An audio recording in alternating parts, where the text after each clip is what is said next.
good. We're going.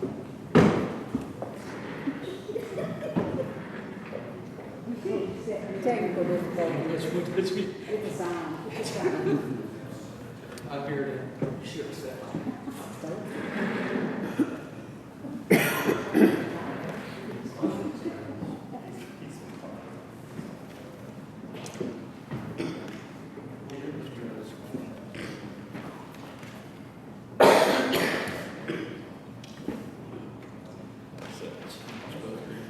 All right, go ahead, sir. So I don't have a whole lot for you guys today for this study session. The last couple, we've talked about this survey. I'm wanting y'all's, if y'all are ready, if not ready, whatever, but at some point, I want to get y'all's thumbs up to turn loose of this thing and to really start the process of getting it out there. Of course, we'll be sending it out to, you guys as a county commission and anybody like that. Encourage you guys to distribute it to people that you know and y'all's mailing list. I know y'all have extensive contacts. Get to the cities, our counterparts in the planning offices of the cities. Probably reach out to like Gallatin News, those kinds of folks to talk about. That's one of your public outreach things. You want to try to get a newspaper story and that kind of thing. Talk about the effort. We'll do other things as well. We'll leave it open for a few months. Because we want the biggest response. Yes, yeah. You want to get the biggest possible response you can get, and to as broad of a demographic. And so, after we talked about it last month, there really weren't a whole lot of real substantial changes. We kind of went around a little bit on the 3 Ps or the 3 S's or whatever they were going to be at the top. Ron had a great idea of just maybe we're not to that point anyway yet, so we won't have that on there. And just we'll have the survey ready to go. And so The survey number 1, that's the first thing to happen. yeah, I think so. Your survey is the public outreach is to the large extent the most important thing that you do in the process. Yeah, so that's all the ideas. Right, that's right. And you get a feel for how people feel about things, what their priorities are, what they care about, that kind of thing. And that informs the plan. And sometimes it can, your preconceptions can be challenged. Sometimes you be like that. That's about what I thought. I thought most people would care most about that issue or this issue or whatever. So, if you guys are ready, we'll start rolling it out and getting it out there. If you want to work on it for a little while longer, that'll be fine too. One suggestion. Sure. Like on question 5, asking for the ranking, and I think there's another one in here, asking for the ranking. Would it be better to have just a small blank space in front of each of those so that you could rank them on the left-hand column rather than you guys having to search for them? And that brings up a good point. One of the things we might do is send you guys, keep this thing where it's not public yet, but send it to you guys to show you how it works. So on that one, what that'll be is you kind of have to see it. And I wish I had it on here to show you, but you'll be able to drag 1 through 6. You'll be able to rank them on there by clicking on them. You get to drag them. Okay.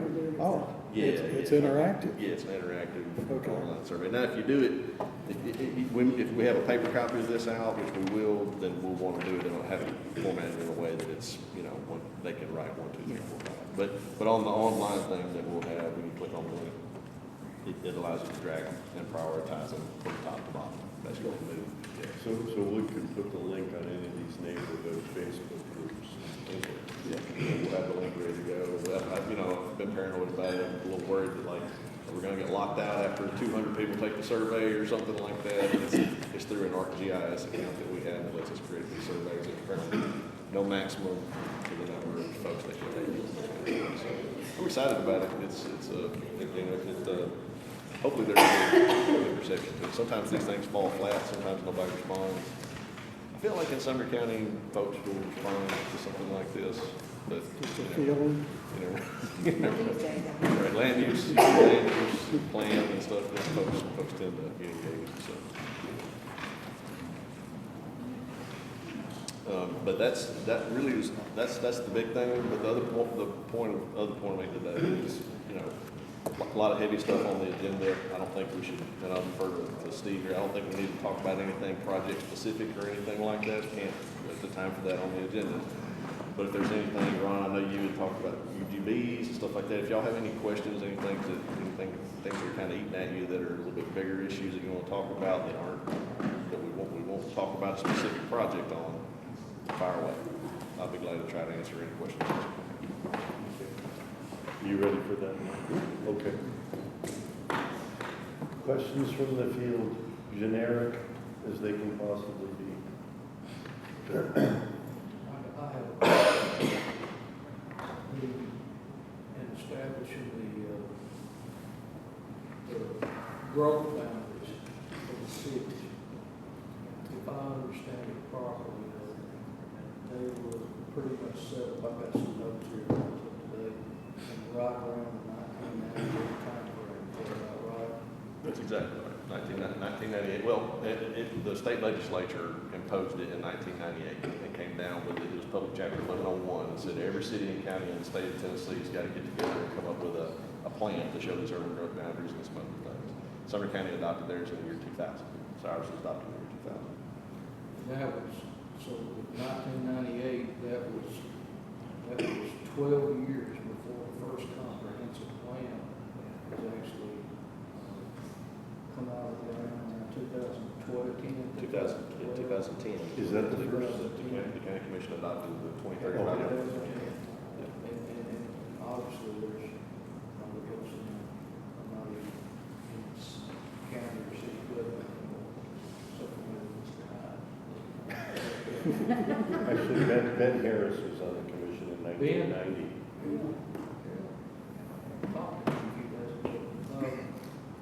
Now, that's pretty much stated, I do understand that.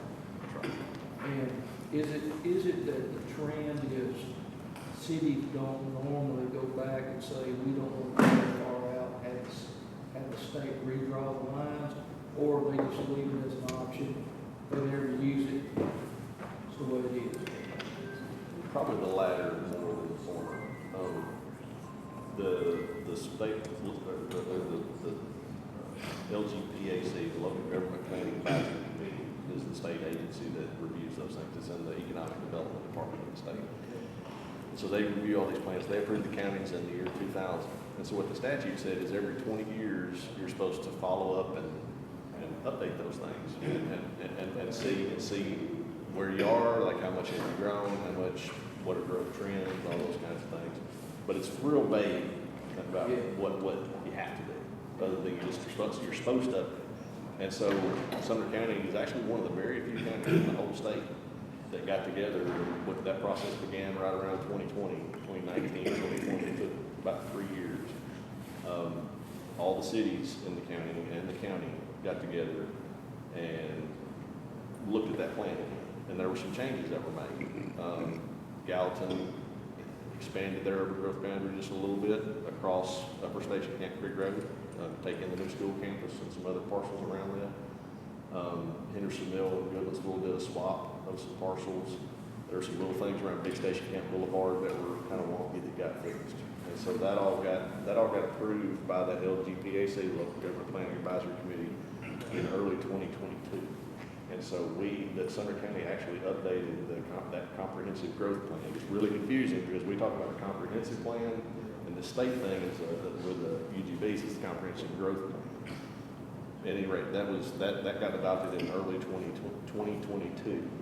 And so what had to happen there was all the cities, like I said, it took about 3 years, but all the cities eventually ratified the final map, adopted it by resolution, and the county commission did likewise. And once it was unanimously adopted by all the jurisdictions, it went to the Local Government Planning Advisory Committee, and they voted. There's a board there, and they voted to approve it as well.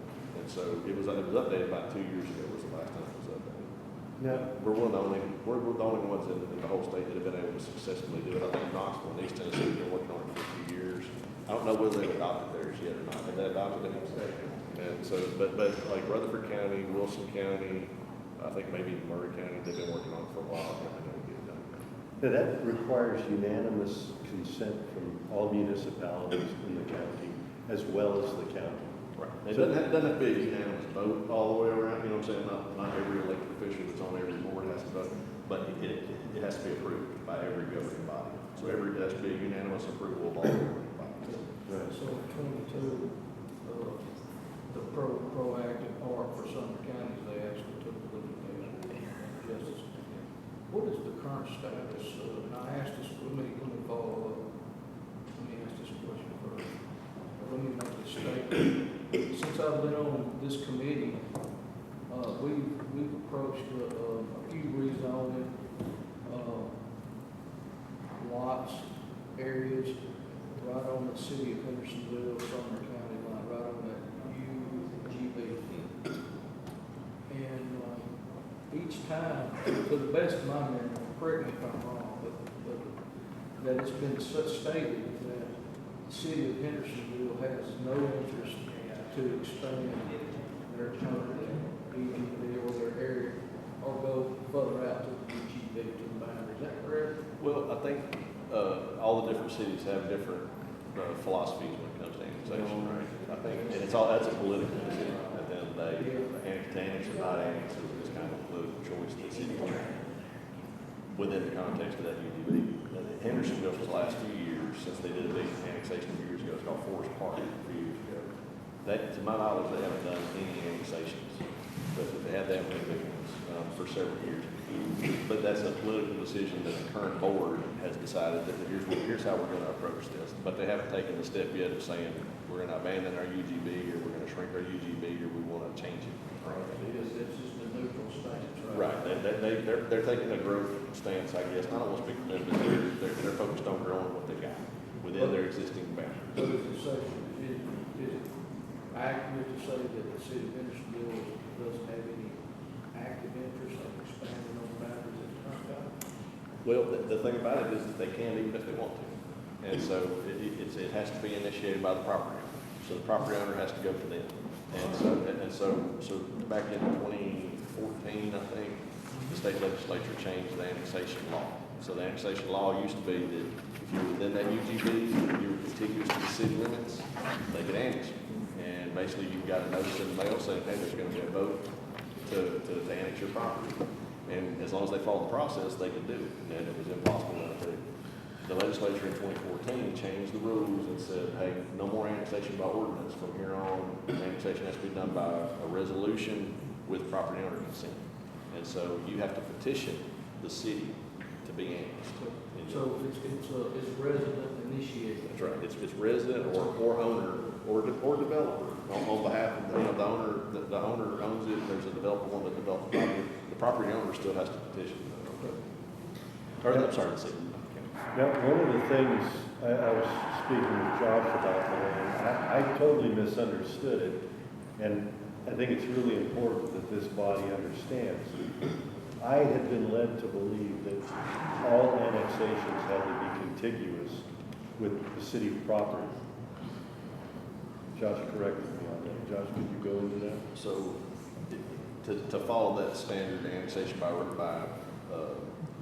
property owner consent model, yes, then they have to be contiguous to the city limits. But there's a carve-out that says that non-contiguous properties within the urban growth boundary can petition the city to be annexed for a future commercial, industrial, or residential development. And that can be approved, provided that the county commission approves a memorandum of understanding for the intervening area. So, like if the city limits are here and they want to annex up here, the county and the city have to have a memorandum of understanding for who's going to maintain the roads, who's going to do what in the area in between those city limits. What that does, if you read the statute, it's just about roads and who maintains what, but what it really does is it gives the county commission a vote in that annexation, and it's not. Are you familiar with county doing that? Yeah, there's been two in Sumner County since the whole thing, and I can always go out and go through the details and the history and stuff, but it started with the city of Franklin. That they carved out a special thing for them back in 2012, 13, or 14 or something. And they took it statewide a couple years after that. Sumner County has done it twice. I say Sumner County, the city of Gallatin has done it twice for the Langford Farms development on Highway 109, which is over there by Wheel Road. If you remember Wheel Road. and then the Meadows development, which is also off of 109, this the old Burke property up there. So those are both non-contiguous annexations that the city did on that, using that statute. It has to be initiated by the property owners, is that correct? As far as I know, right, the annexation has to be at the owner's request. Oh. That's important. That's good. But because I had been told that no island annexations were allowed, I was mistaken, or whoever told me was mistaken. So that came as a real surprise to me today. And that's important because Hendersonville, even though their UGB is this big, the property boundaries are this, and in order to annex a large tract development, I thought, well, they would have to have a connection. And they're surrounded by smaller lots, 1 acre lots, that you would have to get through, and that's where Josh corrected me. He said, no, if it's a big development and it's an island away from the contiguous nature of the city, it can be done, provided the county agrees, the city agrees, and the owner of the property agrees. And that's a little bit different thing. Did you know that? You knew that? Yes, No, I did not. the light bulb. Okay, when it comes to growth, Josh, especially a property that is on a state highway outside the control of the county or the city, what can the county or a developer or whatever do to compel the state to do the expansion? Say a highway needs to go 4 lanes that is currently 2. Is there anything that, I mean, is there a traffic study? Are there a number of accidents? Is there anything? Yeah, all those. You know, when you're talking about a state road, you're usually talking about something 100 miles long, right? Right. So there's going to be a project, beginning of a project, if you want to widen state highway, like they did Highway 109, right? And so, you know, TDOT will, they're very engaged with local government, much more than they used to be, on developments are coming in, particularly non-residential developments, but residential developments too, when they're wanting, and they're very receptive to what the local people want to see. And so as long as something, there's improvements that aren't going to negatively impact safety, they're usually okay with it, right? But, you know, if the locals want to put a traffic signal up somewhere where the warrants aren't there and the numbers don't support a traffic signal, TDOT say, sorry, you can't, that's going to have a negative effect on roadway safety. We can't allow that. Likewise, if, you know, the locals want to, if you got a 2-lane road or whatever, the locals say, hey, we want this to be a 5-lane road, we want this developer to widen his frontage to 5 lanes. TDOT's liable to be like, well, that's fine, but that may negatively impact safety, because if you go to 2 lanes, 5 lanes, you know. And so what you know, and this is the frustrating thing about so much of this stuff. When you get confronted with a problem, it's usually too late to do anything about that specific problem, right? And so y'all at the planning commission level, y'all are charged with enforcing policy. And so changing policy is usually, you don't realize there's a problem until a problem arises. You can't go back and prevent that problem by retroactively changing the policy. So, but that gives you a clue that you need to fix the policy. And so with roadways and that kind of stuff, you know, getting a new TDOT project funded and to construction is a generational thing, right? It takes decades most of the time.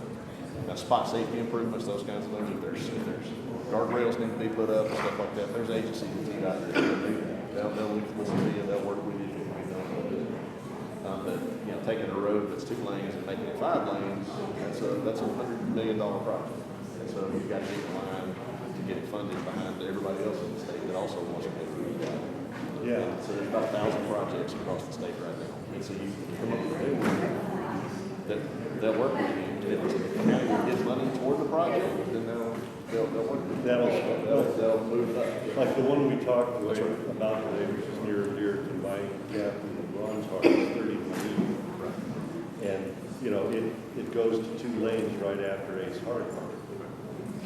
Or it goes back to 1 lane. And it's miles of bumper to bumper. Yep. Yep. So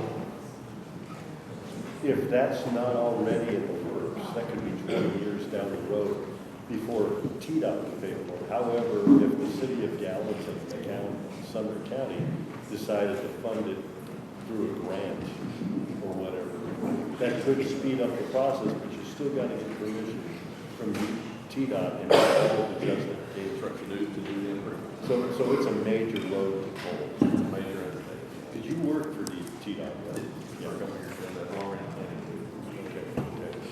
Chrissy, did you have a question? I was going to say regards the audience that we are in the meeting.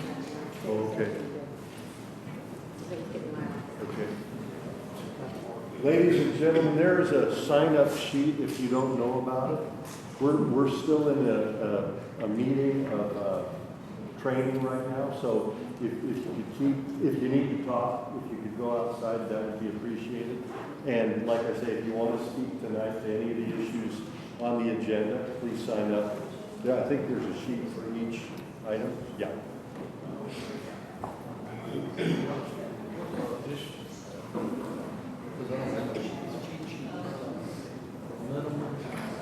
Minimum acres for residential. Rural. RR and RP, you know, I know the two. yeah, R, 40,000. 0.92 acres. Yeah, an acre is 43,560. That 40,000 square foot thing, that's a number that when the county adopted zoning back in their lot size is second grade.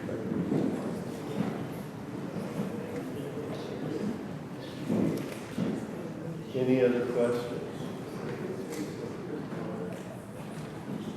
Chris and Devin, do you guys have any questions? Well, I guess we've got 22 minutes.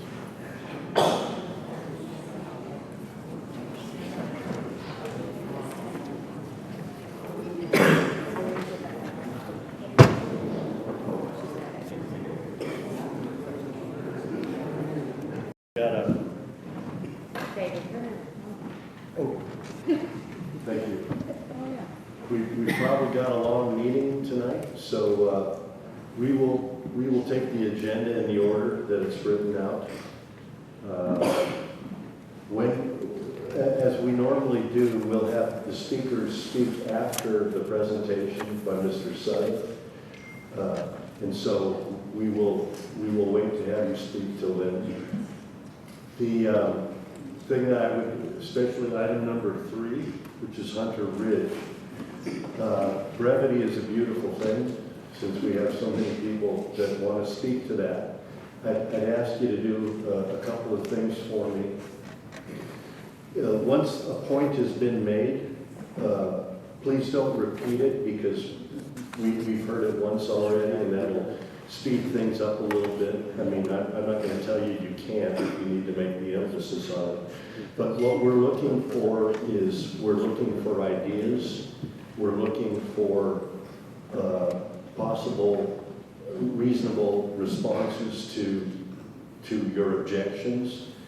And likewise, we would like to have you listen when it is time for the representative of the project to speak, that we want to keep this a good civil discourse.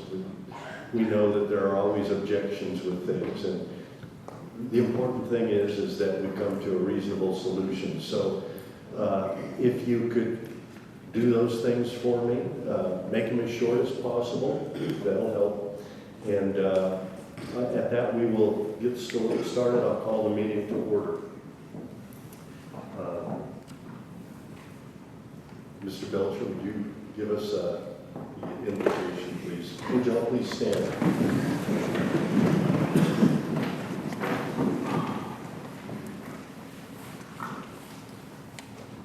God, we, Father, first proclaim you, Father, as the only true God, Lord. We thank you, Father, for blessing us, Father, for being with us, Lord. And Father, we lift up our county government to you. Lord, we ask that you would bless our leaders with wisdom, Father, with patience, Lord, with words of knowledge, and just thank you and praise you for that, Father God. And Lord, we just invite your Holy Spirit just to come and hover over us. Father, mingle with us.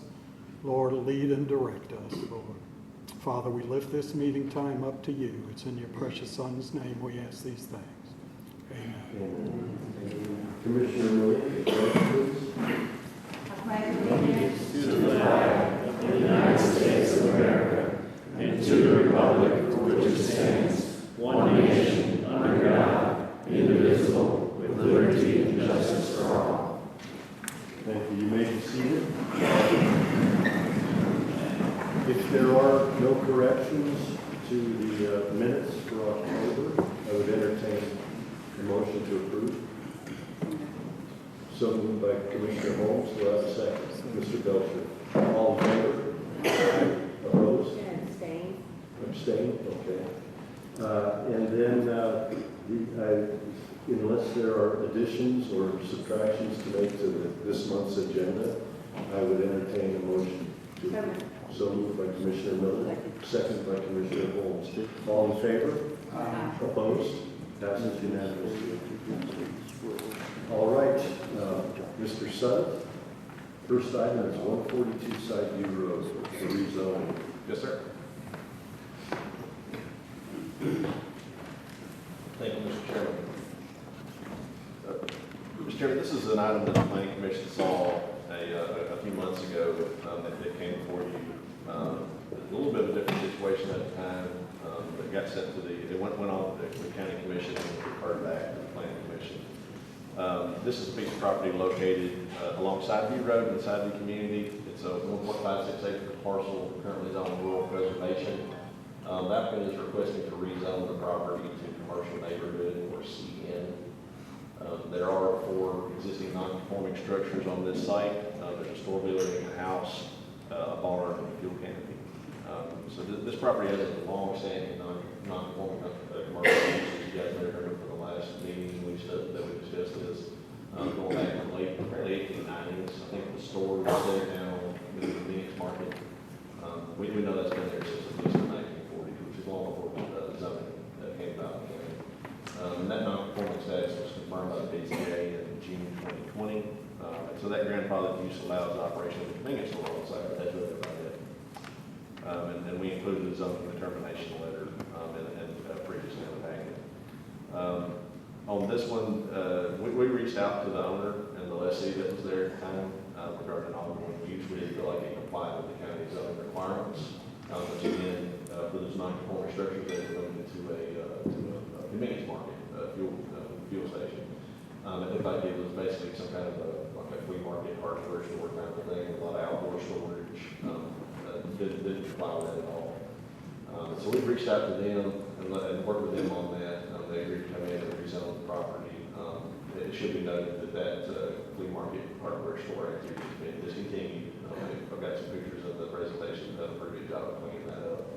The property owner is here this evening. But Mr. Gailey, I don't believe is, I have that on there, is he's the project applicant. He was the initial project applicant, but I don't think he is now. He was the operator of the flea market. And so Mr. Portillo is the property owner and applicant. He's represented by Greenland Design, who does represent here as well. The county commission referred this item back to the planning commission in October. It received a negative recommendation from the planning commission when the planning commission heard it back in August, thereabouts, and went to the county commission with that negative recommendation. And so it got referred back because there are a lot of questions about the future use of the property, what were plans for the property, the tenancy of the property, all those things. A lot of stuff was in flux at that time. So the adjoining property owners were notified by certified mail Okay, so that the old notification date, August 8th, it was actually November 7th. There's a public notice that was in the newspaper for this item, where the public notice related to the rezoning for this, the notice for this meeting was advertised. This is the subject property. As you can see, it's a very strange, unusual, non-typical lot. I had some questions. How did that lot come to be? And I don't know, but I've gone back to the tax maps in 1975, and it's been that way. It's been just like that since at least that time. Probably what happened was somebody owned that piece of property for the store, they owned the barn, and sold the property around it or something, and left in that strip to keep that barn on it, I guess is what it was. This is the boundary survey that was provided by the applicant. You can see all those structures that are located on the fuel canopy, store, house, barn. This is that 1975 tax map that I was referring to. It's actually two parcels that have been combined at this time for tax purposes, which you can see it's this little 0.6 acre piece and this 1 acre piece. And the boundary survey shows that it's 1.56 acres, so that tells you that's that parcel. Put it in its context, there's a lot of long-standing non-residential uses, many storage, light industrial zoning across the street there. There's a convenience station over here on this intersection. There's a drug sales and services place here, California Jack. This is a relatively new neighborhood that's developed over time around all that. That came in after a lot of this stuff. It's the shower that was approved back in the mid-2010s sometime. So this is the intent of the CN, Commercial Neighborhood Zoning District. Basically, it's lower intensity commercial uses that can be located in close proximity to residential areas. So things that serve a neighborhood for short trips, those kinds of things. If you're going to get gas, you're going to get personal shopping and those kinds of needs. So this is the bulk requirements. You see 15,000 minimum square foot, 15,000 square foot minimum lot size. The subject property is located in the site community, again, east of Sumner County. Comprehensive plan supports a rezoning at this location for a number of reasons. One, it's been a commercial site for many, many years. Two, this vicinity of this site is classified as a crossroads village center per the comprehensive plan. The exact boundaries of that center are a little bit hard to demarcate. It's just PDF, it's a little grainy, but this right in this area where all these non-residential uses are have that classification. So this is the area where the county where this is located on the comp plan. Zoom in will be there, it's splotched there. That's the village crossroads center place type or character area. So you see the comprehensive plan supports at this location a variety of uses, essential commercial services, mixed with small residential lots. After stopping point for residents in the area. It goes on. And we went out to pictures. It was earlier, late last week. That's what it was. It was earlier, several days ago, Thursday, I think, last week. You can see that they cleaned the place up. Got all that stuff out of there that was there the last time I came before the planning commission.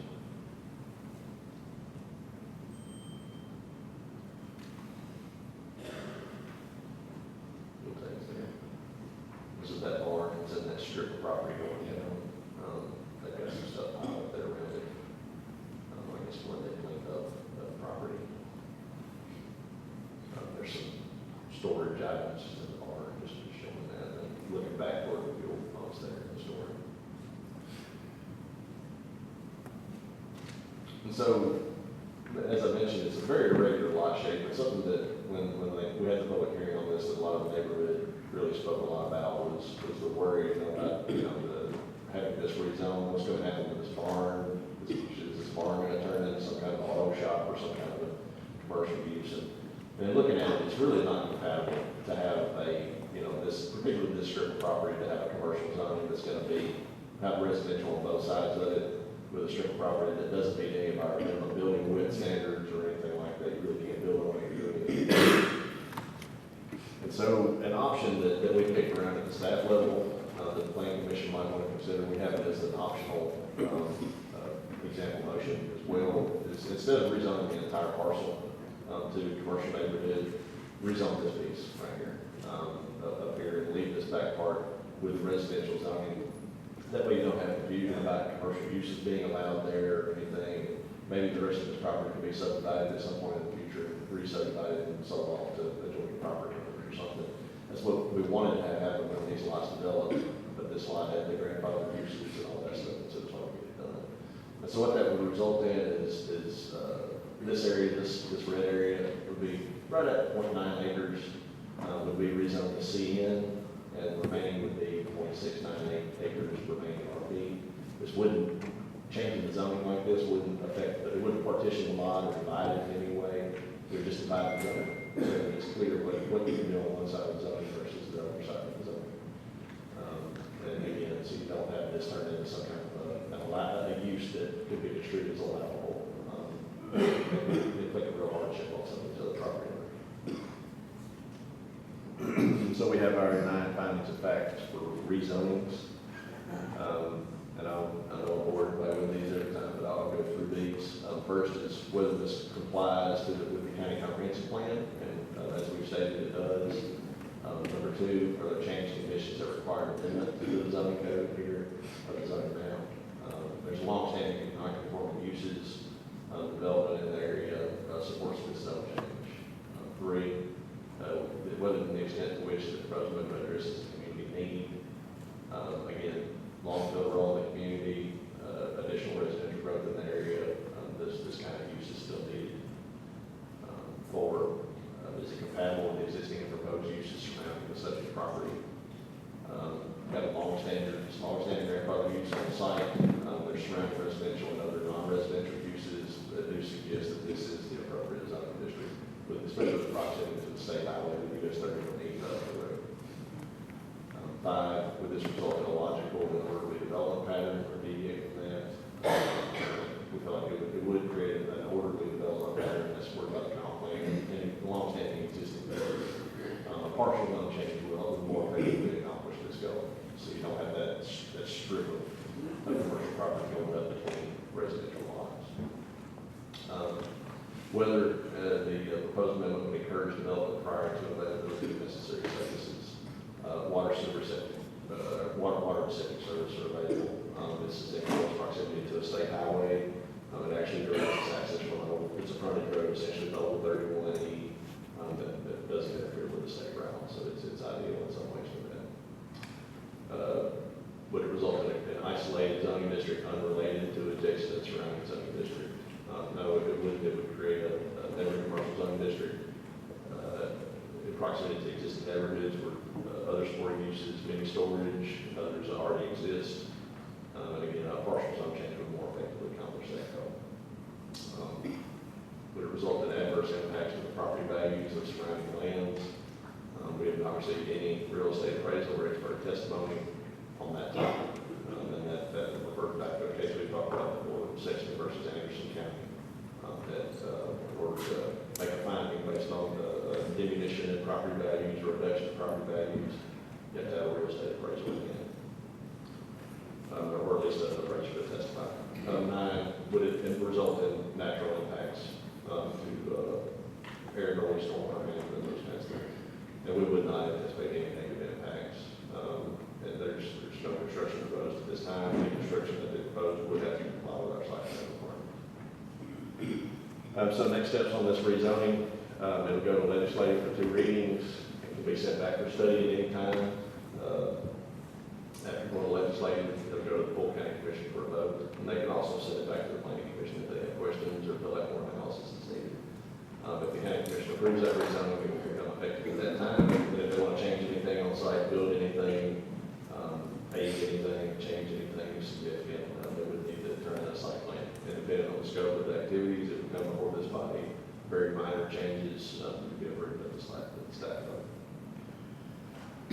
So there's example motions there on the screen. One would be to forward a positive motion or a negative motion to the county commission related to this zone change. And this would be for the whole parcel. If there's an interest in doing the partial parcel, there's a motion to provide a positive recommendation here that would basically limit that zone change to that legal description. Our county engineer did a legal description for me today of the portion of the property we're talking about. And so either rezone the whole parcel or the partial parcel, if whichever one the planning commission will be more comfortable with, or none. Obviously, there is a negative recommendation that can be forwarded as well. The applicant's representative was here from Greenland Design. I'll be glad to try to answer any questions if the commission has any. Do we have any people speaking to it besides the owner?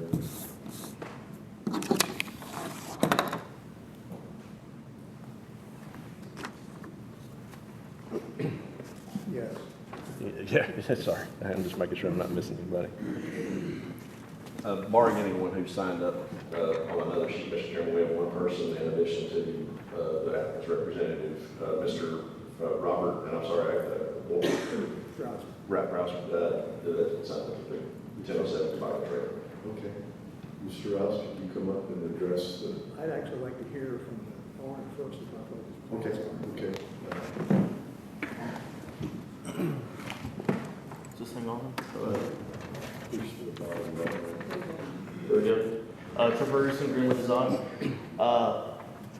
Like we talked about, going from rural preservation to a commercial neighborhood. The commercial neighborhood would allow for some uses, vet clinic, consumer repair services, office uses, food, beverage, personal services, like a salon, and then some small retail. It's worked as commercial for hundreds of years now, from what I can gather from hearing people speak. Gas pumps were brought in somewhere in the 1980s, 1990s to kind of give that community, gas station. In recent history, there was a restaurant, the Dreamers Bagel Cafe. Never visited there, but I heard it was good. Community liked it. So yeah, we're seeking a commercial neighborhood rezone, so hopefully we can get another Dreamers Bagel Cafe up in there. That's all I really have. Happy to answer any questions. Any questions? Are there any plans for, is it gonna stay, is it a convenience store and a gas station now? Is that what it is currently? I believe so. Is that correct? Yeah. Is that what it's gonna stay, or are there plans to change that?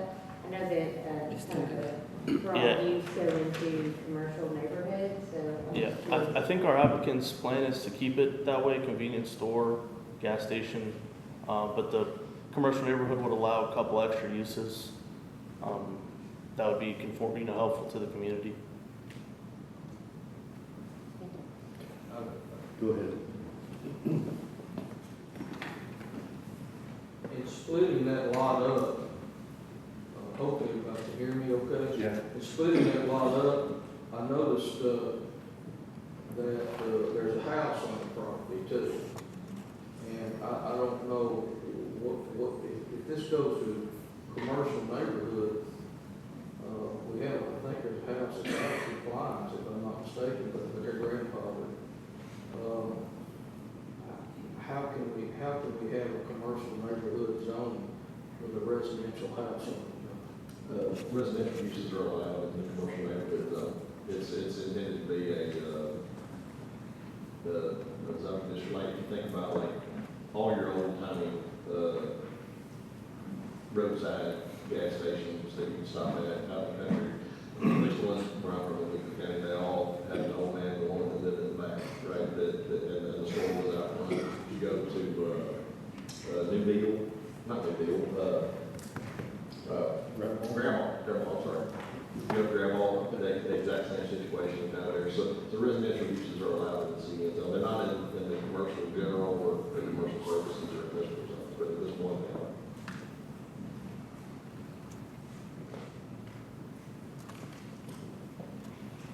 Anything else, Rob?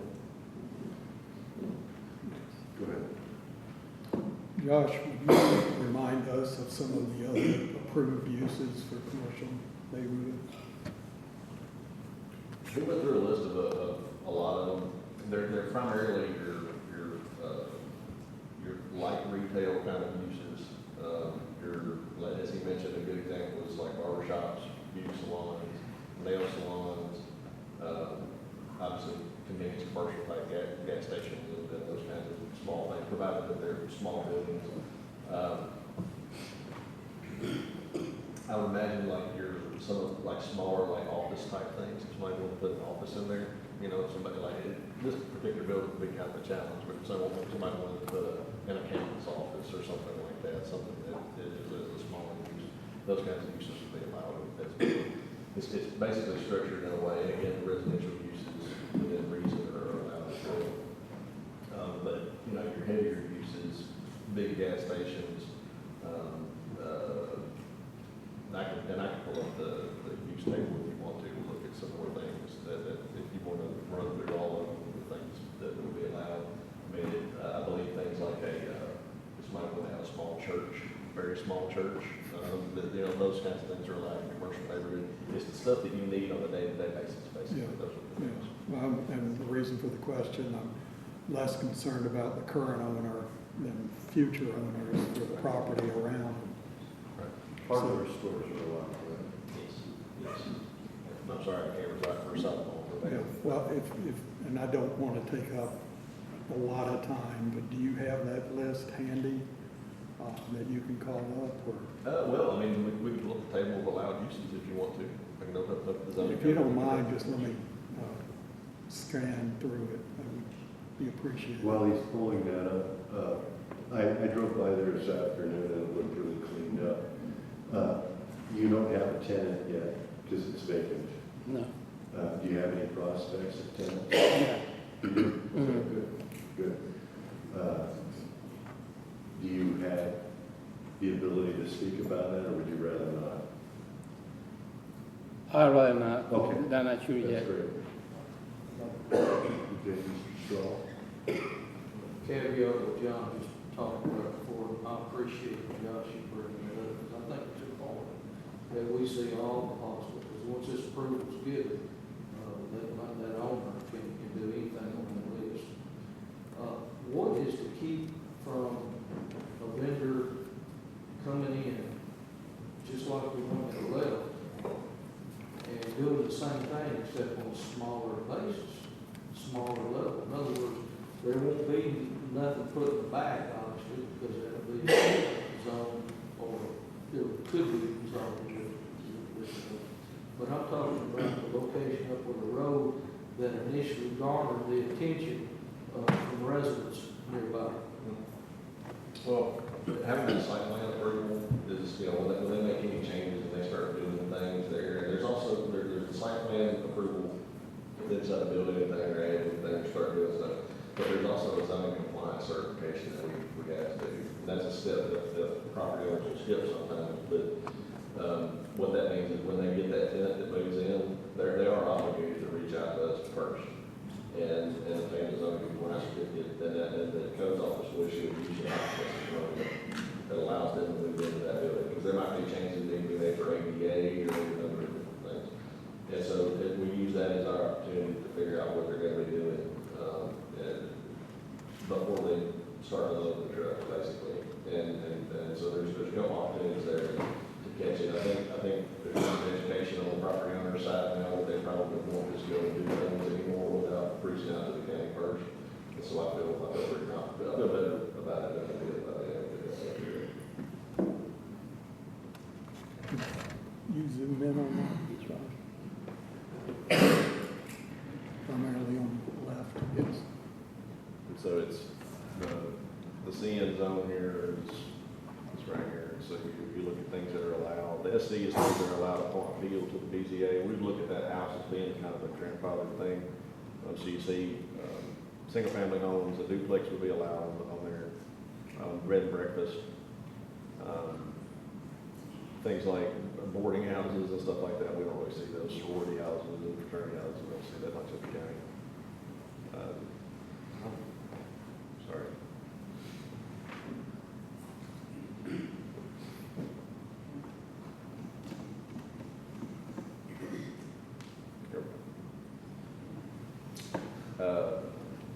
Administrative services, which is offices, government offices, those kinds of things.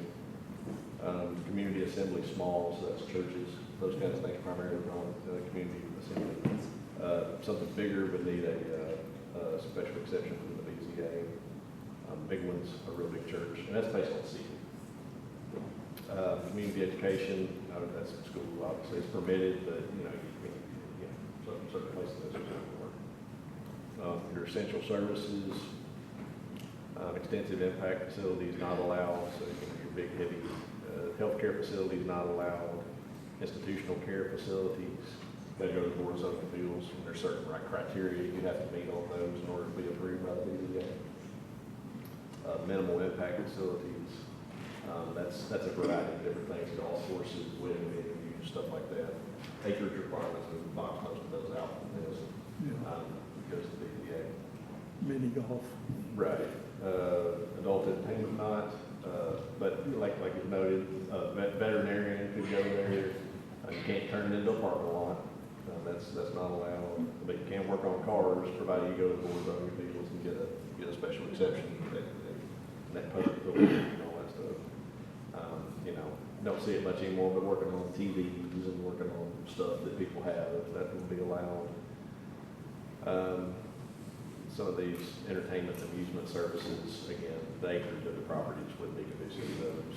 I don't think they do an approval from the BZA. Like I mentioned, offices, food and beverage services, so a restaurant, that kind of thing. Drive-throughs would be allowed. Personal services, that's your retail sales and stuff like that. And then general retail trade, convenience stores and that kind of thing. So that's why this is general retail trade, 5,000 square feet or less is permitted by right in this zone. Big buildings are not, obviously they wouldn't work on this site anyway. Medical services can be permitted. I'd have to look at what that is. I think that's more like a, I don't know, I think that's more like a outpatient kind of a, like a doctor's office or something, or a psychiatrist or something.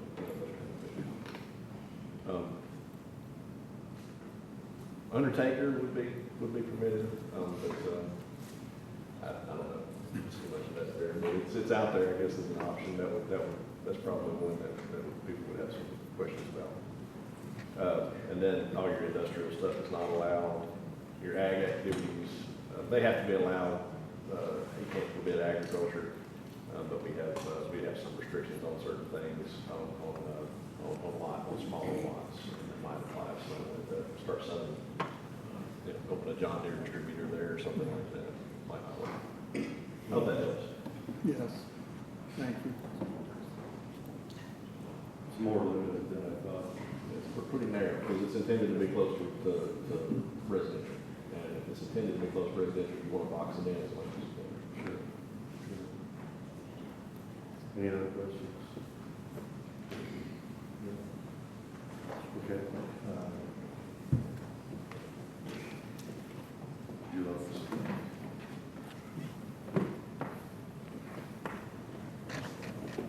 Thank you. Since we were here in August to comment on this proposal, I've done some digging into the history of Sideview and the store. And according to the county assessment records, the current store was built in 1940 and the house behind it was built in 1900. We came across a map of the county that was published in 1878 that indicated that the community was called Shiloh, and the road behind that became 31E was a toll road, and it was called the Gallatin to Scottsville Pike. The intersection of the Pike and Shiloh Road was the location of a toll gate, a school, the present-day church, some homes, and a store that was located near the church on the opposite side of the road from the present-day store location. The name Sideview appears to have come from an 1890 application for a post office for the Shiloh community, which, according to the application, was intended to serve a population of 50 to 60 individuals. The application apparently was granted, and so from 1890 to 1907, the Shiloh community was served by the Sideview Post Office. While the post office did not continue, the Sideview name seems to have become synonymous with the area that had been called Shiloh in the late 19th century. I won't bore you with any more of the history, but my point here is that the current store is only symbolically historic, and the only structure in the immediate area that deserves recognition and preservation is the church, which was dedicated in 1871 for a congregation that organized here in Gallatin in 1793, and the adjacent Shiloh Cemetery, which has memorials dating to 1870 and earlier. Regarding the zoning, I don't see anything in the county planning document for either commercial neighborhood or rural preservation zoning that requires the property owner to preserve the current store. While the commercial neighborhood zoning may provide the property owner with a greater scope of possible tenants, the intent of the commercial neighborhood zoning is to provide the neighborhood with needed services. Since the Rockbridge Market on 31E and Rockbridge Road opened sometime around 2010, the Sideview Market has had at least 4 incarnations. First, as Fan's Sideview Market until 2017, then as Sideview Country Store and Meat Market until 2020, then as Dreamer's Bagel Cafe until last May of this year, and most recently for the sale of remaindered and returned goods, a business that apparently was unable to comply with the necessary restrictions. I recognize that your job here is not to consider the viability of a commercial venture, but if the commercial neighborhood zoning is designed to, quote, meet the recurring shopping and personal service needs of the immediate neighborhood, the failure of the commercial ventures in that store indicate that those needs are being acceptably met elsewhere. Given the owner and his most recent tenant's lack of awareness of the zoning regulations, I would like to recommend that this proposal again be given a negative recommendation. That way, when the owner has a concrete proposal for the store, unless it's another food and beverage business for which no rezoning is needed, he will need to go through the planning and engineering office where any special exceptions or conditions can be identified, properly reviewed, and addressed prior to coming back to the Planning Commission and the County Commission. Thank you for the opportunity to speak for this. Thank you.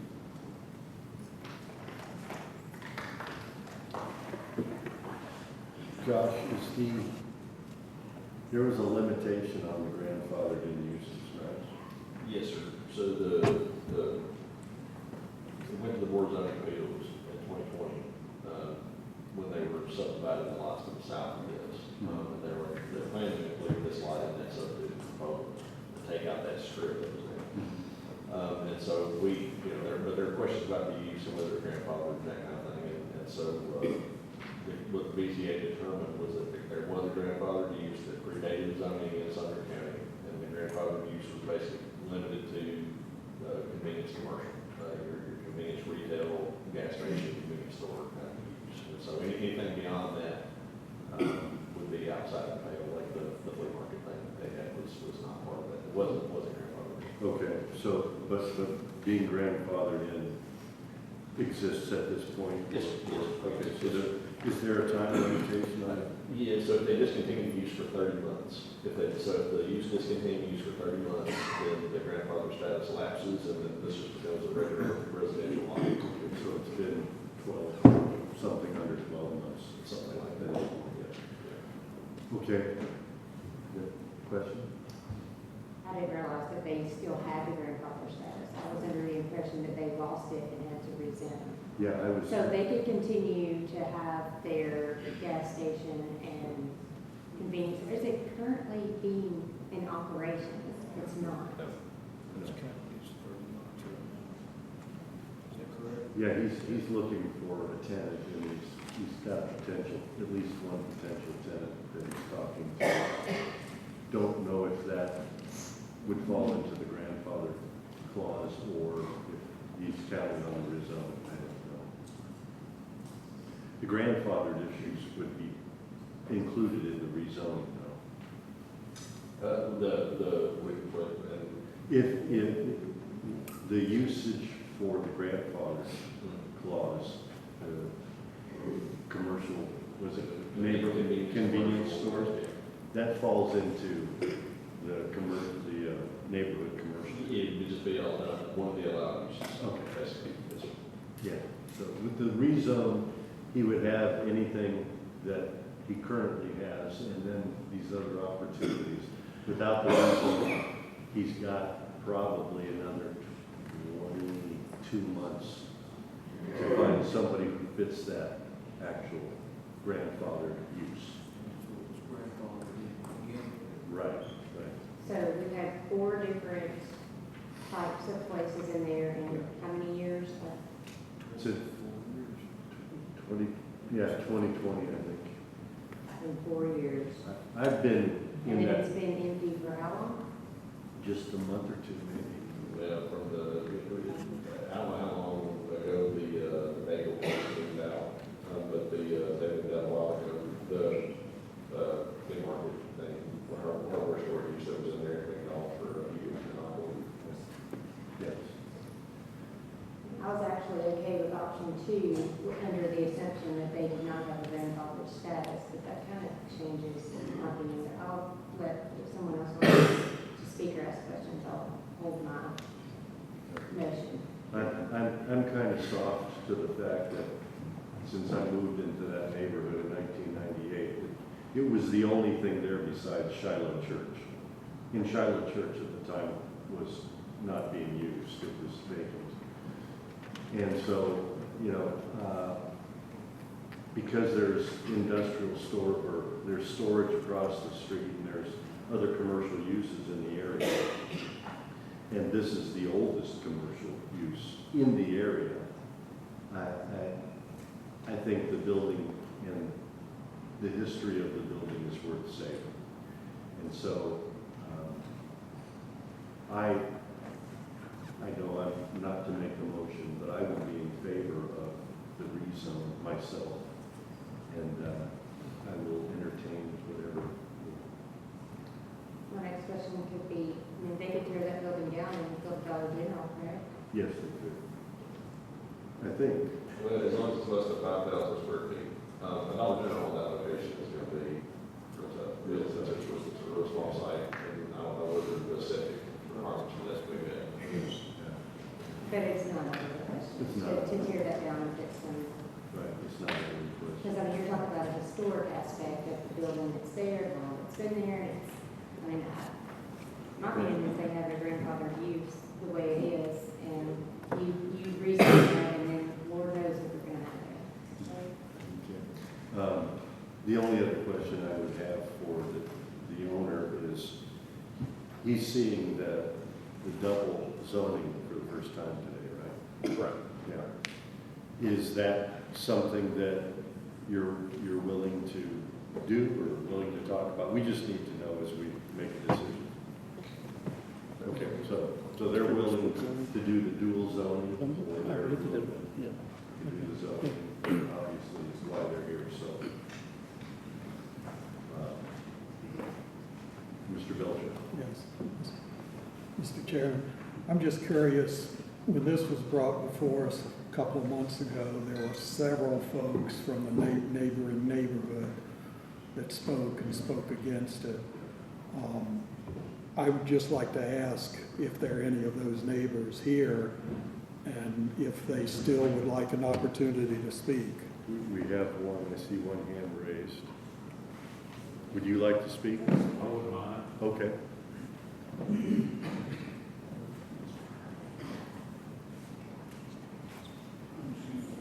If you could state your name and address. John Fox, 1042 Doubletree Lane, in the Shallow neighborhood. Okay. I'm all for this individual to have an opportunity to make a living, just like the rest of us. But like we tried to assert at the last meeting that we were all here, we just don't want our neighborhood to get jumped up. If we can keep the jump down and he can have a reputable, something going on in there, we're all for it. We're not against somebody trying to make a living for themselves, but we don't want our property degraded. And the way it was before, it was terrible. You saw the pictures. We don't want that. You know, if we can have something that's going to complement the neighborhood and the area, great. All for it. Yeah, thank you. Thank you. That was the consensus I remember from most of the neighbors. They loved the bagel shop. They didn't like the flea market. So, is there anybody else that wanted to speak to the issue? Sir. Name and address, please. Bruce Katz, 1007 Doubletree Lane. Like John just said, we have no problem with a business being there. The last business that was there, we just didn't want it to look like Sanford and Sons for front yard. And if it was contained inside the store, I don't think anybody would have had a problem with it. We're all for businesses, it's fine, the store is historical, there's a lot of value there and everything. We just don't want to drive into our neighborhood and look like a junkyard, you know, and that was the problem with the last business. But the market was great. We loved going there for coffee and the bagels and whatever else was there. So that's my 2 cents. Great, thank you. Thank you. Anybody else?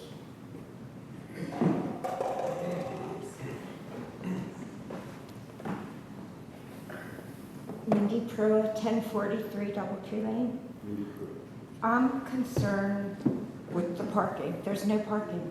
And the traffic that's going to come. I mean, all that's there is a little lot across the street. And maybe by the gas pumps. The gas pumps haven't been used in years. When it was a bagel cafe, she was going to try to get gas, but it never worked out. So those are been vacant. My question is, if the owner already has a tenant, why can't we know what's going in there? That's my concern, that who knows what's going to go in there. And the parking is a major issue.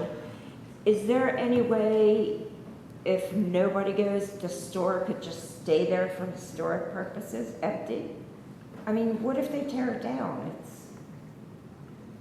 It's a neighborhood. It concerns me that we don't know what's going to be in there. Like, does it have to be approved first, or can they get rezoned and then just put anything in there and tear down the store? That's my concern. That's a question for you, Mr. Smith. So the way it works is it relies on compliance, obviously. David, point of order, this is not a question and answer session, it's public comments. Okay, we'll answer that. Mr. Smith, go ahead. So if somebody's getting away with a new use, if they want to add parking, if they want to do those things, those site plan requirements would come in. The compliance form to certify that the use is allowed at that location with that zoning. All those things would come into play. And, you know, if they're coming in with, let's say Dollar General wanted to come in there, that's unlikely with the size of the lot. Let's say something like that, there's going to be additional parking requirements. And so as part of the site plan approval, they have to do all that. They have to approve the parking, they have to provide landscaping. When the tenant comes in and get a business license, do they have to declare number of employees, expectations of occupancy? Well, on the business, that's one of the things that, you know, that it's a hill I've been unwilling to, or not willing, unable, not really, the business license in Sumner County is not tied to zoning in any way. Okay. So we have business licenses issued all over the county for things that the zoning does not allow. That's something that we, you know, probably need to go to county clerk at some point to talk about. And then the cities that don't work that way, they won't issue your city business license until you get the zoning taken care of. In the county, it's not quite as rigidly defined. So that business licenses, that a lot of folks will have it, but that doesn't mean that they check with us or codes or any other county office. Okay. Commissioner Miller. Procedurally, Chairman, I think we need to close public comments and then we need a motion for discussion. Okay. Is there anybody else who would like to speak to the issue? Seeing none, we'll close. Do you have a question? I think Commissioner wants to. I do. Okay, so we're worried about, or we're concerned about this historic building. We would like for it to stay. But even in this grandfathered state that it's in currently, they could tear it down. So, I mean, either or, that's a possibility. Okay. So just to clarify that a little bit, the state law allows for grandfather use. A lot of people think that it's real rigid, the use is rigid, right? You can't change uses, but in terms of the activities on site, there's a common perception of grandfather uses that you can't tear them down, you can't alter them, you can't change them in any way. It's not true. You can tear down, you have grandfather use on site, you can these structures, you can tear them down, you can expand them, you can remodel them, you can do anything that you want to do. And so they can certainly tear it down. The only thing, is there anything to guarantee the status of that building? There's a historic, if there's, in Custodian Springs, we have a historic Historic design overlay, for a portion of that, around Cascade Springs area. Yeah, does that guarantee the survival of historic buildings? Well, it's meant to. It's meant to, if you're gonna modify or change historic structures and that kind of thing in that area, there's a process for that. And if you're gonna build anything new, there's design standards for how they look. But it's not something that, it has to play a whole lot. Okay, so it doesn't really guarantee anything. Right. Okay, all right. Maybe that helps. Mr. Chairman, I'd like to make, at this time, I'd like to make a negative recommendation that this property be rezoned to commercial neighborhood. Primarily, my position is that the failure of the landowner to come forward publicly and talk about what he's planning to do with that property.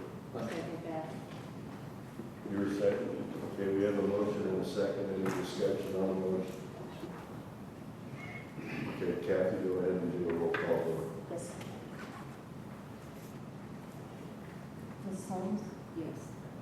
Ms. Miller? Yes. Mr. Belcher? Yes. And Mr. Strong? Yes. Okay, that's unanimous vote. The negative declaration based on the owner coming forward with a plan. Am I understanding that right, Ron? That's correct. A plan of the business. Plan of what he's going to do, we've asked him, he's made a decision not to, that's his prerogative. And based on that and the discussion tonight, I feel that the property needs to remain his grandfather. The community inside you like the way the property was managed and operated in the past, except for recently. And making any change to this would open up that entire list of possibilities, which I think the inside you community deserves better. Okay. Do you understand that? Okay, Commissioner Miller. I was just gonna say, once we vote, it's not open for discussion anymore. Yeah, I was just trying to clarify the motion. All right, next item. Yes, sir.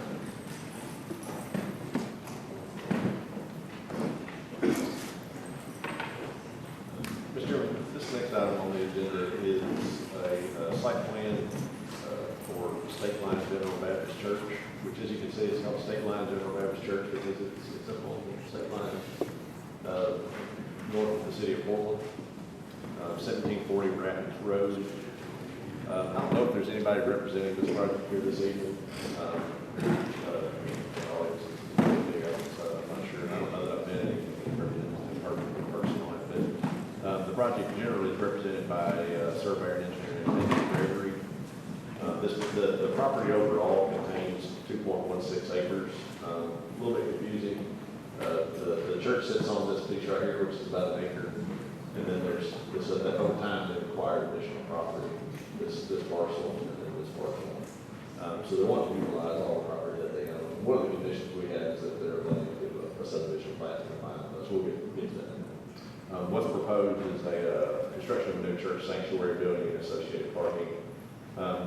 This is the site plan that they turned in. To be frank, the amount of information we received from that that's on this is pretty minimal. We do try to get religious church, religious activities, churches, and that kind of thing. For all of things in state law, we talk about, utilizing zoning power to impede religious practice and that kind of thing. So we do try to give them a good broad berth. We do have minimal information from them on, but it's acceptable on what they're proposing to do here on the site plan. They're showing existing parking here, additional parking here, and there's a new church building that's been provided here. The surveyor that did this, Mr. Gregory, I believe he's an engineer as well, and so he put some statements on the plan about drainage and parking. There's 128 seats in this facility, and so he's done parking calculations based on that. He's done some landscape additions as well here. There's no detention or water. There's no keeping of water on site to detain water or anything as part of this. I don't believe they're disturbing an acre, so there would be no disturbance from the state or anything like that. But there is an insertion on the plan somewhere. I can't try to find it right now. There's an insertion on there that will basically drain away from the road back towards the rest of the property.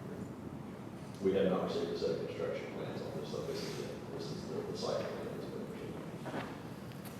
But they have come in with a set of elevations to show us what the church is going to look like.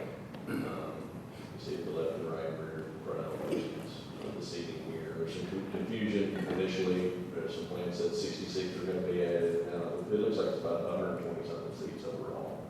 Our proposed 128 seats. That's just a foundation plan.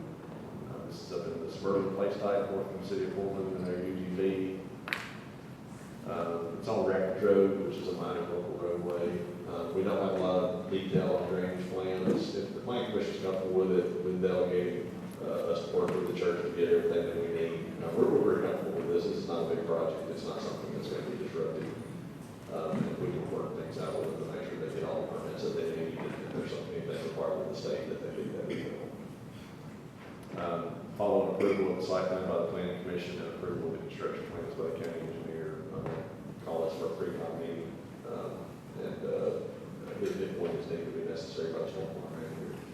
We issue a land service permit, building permit, and we'll issue those at the site. We cut in the new parking and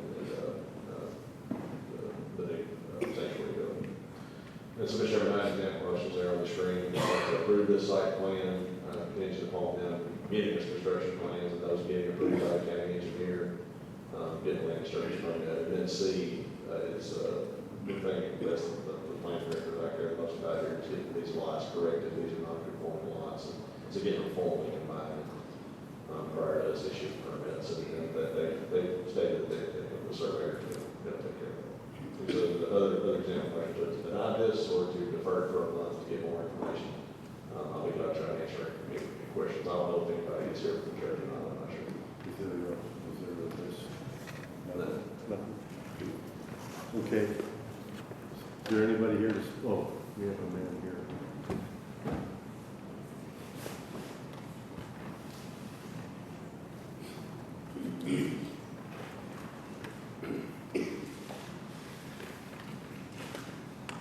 Your name and address, please. Kenny Greer. Kenny Greer. Yes, sir. 757 North Russell, Florida.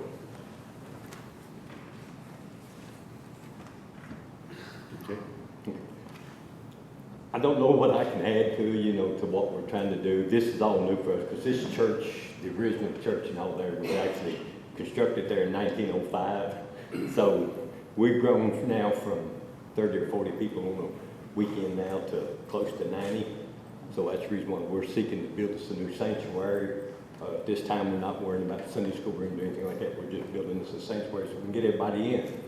So we thought we had already had everything submitted that we needed, but I think they came back to Nathan Gregory with some more things that they want to take a look at. We're more than welcome to try to do anything we can, to get it through. So Okay. And so you're the representative of the church? Yes, I'm one of the trustees there in One the of the church. trustees. Yes. Does anybody have any questions for Mr. Greer? Commissioner Miller? We know the size of the building. The size of the building? Size, yes, sir. I'm having a hard time hearing it, but The size of the new sanctuary. the size of the new sanctuary, the whole building itself will actually be 40 by 80. Yes. The sanctuary part, I think, is going to wind up being about 60 because we're allowing for the bathrooms and what we're coming in. And, of course, a little nursery area there and the sound room. So. I have a question. What type of structure? It's going to be on a slab. The building itself is going to be built onto a slab, but we're aiming on making it look like an old-timey church. So it's going to be basically a stick-built church. So. Thank you. Thank you. Any other questions for Mr. Greer? Thank you, Mr. Greer. I appreciate the opportunity. Thank you.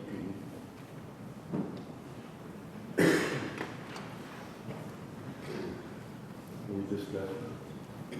Go ahead. I'm at motion number 1 to approve. It sounds like they just need more room for their church, and I trust Josh and his team to make sure that they get everything done like they're supposed to. So my motion is number 1 to approve with A, B, and C. Do we have a second? Commissioner Holmes, second.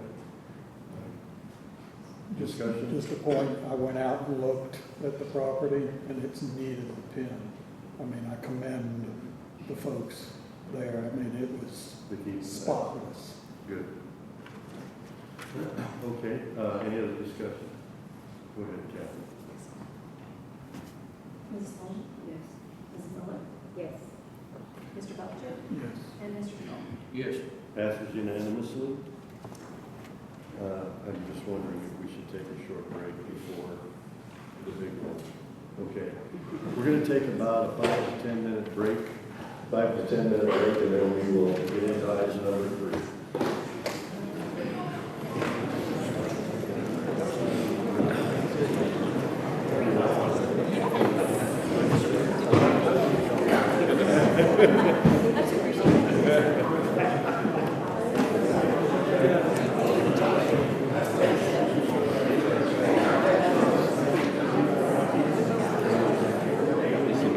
We've been speaking with that are trying to get this thing through.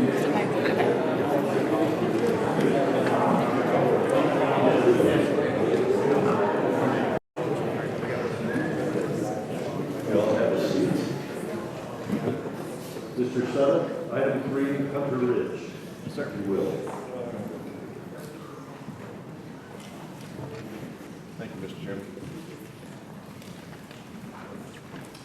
This next item on the agenda is Hunter Ridge preliminary plat. This subject property is located along New Shackle Island Road and along Pike. The overall subject property is with proposed additional access on the Timber Hills Drive. This parcel is zoned rural residential.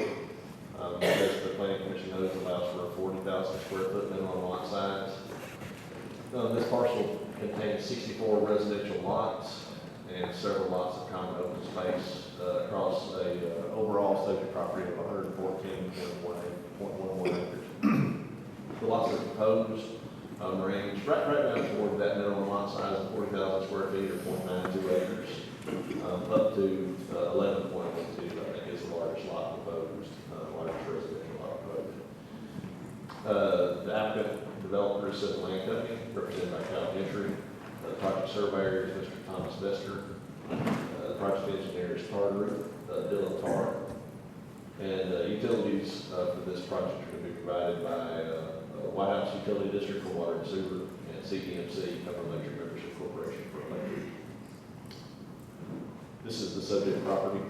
I'm sure everybody here is very familiar with the area, but I'll just, for the sake of doing it, you have over here to the east, you have Long Hall Church, to the north, Beach High School, and other schools there. Right here to the northwest is Laurel Park, which is a development that was approved a number of years ago that's built on the final phase right now. To the south, Timber Hills Drive, which there's an access proposed on the end we'll get to here in just a little bit. So here it is again, the context, the zoning context of this property. You see pink is rural residential. What that means is that this is in the urban growth boundary of the city of Hendersonville. So when the zoning code was updated a few months ago, that was approved by the county commission. The whole county basically was zoned for 40,000 square foot lots.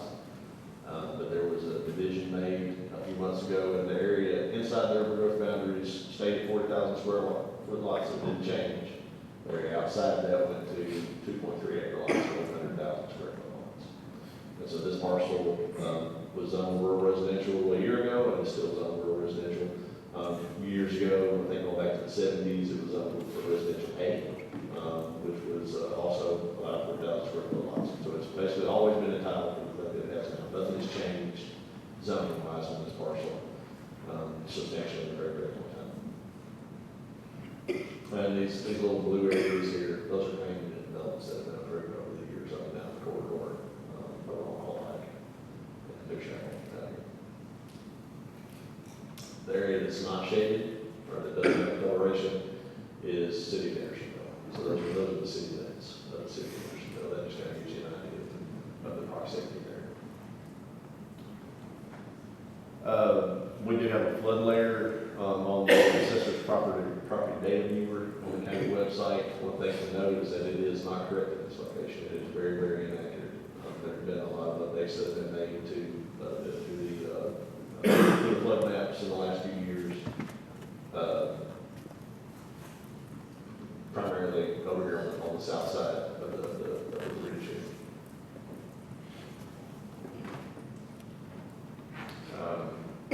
This map though is accurate. So this is taken from FEMA, the National Flood Hazard Layer Permit Flood Insurance Rate Map. That's what FIRM stands for. So this is correct. To give you just a little bit of perspective here, you see the church where it accesses here, and this is where the church is accessing. This red area, or sorry, this teal blue area is Zone A or Zone AE, which is the 100-year floodplain, is what it's commonly called.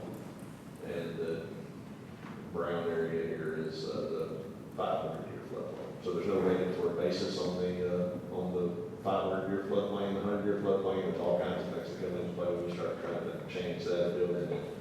Down here, this 500-year floodplain is not. And so, one thing to note is that the proposed roadway access is not located in Zone A, in the 100-year floodplain. It's located in the 500-year. So this is the preliminary plat. I know it was the second submittal that was turned in. We had a good number of staff comments on the first submittal. They've been revised. We have had a few changes since that I'll show, particularly related to this road access, that I'll get to here in just a little bit. Future slide. Just to kind of talk about the overall layout. The project involves an access here on New Shackle Island Road, and then another access coming down here to Timber Hills. And then as you see this other spur road. An early proposal that when this came to the Planning Commission back in September, there was discussion about connecting on the long-haul pipe. That ended up being brought by the developer. There was another potential proposal to put an access road right next to this,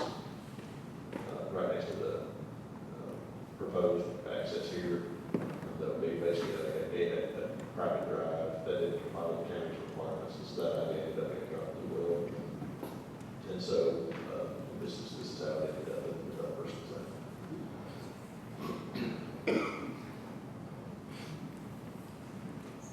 Just another view of the lots. You see the area here along the Shackle Island Road. This is pretty steep rugged territory here. There's nothing, there are building sites that are proposed here. They're just single family building sites. More intensive development is further into the site for the most part. This is just another view of a little further to the west. You see as the topography again gets more challenging, they transition to bigger lots again here on the end of this cul-de-sac. Entrance details here showing the connection on the Timber Hills Drive, the connection on the New Shackle Island Road. So this is what I was referring to a minute ago, where it changed just a little bit.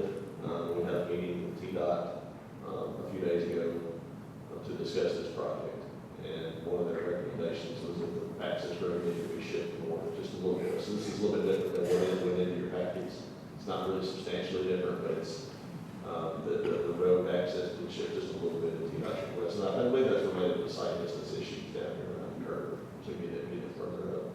The 100-year floodplain is located here. We do have a lot of requirements about putting the roads in the floodplain, and so they haven't managed to avoid the floodplain even with DDOT's request to shift it. You see the church here. It's existing. They are proposing to plant a new library for the church and add property to the church.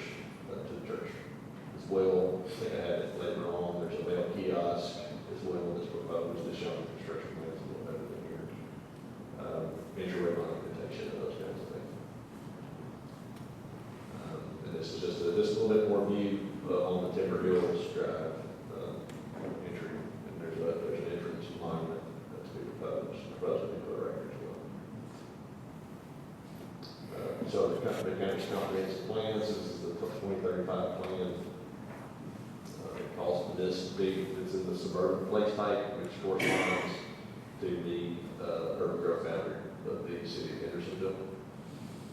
And so we'll be looking at what the development pattern calls for predominantly low density residential, one dwelling unit per home acre.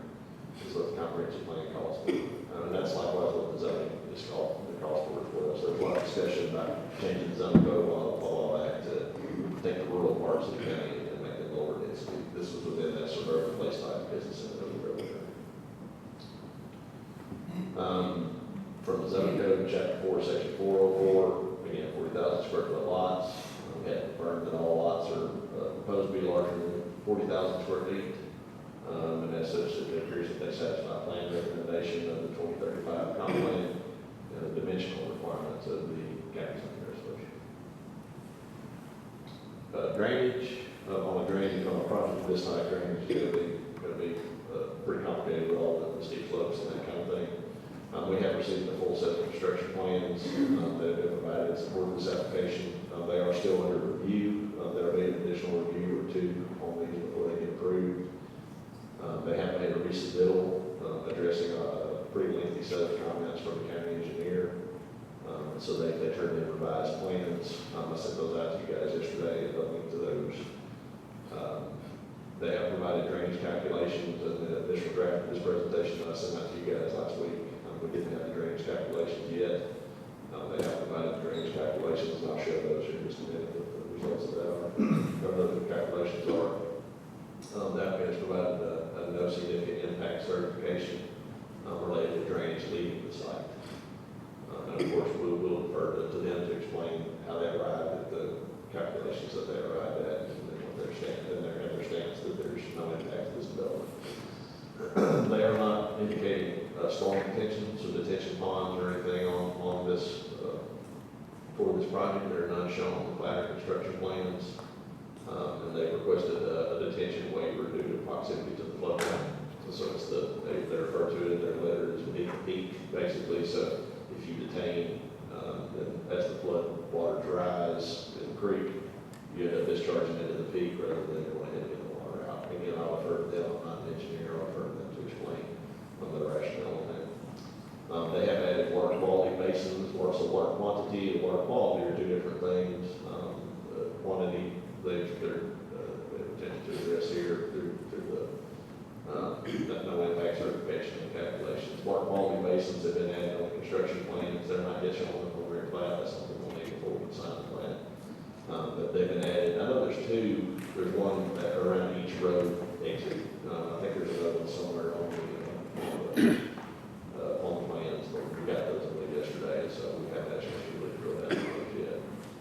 But those are intended to capture a volume of water off the site and filter it where it leaves the site. They will need to obtain a notice of coverage from the Tennessee Department of Environment and Conservation.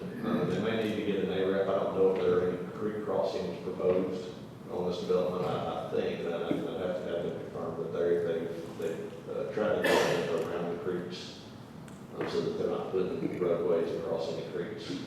So there may not be any ARAPs, but if they need one, then they need to get one from TDEC. They have noted all streams and aquatic features on the plat and construction plans, and they've turned in a hydraulic features report that we got yesterday from the applicant. Most of the lots on this site, I don't know the exact number right now, but most, if not all, of the lots on site will need to be designated as critical lots due to the presence of steep slopes on site. And so our subdivision regulations require that if you have slopes on any lot over 15% of this critical lot, and we require an individual building plan to be turned in that needs reviewed by the county engineer to ensure that it's graded properly. And also the stormwater is handled properly from that lot. And so there's a $750 review fee for each one of those. They do have to have an engineer or surveyor prepare that plan, so it's not going to hand drawn site plan or anything like that. So also, speaking of slopes, per the plat, all portions of the site containing slopes in excess of 25% are going to be placed on a steep slope easement with the final plat. And what that means is that those steep areas will be essentially reserved on that easement with it as basically a condition that those areas can't be graded or disturbed, can't build in them or anything. And that does appear to comply with the county zoning regulations, which require those steep slope areas of over 25% to either be reserved as an easement or placed in common open space. And so significant portions of a lot of these lots will be kind of off limits basically to do anything with. They won't be able to put houses or not necessarily houses, they won't be able to put accessory structures or anything, remove the vegetation and that kind of stuff. All requirements of the county stormwater management resolution must be met on plans, and during construction. So we do anticipate that this is a site that will probably need a good bit of time from the staff to monitor, especially at the beginning stages of construction, given the slopes as they start putting in roads and that kind of thing. But that is something we're charged with. We come in really, we review plans and then we ensure that those stormwater requirements are met after they go to construction. And TDEC has a role in that as well. And so if there are issues, we work hand in hand with TDEC a lot of times on enforcement and that kind of thing on sites to make sure that they're doing exactly what they're supposed to do construction. This is the stormwater memo that was provided from the applicant's engineer. I won't read all that, but basically, as I mentioned, what it says is that they're asserting that detention does not need to be added to this development due to proximity to floodplain and other factors, and that will meet the peak methodology that they're there. They have provided, it's on this page, I just cut it out here and pasted it in, pre and post drainage calculations. You see there's two basins that they're looking at, pre and post, so basin A and basin B. Basin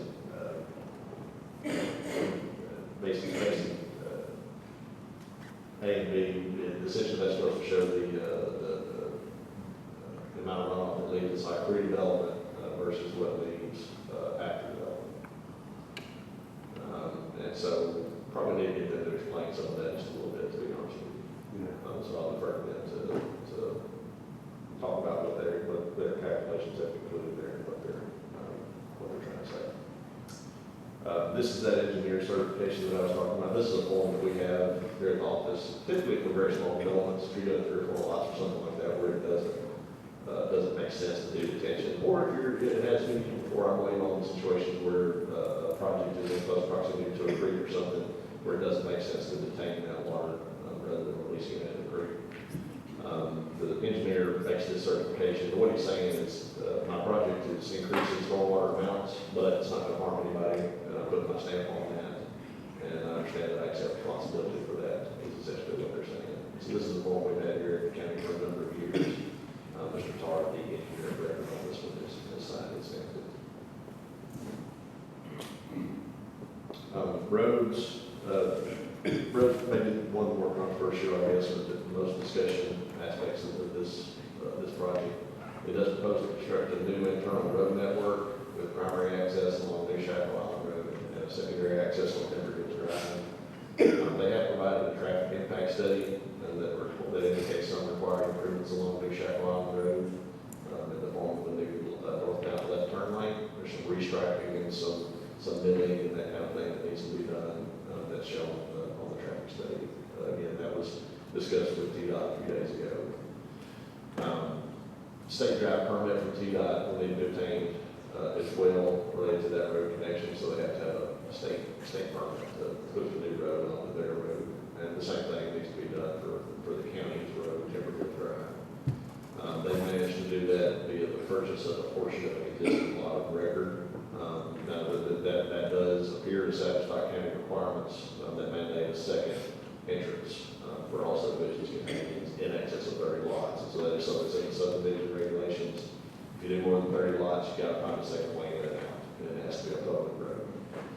And so their solution to that was connecting on the Timberville Drive.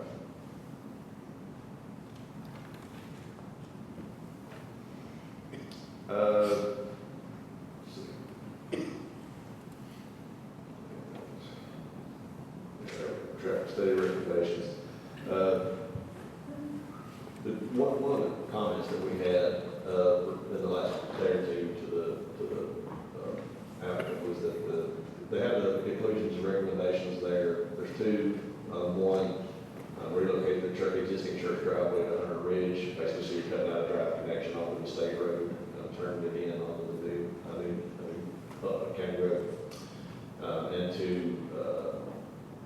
do a dedicated northbound left turn lane on Big Shackle Island Road, on that northbound lane I was talking about. I think TDOT is required to be 180 feet, if I'm not mistaken.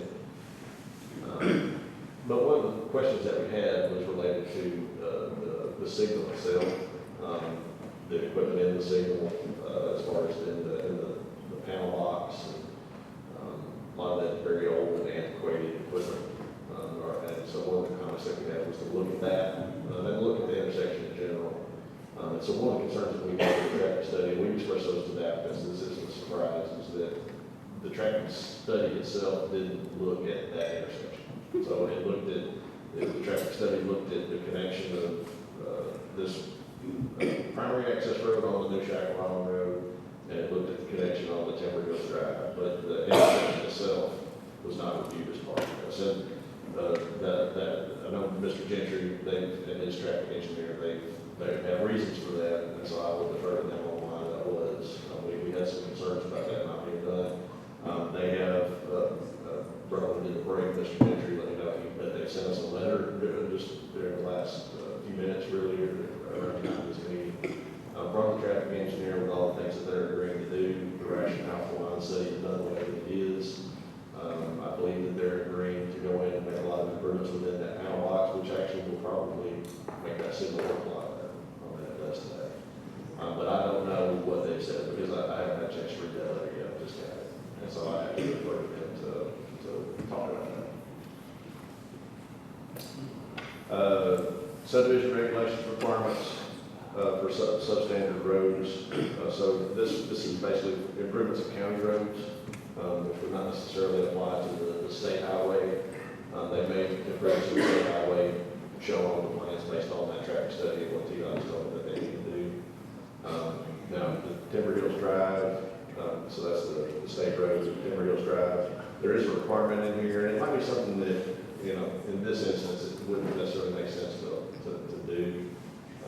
If you're doing more than 50 residential lots, acceleration and deceleration lanes are mandatory. I think that's intended more for through streets. But that is a situation where on Timber Hills Drive, you might want to see that. Might not be appropriate in that rural context on a dead end road. So that's not shown on the plans. It wasn't something that we really made a big deal about because this isn't a road carrying lots of traffic across the county. It's a dead end street, but it is something that the planning commission wanted to see those improvements on Timber Hills Drive. I think you could certainly request them. I think that is something that certainly the regulations would support you in. Mailbox access, I mentioned that a little while ago, get down into some of the other details of the project. The post office doesn't allow individual mailboxes anymore for subdivisions. You have to do these kiosk things that they require. And so you see this is New Shackle Island Road here, and this is that new road. There's a couple parking spaces that they have here. This area is kind of an open space. There's a rain garden there, one that I was talking about for water quality. And there's a mail kiosk that's there where people would stop and get their mail. So that is one of the things that we look for on plans. Utilities and fire protection. There will need to be several fire hydrants for this development, and our requirements, they require that all lots have to be within 500 feet of hydrant, and that requirement appears to be met, and we mail the final plat as well. Fire protection is to be provided by the relevant volunteer fire department. The county has no control over that, over staffing or which fire department responds or if they respond. But the one that typically responds is everybody from Shackle Fire Department. And as I mentioned earlier, these lots are to be served by water and sewer provided by White House Utility District. So they did provide some elevations. I did mention earlier in the meeting that there was a neighborhood meeting that was done a few weeks ago, and I believe these elevations were shown at that time too.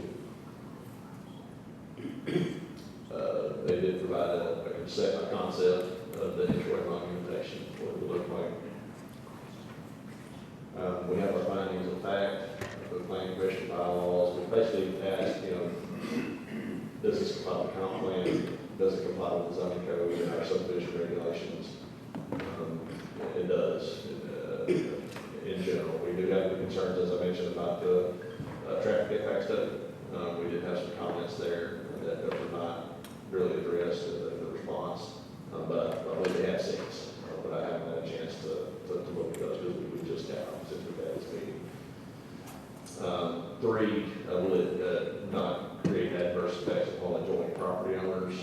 And so that's where your regulations come into play. You know, are they satisfying your stormwater requirements in a way that's not going to cause harm? Does their traffic study contain enough information to make you feel comfortable, those kinds of things? That's one. So that's a third finding thing. 4th, it was really referring to, you know, corrupt deals and that kind of thing. Is there somebody that's getting away with something with this that's going to harm the public? And so that's not necessarily, you know, generating traffic isn't what that's talking about. It's basically, are you throwing zoning code out the window and having somebody that you shouldn't? And so that would not appear to be the case here. But some of that's a little bit, that was a little bit more subjective. Next steps. Mr. Chairman, if this item is approved this evening, it will need to obtain construction plan approval from the county engineer, as well as any required permits for TDEC. So again, those coverage are after construction plan approval and issuance of those TDEC permits, they'll have a pre-con meeting, a pre-construction meeting with my staff and I. Following that pre-con meeting, they can obtain a land structure permit and commence grading activities on site. And of course, we inspect it throughout the process as they install infrastructure, as they install the curb cut in the road and all those things. White House Utilities will be checking water and sewer pipe and other utilities, check their things there. Once all the infrastructure is installed to a point of substantial completion, county engineer sign off on it, highway department is okay with it, they can submit that final plat for the planning commission approval. So what that means is the final plat can't be submitted until, for that phase at least, they got the road in, all the infrastructure's in, hydrants are installed, anything else that needs to be done on the construction plans. And so once that's done, they can get bring the final back to the planning commission. Once that's approved, they can record the plats, start selling lots, and do things. So, Mr. Chairman, there's example motions on the screen to, 1, find that all county requirements are met, and to approve this item, subject to conditions A through C I have there. A being obtaining final stamp approval from the county engineer for construction plans. B being, as I mentioned, to install all that infrastructure, including things they need to do to do Shackle Island Road prior to submittal of the phase 1 final plat. So what that means is before any houses get sold or built or anything, but the infrastructure has to go in first. C, we need to build roads for the road, especially on something that's got the site constraints as this one does. We would need to build drawings showing that the road is where it's supposed to be. So that's example motion 1. Example motion 2 would be to deny this based on the finding of non-compliance with county. I have subdivision standards, could be zoning standards, and some not county standard. Or 3, to defer it in order to allow the applicant to provide additional information, or for the planning commission to digest the information that's been received. That's another valid reason for deferral as well. And that concludes my presentation, Mr. Chairman. Thank you, Mr. Seth.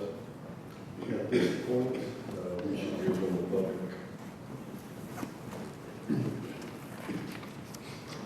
As I said before the meeting, it's stated on the paper that you have 3 minutes. And so please don't be redundant if you don't have to on points that are made by previous speaker. I know there are a lot of people who want to speak, and we want to hear everybody. And but we want to do it in as timely a manner as possible. So Mr. Sunneth will be keeping the clock, and he will let you know when you're out of time. And if you can please respect that, we'd be grateful. First person. Yes, sir. And if everybody, when you come up, if you could state your name and address into the microphone so we can get in the minutes, that'd be appreciated. First person signed up to speak is Todd Ward. Good evening. Hi, good evening. Todd Word, 116 Timber Hills Drive. I'll get my 3 minutes. So my wife, 2 sons, and I have lived on Timber Hills for the past 17 years. Tonight, you're going to hear from many of my neighbors, all of us unified in opposition against the Hunter Ridge development and the impact that it will have on the residents of Shackle Island and of Timber Hills, a dead-end road with only 31 homes. Let me be clear that we are not against development for development's sake. I personally am very glad to have an array of stores, restaurants, and businesses just a short drive away. And we recognize civil land companies' right to develop. We wouldn't have homes if someone didn't decide to build them. What we are against is bearing the brunt of the impact of the Hunter Ridge development. We strongly object to a developer and a single homeowner having the ability to unilaterally thrust massive changes and issues upon an entire neighborhood, not to mention the impact it will have on the broader Shackle Island community.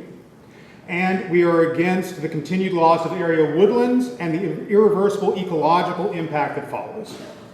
My neighbors will speak to those issues, and they are wide-ranging, from significant increases in traffic to environmental concerns to quality of life concerns and beyond.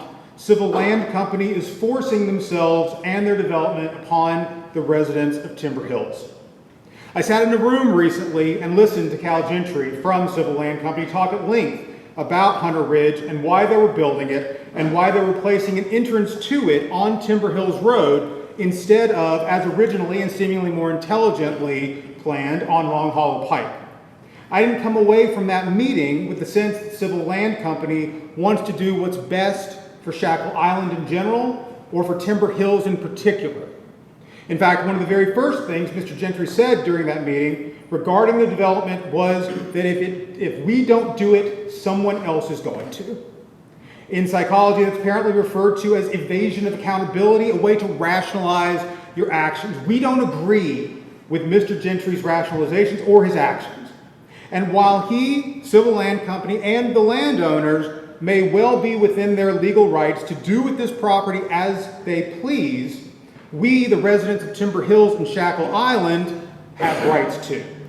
And we respectfully but strongly request the members of this commission think not just about the needs of Civil Land Company, but of us, the residents of the neighborhood and the community that will be so directly and personally impacted by this development. Because we're the ones who moved to this quiet dead-end road because of its uniqueness and solitude, and we're the ones who will have to live with the impact of this proposed development for decades to come. So we respectfully ask, in closing, please grant a deferral on this vote. We are finalizing engagement of legal representation and finalizing engagement of a traffic engineer and an environmental consultant to help review the subdivision proposal. A deferral will help us will help give us and yourselves the time necessary to truly understand the impact this development will have on our neighborhood and our community, and to hopefully eliminate or reduce that impact.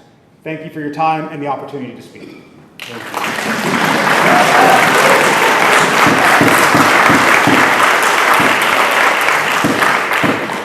The next person signed up to speak is Martin Griffith.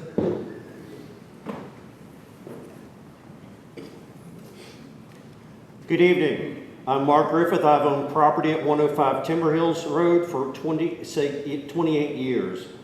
My house is approximately 500 feet from the proposed Hunter Ridge development.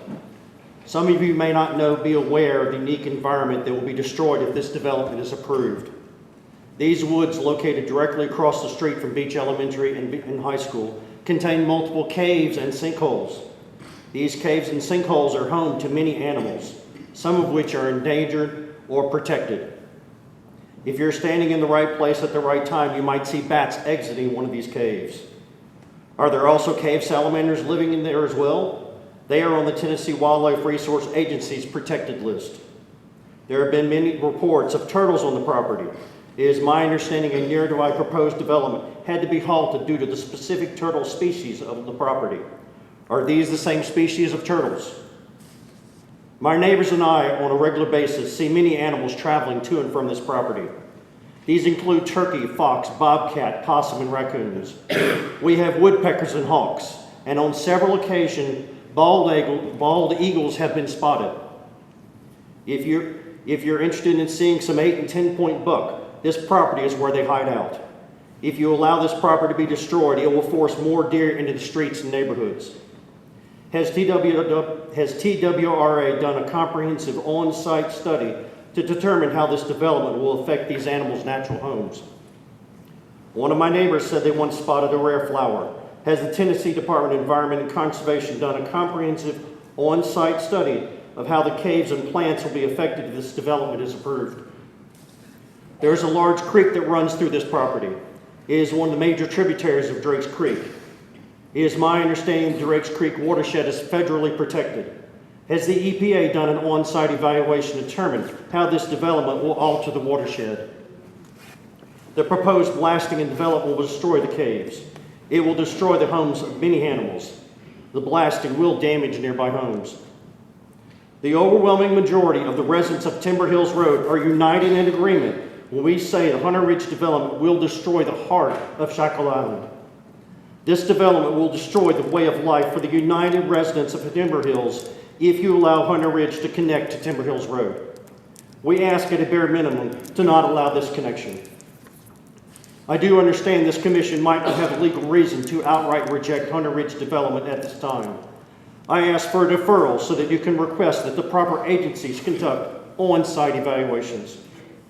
I also propose, instead of blasting and building cookie-cutter homes, which do not match the character of the existing adjacent properties, and which do not meet the needs of the existing real estate market, that we designate this property as a nature preserve to be enjoyed for many generations. Thank you.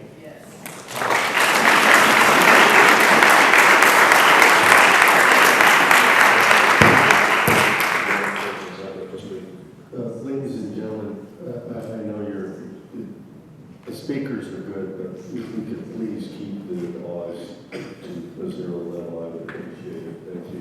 Who's next, Mr. Sutton? Yes, sir. The next person signed up to speak is Susan Hoffman.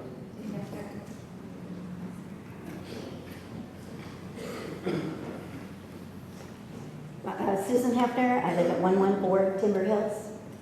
We've lived there for nearly a decade. I am strongly opposed to the proposed Hunter Ridge development for all the obvious reasons everyone's talked about: traffic, lack of adequate infrastructure, safety, negative change to the quality of life of the residents, and loss of the natural habitat of our wildlife and flora, some of which are maybe endangered and are therefore protected.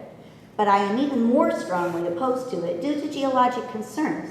This area is a mixed forest which has been undisturbed for decades, with some tree growth over a century old. There's never been a house built on the property. There's a very good reason for that. Some of that area is prone to flooding, as you've looked at.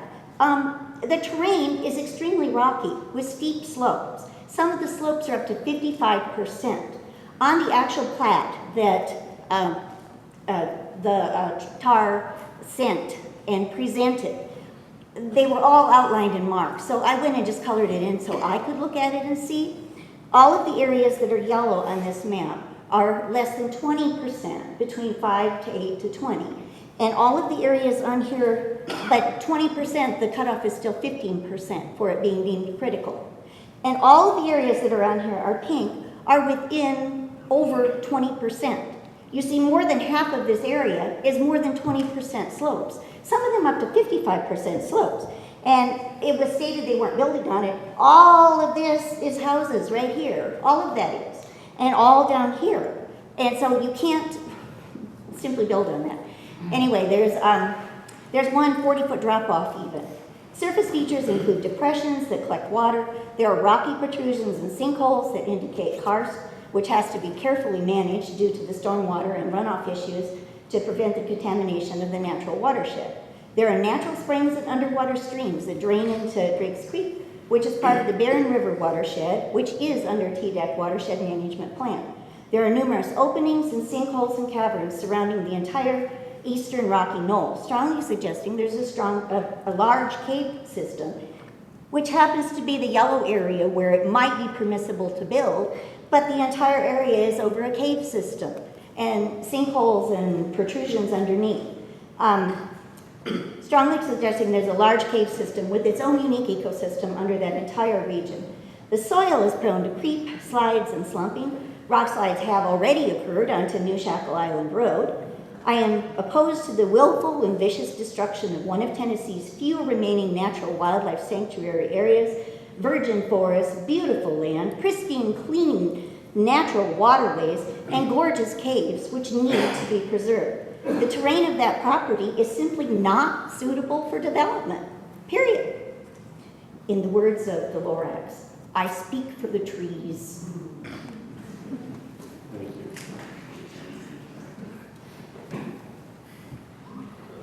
Chairman, the next person signed up to speak is Wayne Bethner.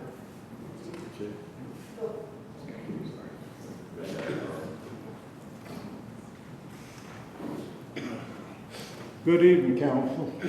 I'm Wayne Hefner. I live on Timber Hills Road. I oppose the construction of this housing development. There have been all kinds of ancient artifacts found in this area. Stone arrowheads, stone axe heads, and other historical artifacts found in this area. We need to do an archaeological survey of this area before we destroy it. Nearby, we have Kidser Indian Mound, a burial ground that's 8,000 years old. There are artifacts in Kidser Mound that date back to 1350 AD.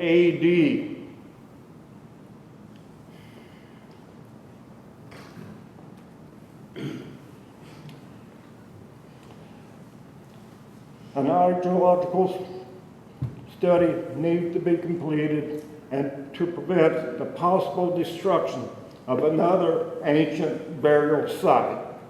I'm asking you, the council, to deny this proposal. Thank you. Mr. The next person signed up to speak is Mike McClard.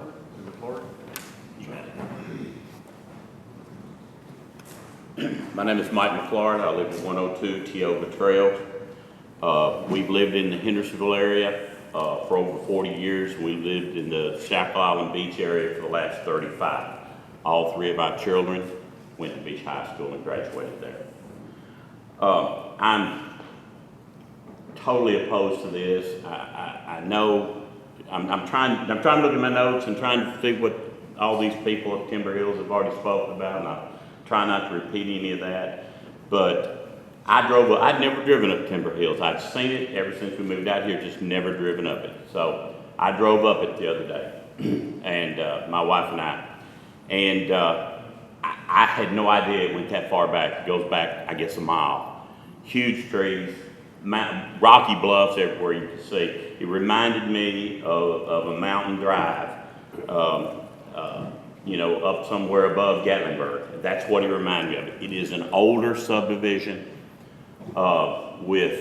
it's just a subdivision road. It's a narrow subdivision road, and to tie traffic into that would just be egregious. We came out, we went specifically at the right time because I'd already spoke to Mr. Gentry and he'd sent me the traffic studies. The traffic study was done from 6 a.m. to 9 a.m. and in the morning, and then from 3 to 6 in the evening, which is the high traffic area, supposedly. So we got there, we drove up and drove back down. It was 2:45 when we got back down to New Shackle Island. The traffic was backed up from Old Drakes Creek Road all the way down around the bend.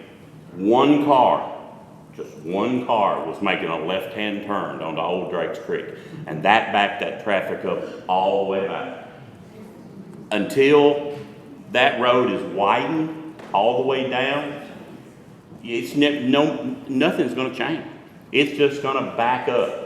And it's not just during the morning hours. That's why I went at 2:45, because that was outside the scope of the traffic study. But there are 3 church services at Long Hollow Pike every Sunday morning. There's traffic is awful through there even then.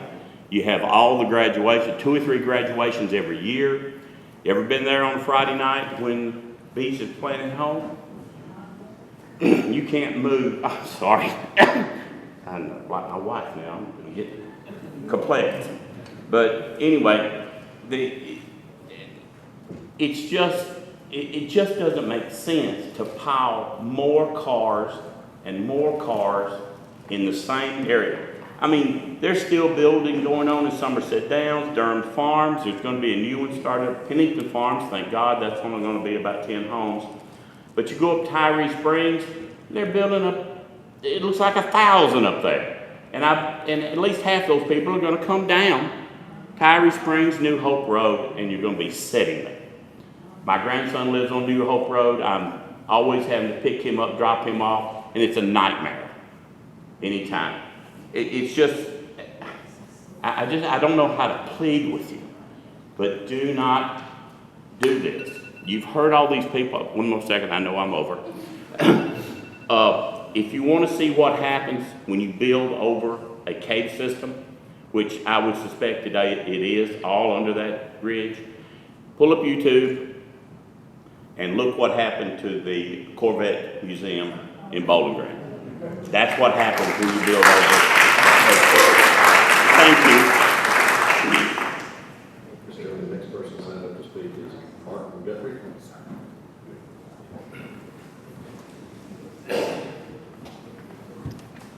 Hello, my name is Martin Guthrie. I live at 102 Timber Hills Road, and I've been there 19 years. Me and my wife Grace live there. We raised 2 boys there. And I want to just tell you a little bit what it's like to live on Timber Hills Road and a recent experience I had. I had 2 guests at my home back in September. One of them was a young lady that's a severe diabetic. And that evening, late that night, she had a diabetic episode, and she lost consciousness, and we had to call an ambulance. The ambulance, it's extremely dark on Timber Hills Road. And coming up that, when you turn into Timber Hills Road, you go directly straight up a hill. They call it Timber Hills for a reason. The ambulance missed my driveway. The ambulance tried to turn around in the dark. The people in the ambulance had to get out. They went back and forth, trying to turn that ambulance around. Then they went back down the hill, and my driveway is at an angle, and they couldn't get in. Meanwhile, my wife was with this young lady, and we were afraid she was going to die. They gave her medicine she had, it didn't work. It took that ambulance probably 10 minutes to turn around twice on Timber Hills in the dark to get into my driveway. So this road is not designed, it doesn't even have a line down the middle of the road. I'm against this development for all the reasons everybody else has talked about, but primarily I'm against Timber Hills Road. The access there. I feel like this developer has, done this for their convenience and their cost, and not considered what our life is like where we live there. If we chose to live in this neighborhood on these lot sizes because of the quality of life we have. This is not a home, it's a way of life. Me and my wife have 22 animals we have on our property that are pets. I have miniature donkeys, I have some goats, I have chickens, that kind of thing. And we have a lot of people that come and visit us, especially children that like to see these animals. And I'm terrified of the construction and the blasting that will put stress on these animals. Grace, you want to talk? She signed up next, sir. This is my wife. So I'm going to let her tell you a little bit more about our animals and how we live on Timber Hills Road. I'm Grace Guthrie, 102 Timber Hills, and I feel like a little David in front of a Goliath. and because I'm gonna plead pretty much for myself, and I don't want to feel selfish about it. But my story is that, you know, I had cancer about 10 years ago, and ovarian cancer, and I went through chemo, and my husband came home with a little box, shoe box with 6 chickens. Fast forward, I was healed, and now we have 22 animals that they mean so much to me.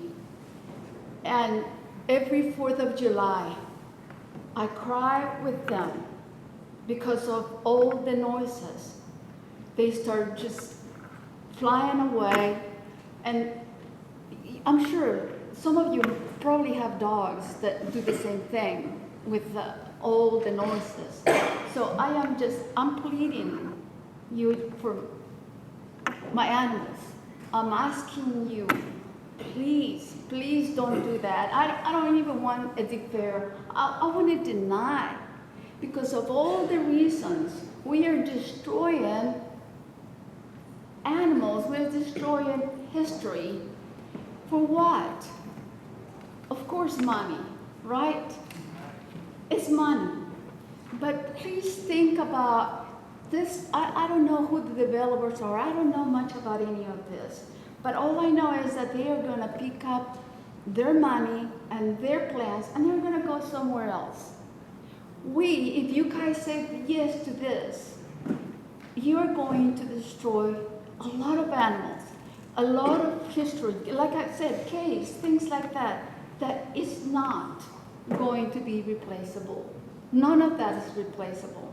I think, you know, this is my kind of thinking also, because I'm thinking, who's going to come and live in these places, right?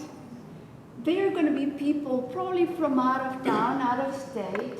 They don't know what we go through New Shackle every single day. They don't know anything about what was destroyed in order for them to live in there. You know, and especially, you know, all the things and all the heartache that but all this is happening. But I trust in God first, and I really trust in you guys, because you are here. You live here. I'm sure that you have been in New Shackle. You have been in Long Hollow. You know what we're talking about. I don't know about the developers. For what I hear is they're from somewhere else, right? So I am trusting God, and I'm trusting you all to defend us and to take care of what is ours. That's all I have to say. Mr. Chairman, the next person signed up, and I apologize if I get the name messed up, but is it Kendra Heppener? Sorry, I know I got that way off. Sure.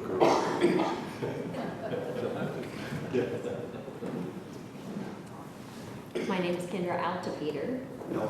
Yes. 115 Timber Hills. And we have lived on Timber Hills Drive for 18 years. Today I want to address the safety of the community traveling on the already overcrowded New Shackle Island Road, especially first responders. In 2017, 3 first responders were injured while tending to an accident on New Shackle Island Road. A man decided to try to go around the accident, but ended up backing into a car, sideswiping a car, running over the foot of a first responder, and finally hitting the ambulance, injuring a first responder and a patient. When the news covered the story, WZTV, they commented that the rapid growth in the area is only raising the risk of accidents on the road. Also in the same article, Sumner County EMS said the road could use a review and a redesign. Sumner County officials were quoted as stating that they are urging people to move over and take the proper safety precautions so this does not happen again. Herein lies the problem. If you are driving on New Shackle Island Road and an ambulance, a police car, a fire truck need to go and get through, where do you go? There aren't any shoulders on the side of the road. There aren't any middle turn lanes. Where are we supposed to go?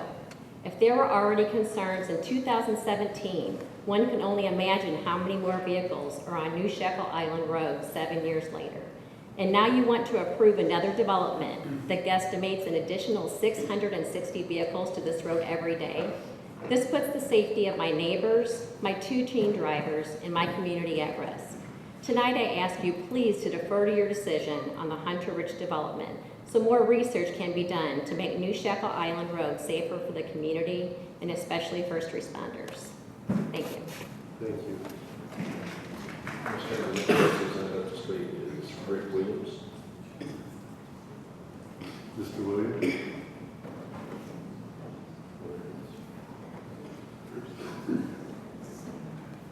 Hi, my name is Rick Alexander. I live at 103 Timber Hills Road. I am substituting for my neighbor Rick Williams, who signed up. I have a letter in my hand here from Ricky Skaggs and Sharon White Skaggs. They're our neighbors that live on New Shekel Island Road, not far from the entrance of Timber Hills Road. I will read his letter. I'm sorry that we could not attend this very important meeting tonight. Sharon and I had a prior commitment that we had given our word to attend, but I do want to say that we are very concerned about the 100-acre, 64-house community called Hunter Ridge. We have lived on New Shekel Island Road going on 25 years now, and every year the traffic grows more and more. With a new community of 64 more houses, that could possibly be 128 more cars on an already congested New Shekel Island Road. There were so many accidents on that road in 2024, counting my wife as one of the many. Traffic is a real issue for all of our neighbors. If you are driving to work or taking your kids to school, it's a dangerous road already. Sharon and I have read the concerns of the Timber Hills community, and we agree with them. We don't believe the existing infrastructure could handle the Hunter Ridge development. If we could, we would vote no. Ricky and Sharon Skaggs. Thank you. Next representative up to speak is Michelle Cavisa. Michelle?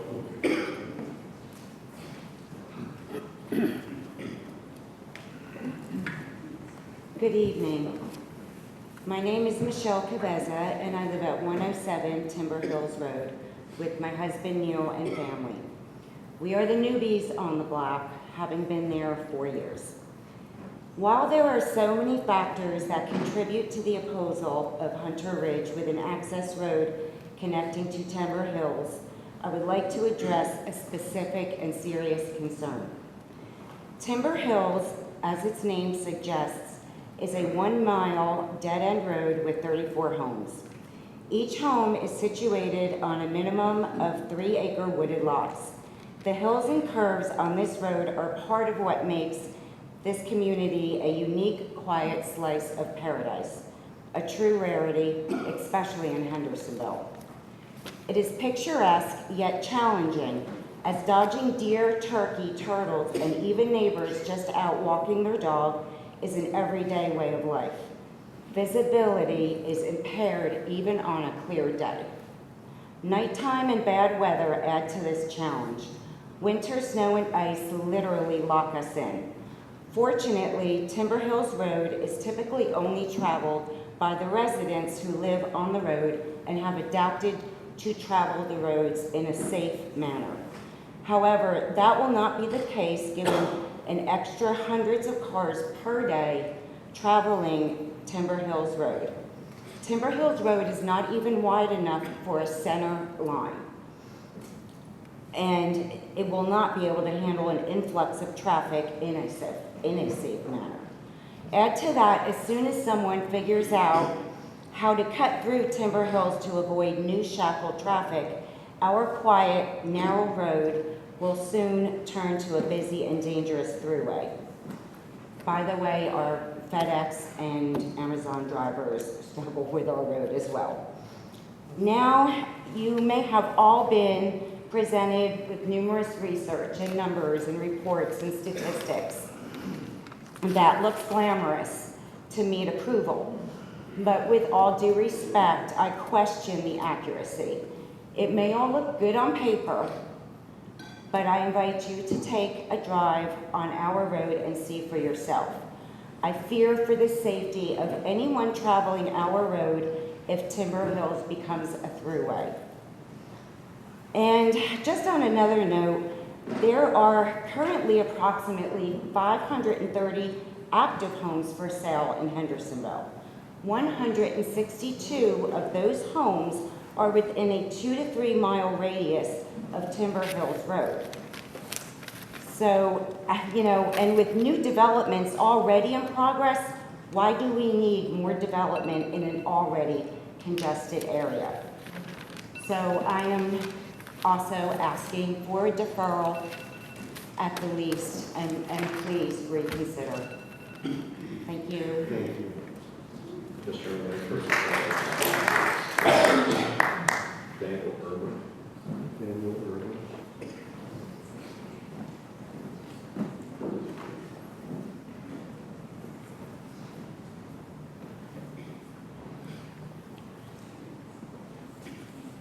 Good evening. My name is Daniel Urban, and I live at 112 Timber Hills Road with my wife and 2 children. We have lived there for almost 9 years, and we're very intentional in choosing this street to raise a family based on the privacy and the serenity of the area. As serene as our dead-end street is, I do dread the day that my 2 children will have to make a left turn onto New Shackle to go to school. The thought of intentionally adding more volume and making the traffic worse than it already is seems negligent.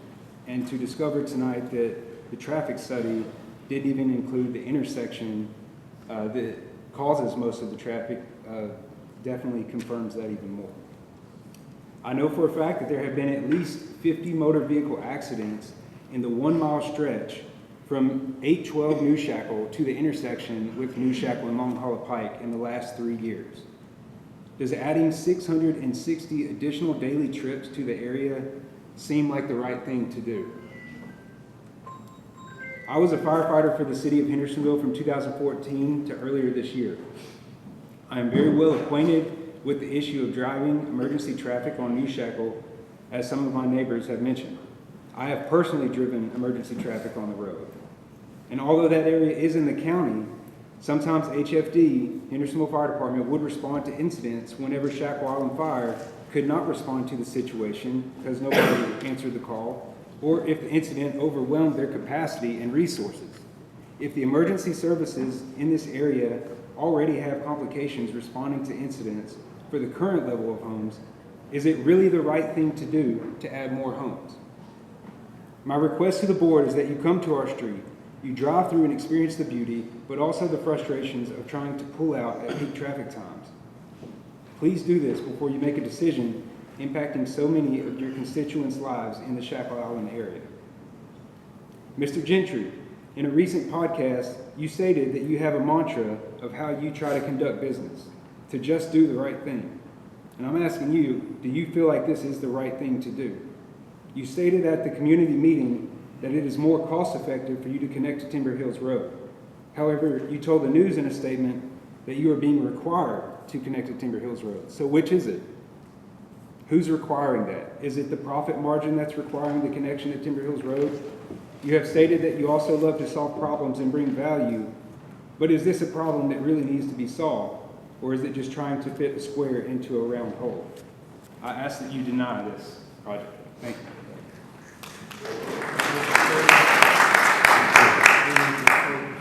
Please, maybe we focus on the issue and not talk about individual. We need to be professional.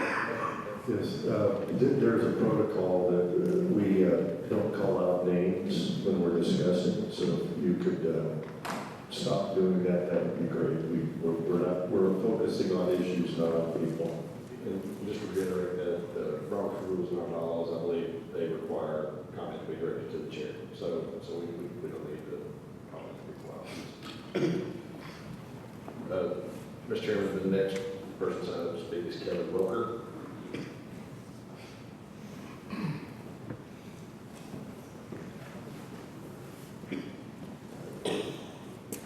Good evening.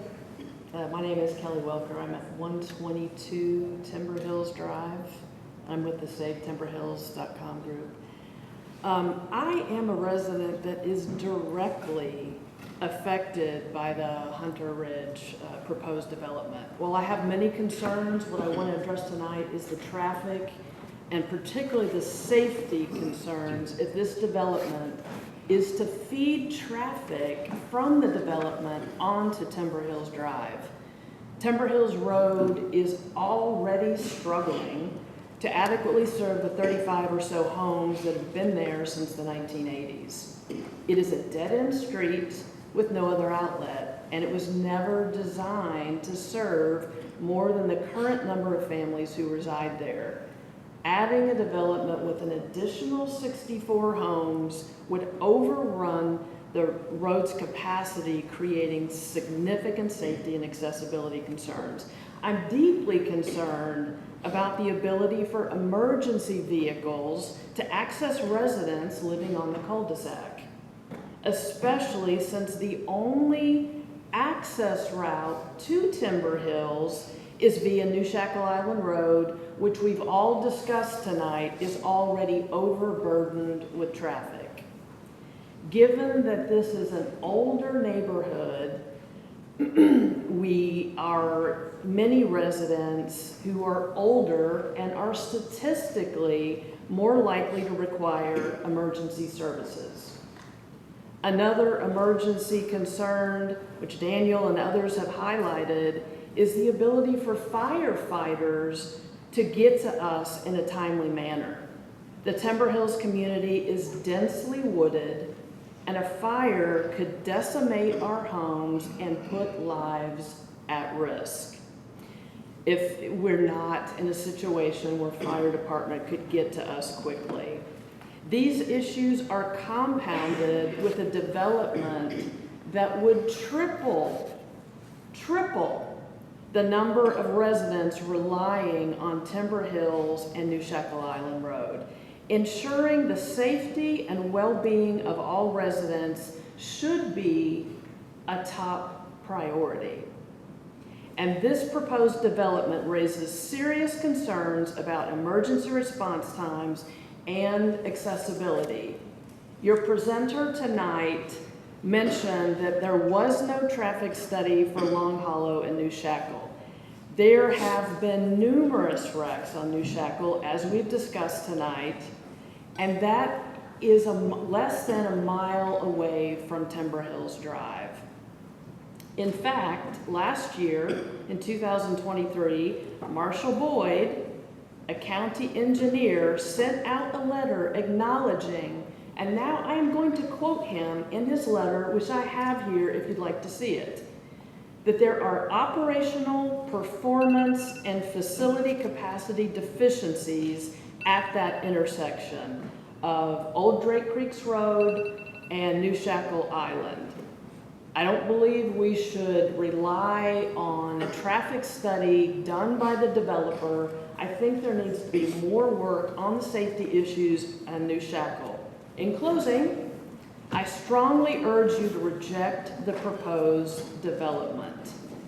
While I understand that new housing may be needed in Sumner County, there are other places either that already have better infrastructure or where that infrastructure could be more easily provided. And I urge you to vote no. Thank you for your time. Thank you. The next person signed up to speak is Neil Gaviza.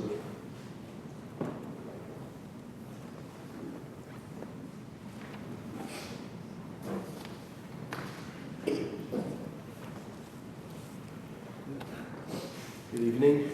Thank you for letting us be here and attend. I humbly, my name is Neil Caveza, and I'm at 107 Timber Hills, along with my wife and my family. We've all been there for 4 years, and we love Hendersonville. We've been here since '96, and we have seen great things happen here, and I believe we're going to continue that trend. So, that being said, I stand with Save Timber Hills and humbly request at least a deferral, if not a complete removal of this proposal. First of all, to allow our family and friends and community to better examine and vet current traffic and study conditions and environmental conservation studies that we just don't have enough information on. This is 3 weeks in the making that we're just kind of grasping at straws. We don't have enough time to respond. So that's another reason that I really highly suggest that we take another look at this from a more communicable standpoint than just a developmental angle. So I would encourage that this includes, confirming on conflicting information regarding development access to Long Hollow and Timber Hills. Because according to our meeting that we had with the developer about 3 weeks ago, it's a community meeting, they mentioned that the cost was too high to go into the development onto the Long Hollow pathway. And it would be best suited for them to go into Timber Hills. So I would just like to have clarity on that and confirmation. Why do we have to go to Timber Hills? Is it just for money, or is it just, are there any other reasons? That would be really nice to have that information. In short, we're just requesting to have more studies done so we have a better understanding of why we're doing this. And what's the benefit? What are we getting out of this? Just another development in a corner lot we already know. I mean, look at it, it's a mountain, it's a huge rock. You're gonna blast this rock down that has caves, and we've already talked about a lot of the geological and artifacts and just awesome stuff that we've already talked about. I'm standing with everyone here. And I hope that we can resonate with the folks in community and commission and also developers that our concerns and our hope and prayers are that you please reconsider. One, tonight to defer. Two, to ultimately just remove and not do this. Thank you. Mr. Chairman, that concludes page 1 of the assignments. Moving on to page 2. John Altopeter. Sorry.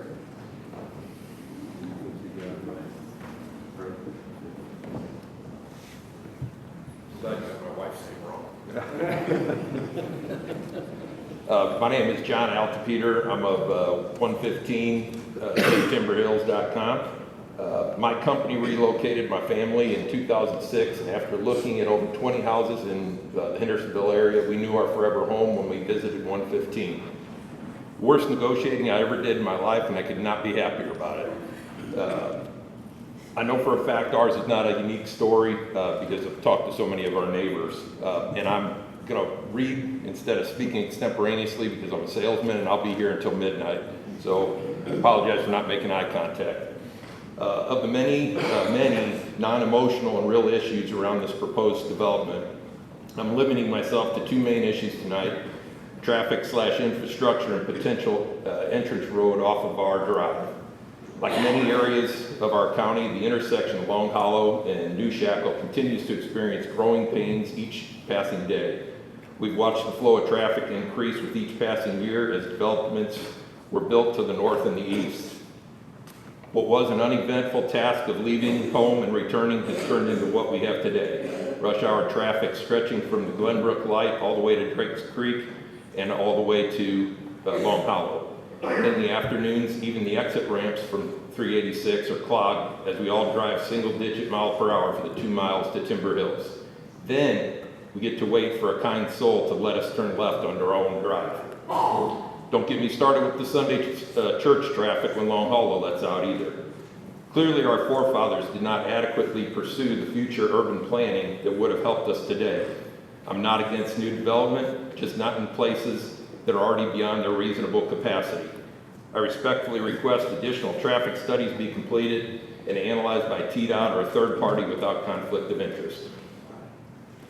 My second point is that statements made by the developer regarding connecting to Timber Hills is being blamed on this commission. I find it hard to believe this could be true. My faith in you as my representatives is too strong to allow it. I've also read minutes about concerns with a Long Hollow secondary entrance being influenced by the turkey shoot area. Again, I refuse to believe this commission would ever defer near unanimous consensus of the Timber Hills residents against using our dead-end road to a fundraising turkey shoot that happens for a few hours annually. It sure seems a motivated developer would have either made an annual donation to offset the lost funds or made arrangements to relocate this area. It seems incomprehensible to have guns being discharged toward the subdivision. My respectful request here is to wholesale reject any connection to Timber Hills. Thank you, and safetimberhills.com.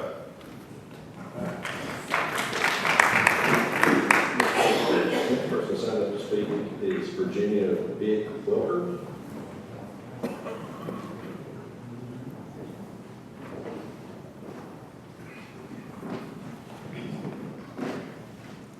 Good evening. I am Virginia Vick Welker, and I live at 122 Timber Hills Road. I ask you to reject this proposed development. My spouse and I fell in love with this dead-end street 8 years ago and sent a letter to everyone on the street saying, hey, do you want to sell because we want to live on this street? And we ended up buying the 25 acres on top of the ridge of Timber Hills Drive. And it's a little bit of a slice of heaven. We own that 25 acres, and we left the subdivision to come to this piece of serenity. And we're asking that that way of life, what touches our heart, does not have to change. It really seems like this project only serves the developer and one homeowner. None of us are benefiting from this, and actually it's going to change our way of life. Living next to a subdivision is not what we intended when we purchased this piece of serenity on a dead-end street. The project is devastating to us, the residents on the street, the wildlife ecosystem, and what about historic Shackle Island? The actual development, blasting, and destruction of the natural habitat will be devastating for us, our neighbors, our homes, our animals, the wildlife, and again, not to mention the destruction to our homes from blasting. Who is responsible for that? I don't think the developer is going to help us out if we've got now foundation cracks from the blasting. We have also seen bald eagles on Timber Hills. I have video to support that. We also know that there are many caves on the proposed site. We have found Native American artifacts, including stone carving, arrowheads, and bent trees. I also have photographs to support that.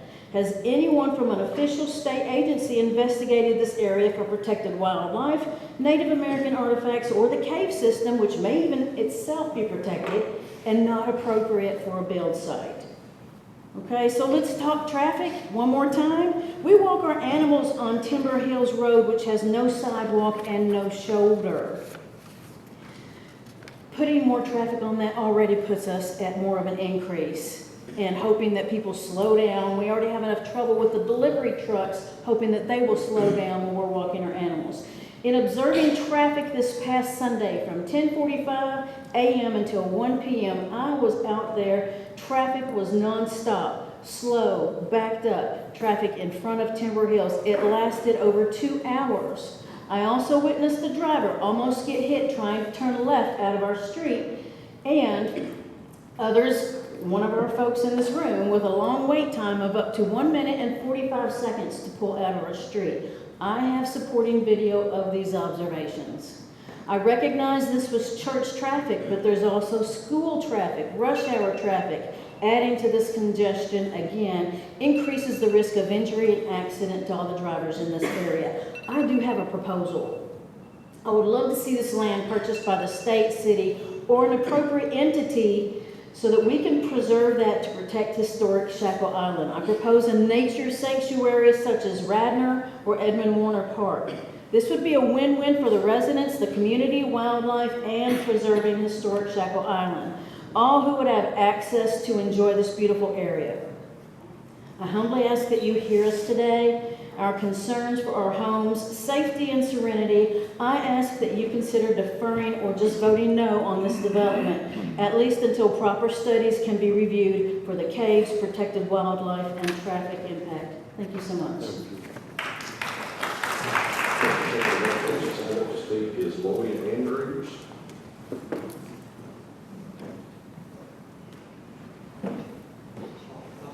Lloyd Andrews. The next person signed up to speak is Jim Latimer.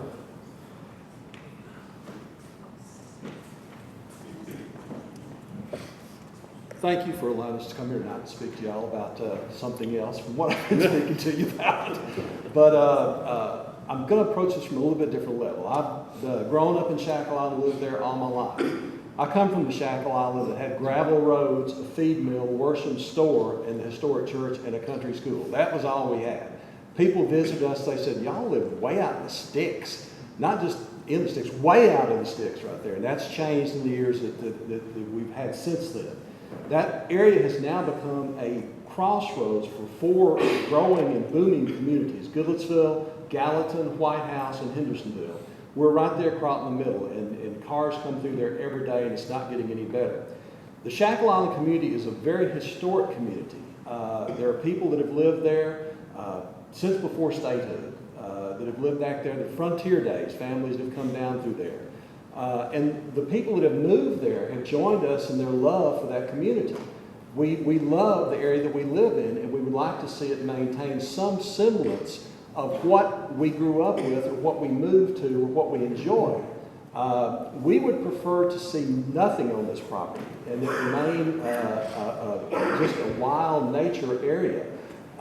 There's so many concerns: environmental, water coming off that hill once they strip it off, going into the creek. We've got flooding issues there. The traffic, the 800-pound gorilla in the room, no matter which way you go, New Shackle Island, Long Hollow, Timber Hills, that traffic is just giving up, relentless, all the time. Even if you were to put another entrance out onto Long Hollow Pike there in front of the school, you're going right into the school zone there and creating other issues with that.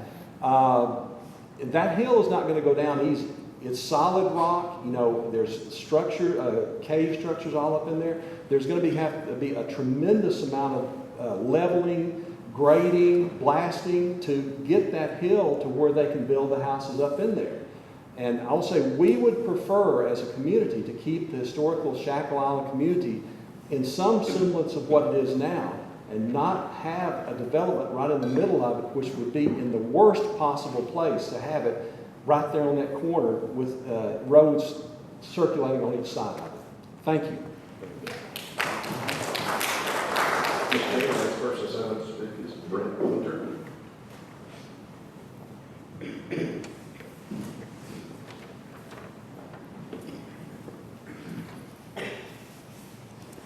Good evening. I'm Brent Hunter. I live at 2220 New Oak Road. I don't have a real dog in the fight, so to speak, of saving Timber Hills. Know the community well. I am from this community of Shackle Island. Also, my family is the current owners of this property. And I'm dead set against what they're doing.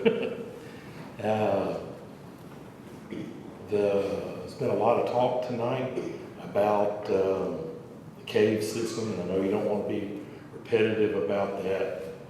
And I've heard that the developer doesn't believe that there are caves over there. And I'm here to tell him that I can walk you right to them and let you see for your eyes, your own eyes, where they're at, from his proposed plat of where they're wanting to hold water, are directly sinkholes that are affiliated, I believe, with a cave system. It's not an explored cave system because there's no big openings big enough to get into without a little excavation work to get in there. But they're there nonetheless. And I'm sure they're extensive. I've seen pictures online where the caves go off into the Timber Hills community. Maybe they do, maybe they don't, I have no idea. I've never been all over those people's property, but I have been all over that property my entire life. And I can tell you that there's unique features to that property that this development will greatly impact and destroy. There are creek systems, there are 3 separate creek systems on that property that will be directly impacted. Whether they say they don't want to put in retention ponds to keep from, just let it go into the creek. That's one thing that would greatly impact that creek. But there's 2 other small subsidiary creeks that come off of that property that, from what I could tell by the plats, will basically be done away with. And I do know that if that's the case, they have to have mitigation plan in place, and I have yet to see anybody in your presentation that talked about the mitigation of the disturbing these creeks and the wetlands that they drain off into. And there are 2 separate little wetland areas that these creeks drain off into. Mostly one is precipitously a drainage ditch, more or less. It collects the water coming off of this property. Another is a spring system, which I firmly believe it comes out of a cave. It's part of that cave system. It comes down and joins into the main creek, connects to Drake's Creek. So my whole objection to this development is that you're going to end up, so you're going to end up destroying a lot of natural habitat. And I've heard tonight also talking about turtles and shutting down projects. I can tell you, I know that there's turtles that live on this property, the box turtles, southern box turtles. I know they live on this property, which will now go away. And so there are environmental causation of denying this plan to be proposed and accepted. And that's what I'm asking the commission to do, is just deny the plans. I know that they, as far as I can tell, there's not a non-compliance of subdivision standards, but some of that has not been addressed. The environmental impact of what they're about to do has not been addressed. And that's why I asked for denial. Thank you. Next 3 folks we have signed up to speak, Mr. Gentry, Mr. Cook, and Mr. Reese are affiliated with the project. We've historically put them to the end of the sign-in sheet and had them speak last. Is that acceptable to you, gentlemen? Mr. Chairman, the next person signed up to speak is Ricky Woodard. I'll pass. I'll probably get a shot. I'll see what I got. Mr. Chairman, the next person signed up to speak is Pastor Robert Bell.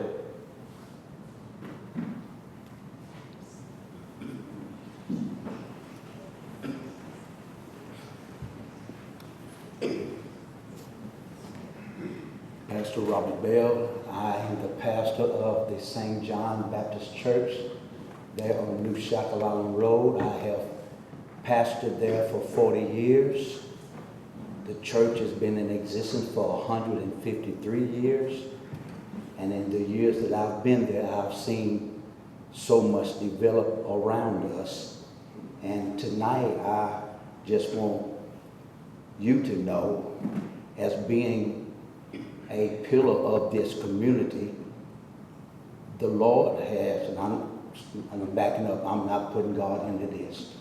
I'm putting the faith of you as the people to know that when you look at the other developments around that area, it still is going to cause already issues that's already been taking place before this development takes place. So I have talked to those that are planning on buying this property. I've talked to the owners through the years, the Hunters ladies, Miss Mary and Ann, and I've become very acquainted with them, and even to the point that for years we have tried to buy some of the property from them so that we can expand, but they preferred us over to, they've been working on this for over 2.5 years.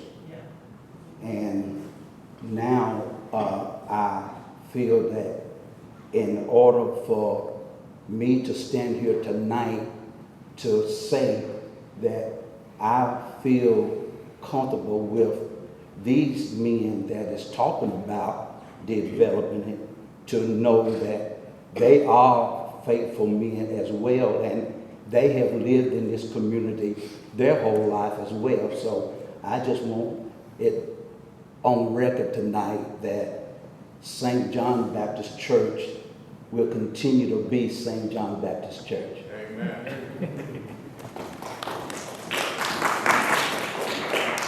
Mr. Chairman, the next person signed to speak is Senator Lozano.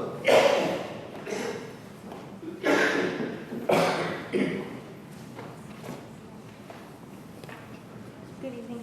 My address is 1004 Sweet Oak Ridge, Michigan. I'm probably newer than probably everybody here, actually, to Tennessee too. And we bought our house online. When we got here, it was nighttime, and when I woke up the next morning, I couldn't believe my eyes. It was probably the most beautiful place I've ever been. Let me tell you where I'm from in your very near future. Okay, where I come from, we had vast forests, 5 million Valencia orange trees. The county was sprawling with more than just agriculture. We had dairy farms, we had northern reaches, we had cattle, we had celery, walnuts, lima beans, sugar beets, berries. We had farmlands. It was beautiful. It was amazing. We started off in 1950 with 216,000 people. By 1990, we had 2.4 million. Let me tell you about this place. You guys have probably all heard of it because it comes on the news every year for 2 reasons. First, fires, California fires. This is Orange County. This is Orange County. It used to be a beautiful land of trees. It was not a desert. It wasn't always a desert. Now you can't grow anything there, just about. We get fires and we get flooding every year. And this is where Hendersonville is headed. A lot faster. We're growing a lot faster. And when I look out on my patio, I used to have the most amazing view. Now there's a house there. What little bit of woodland that we had has been cut down the past 3 weeks.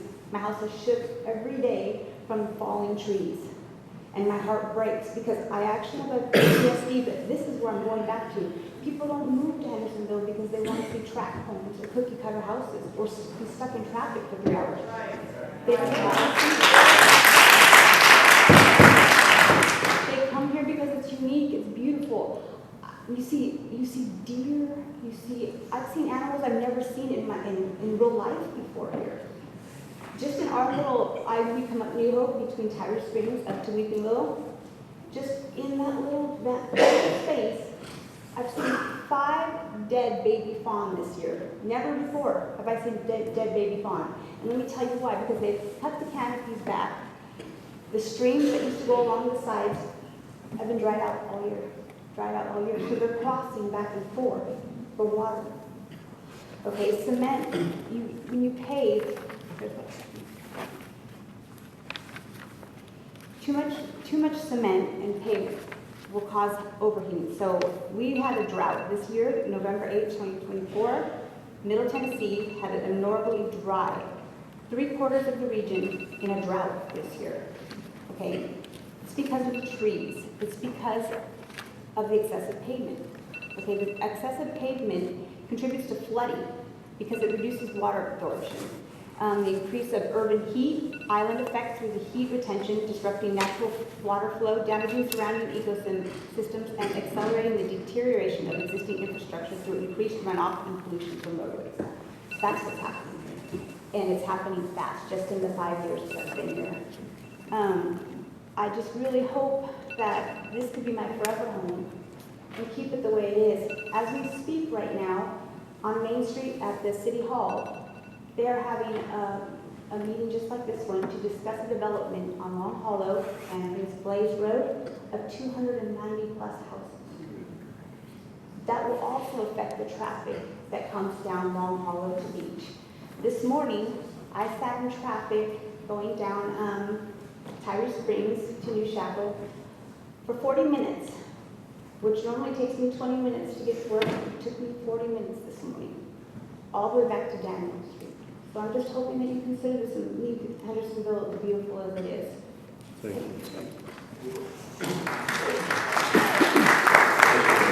To speak is Mr. Kevin Baker.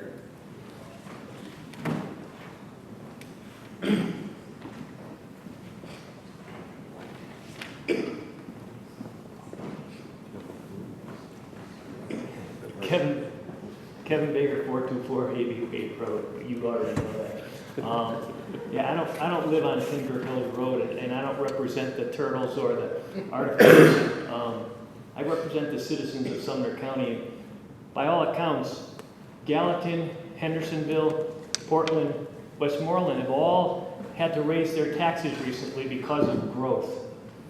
Sumner County, as you all know, is sitting on the cusp of another property tax increase because of growth. It doesn't pay for itself. Voting for this and any other development saddles the existing citizens of Sumner County with more potential taxes. And that's just wrong. We need to have growth pay for itself. But I'm going to give you a couple of reasons why I think you should defer this at a minimum, even get rid of it. First of all, and I don't know why I make notes. I never follow. One of the things that you put up there talked about that there's not going to be any runoff remediation. You know, if you know anything about 100-year flood data and floodplains, or 500-year floodplains, well, first of all, the United States hasn't been in existence for 500 years. How could they have 500-year data? They don't. It's all statistics. Well, I wonder if they take into account the 2010 floodplain data, when a lot of Sumner County was flooded out. You know, when we're making some of these decisions, I think you need to revisit that whole argument that there doesn't need to be any remediation of runoff, because certainly anybody that lived in Sumner County in 2010 knows that all of our existing civil engineering processes did not work.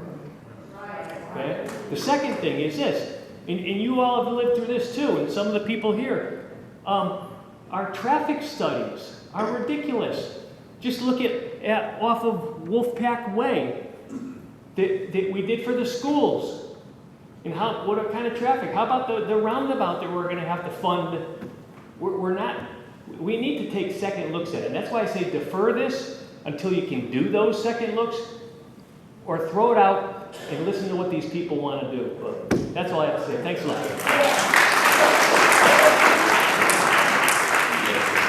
Mr. The next person sent to speak is Tom Zell. Sorry.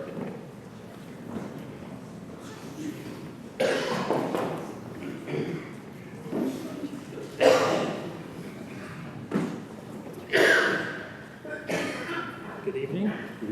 My name is Tom Zell. I live at 174 Timber Hills Road. And everybody knows it's a dead end and it's a mile and a half long, but I'm also a school bus driver. That's what I do. And I'll tell you that Timber Hills Road is one of the few handful of roads in Sumner County that is impassable. Can't get a bus up, you can get it up, but you can't get it back out. Anybody who's been up there. And what I'm concerned about is the safety of the children that will be added to this new development, that won't be able to get on a school bus on Timber Hills because you can't get out. and have to be on New Shackle. Well, that just adds to how unsafe it is, because there's about 12 or 13 buses that go up New Shackle different times. I park my bus at Beach, so I'm very familiar with it. And those buses say it's the scariest road to drive up is New Shackle. And if they're afraid to drive up there, just think how unsafe it is for the kids. Got to take that into account by definition. And I urge you guys to deny this whole thing that we're doing here, or at least defer to figure out all this traffic that's going to be, that I think are conservative estimates, by the way, that all this traffic that's going to be here is just going to be unsafe for our kids on New Shackle. I mean, if you've ever tried to pull your car out of Drake's Creek onto New Shackle Road, it's a nightmare. Just think about a bus that has to do that. So I urge you to at least defer, and in the best case here is to deny this proposal.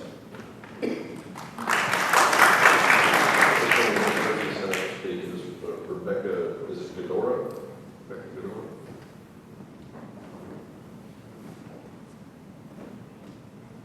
So do you bring it up? It's on New Hope? Oh, I think she had to leave. I think she had to leave, yeah. Mr. Chairman, the next person signed up to speak is Bob Mingle. Bob Mingle.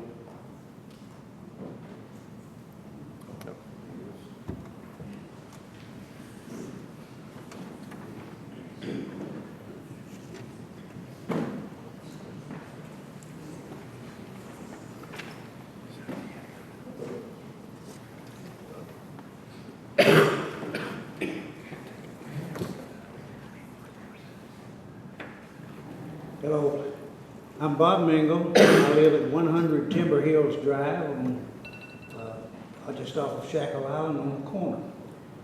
And we moved there in 1984. And I've raised 2 children there. One of them is with me tonight, my son. And I have a daughter, but we've also have 6 granddaughters and 3 great-grandchildren who take advantage of our place there. We live in a log house, and we certainly have enjoyed it. I to say that it's like Gatlinburg. We do have a condo in Gatlinburg, but this street is more like Gatlinburg than anywhere I know.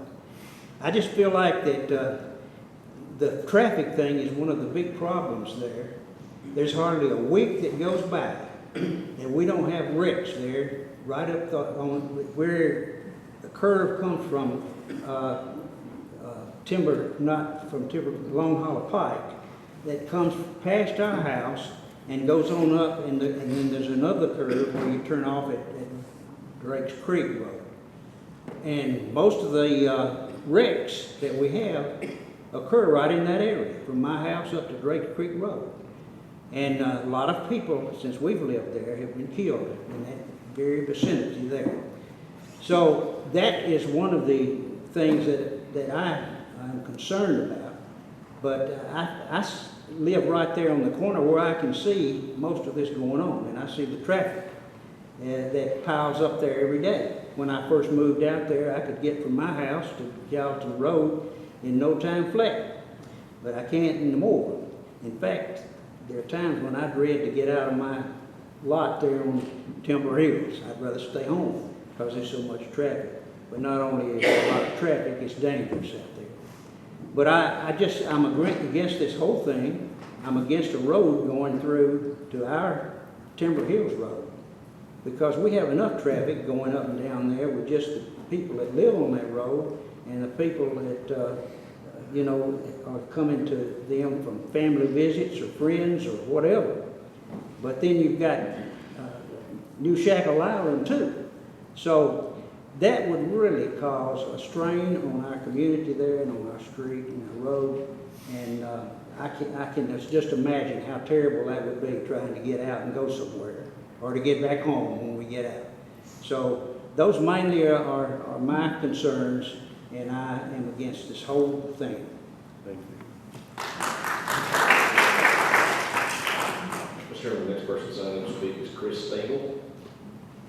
I'm for a different project. Oh, okay. We'll remember you. We'll come back. But looks like, Mr. Chairman, looks like all three of these folks are earmarked for another item. I totally missed that. The only remaining folks we have signed up to speak are the applicant's representatives. So, Mr. Cowden.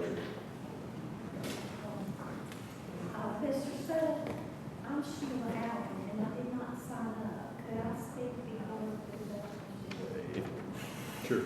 If you want to come up here. Is that okay? I apologize, I didn't think to sign up when I came. Name and address, please. I'm Sheila Allen, and I'm at 3217 Long Hollow Pike. And we have lived there since 1977. I think that's 47 years since we've been on the property that we're on. And I wasn't sure whether to speak or not.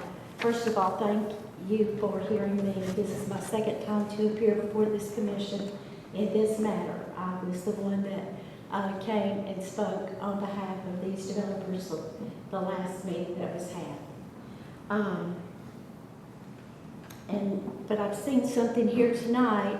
My heart goes out to everybody involved in this situation. Change is hard, but change seems to be the only sure thing that we have in life. And it's going to be hard for me. My family owns 30 acres, 31 acres back there on Long Hollow Pike. And our property lays behind the volunteer fire department, the old Beach Elementary School. And from Hunter Ridge lots 28 to 33 are going to be my new neighbors if this goes through. Now, the other neighbors are the ones who live in Timber Hills. Those homes were built in the 80s. And we were there when Timber Hills was built in the 80s. And most of the people that are here tonight, are from Timber Hills, talking about this development going in when we were there, when their development went in. And we felt the same way when that development went in. I've heard Gatlinburg several times here tonight.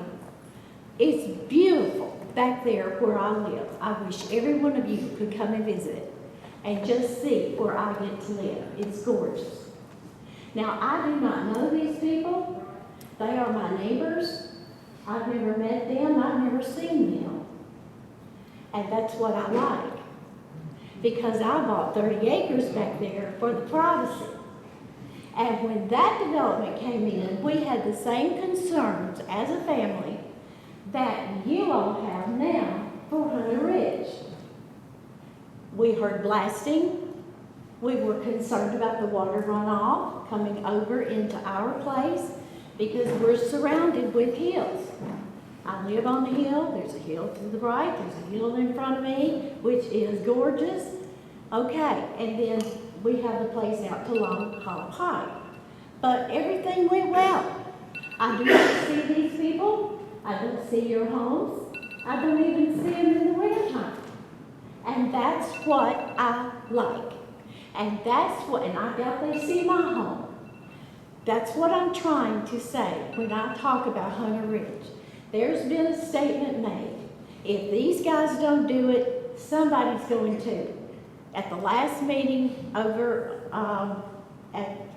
just the last meeting, somebody called that a scare tactic. Tonight I hear it being called a psychological something. I don't know. It's neither of those. It's reality.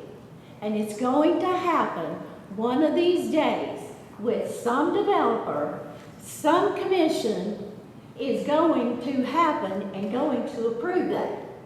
Now, what these developers have proposed, in my opinion, is going to be just as good as what we turned out to have in Timber Hills when we were so worried about them. They are putting 64 houses on 124 acres, right? It's going to be at the top of the ridge. The rest of it is going to be left natural. And that's my view. Now, that's what I've been concerned about in the whole thing. Who is going to be building over there? What are they going to be building? They've been called cookie cutter homes. They've been called everything. They're going to be $1 million homes, from what I understand from the last meeting. That is going to up property values in that area. It won't hurt them. It's going to up them. It's going to make things better. Now, the traffic problem, I'm not going to touch that. It's there. We all know it. Seems to me like some of this passion could be turned toward that project and get us situated out there in that area with wider roads and a better way for the kids to get in and out of school, Drake's Creek Road and everything else that's going on out there. That's where our attention needs to be. I don't think it's necessarily the developments that's going in or the people that's coming in. I guarantee you 95% of these people live in a development that used to be somebody's farm. It used to be somebody's land. But a developer went in there, developed the land, a builder went in, and they built homes. And now these people live in them. Miss Ellen, could you read These people live in them. That's what we do. And the community grows when we all work together like that. If anything is going to be going in there, I love what these guys are doing, these developers are doing, and I support it fully, completely.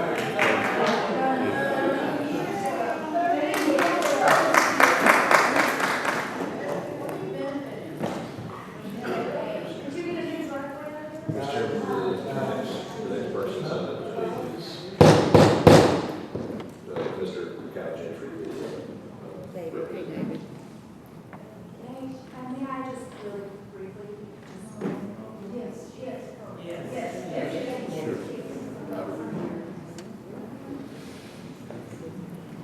Name and address, please. My name is Caitlin Sterling. My address is 104 Chickamauga, so I don't live in the immediate area.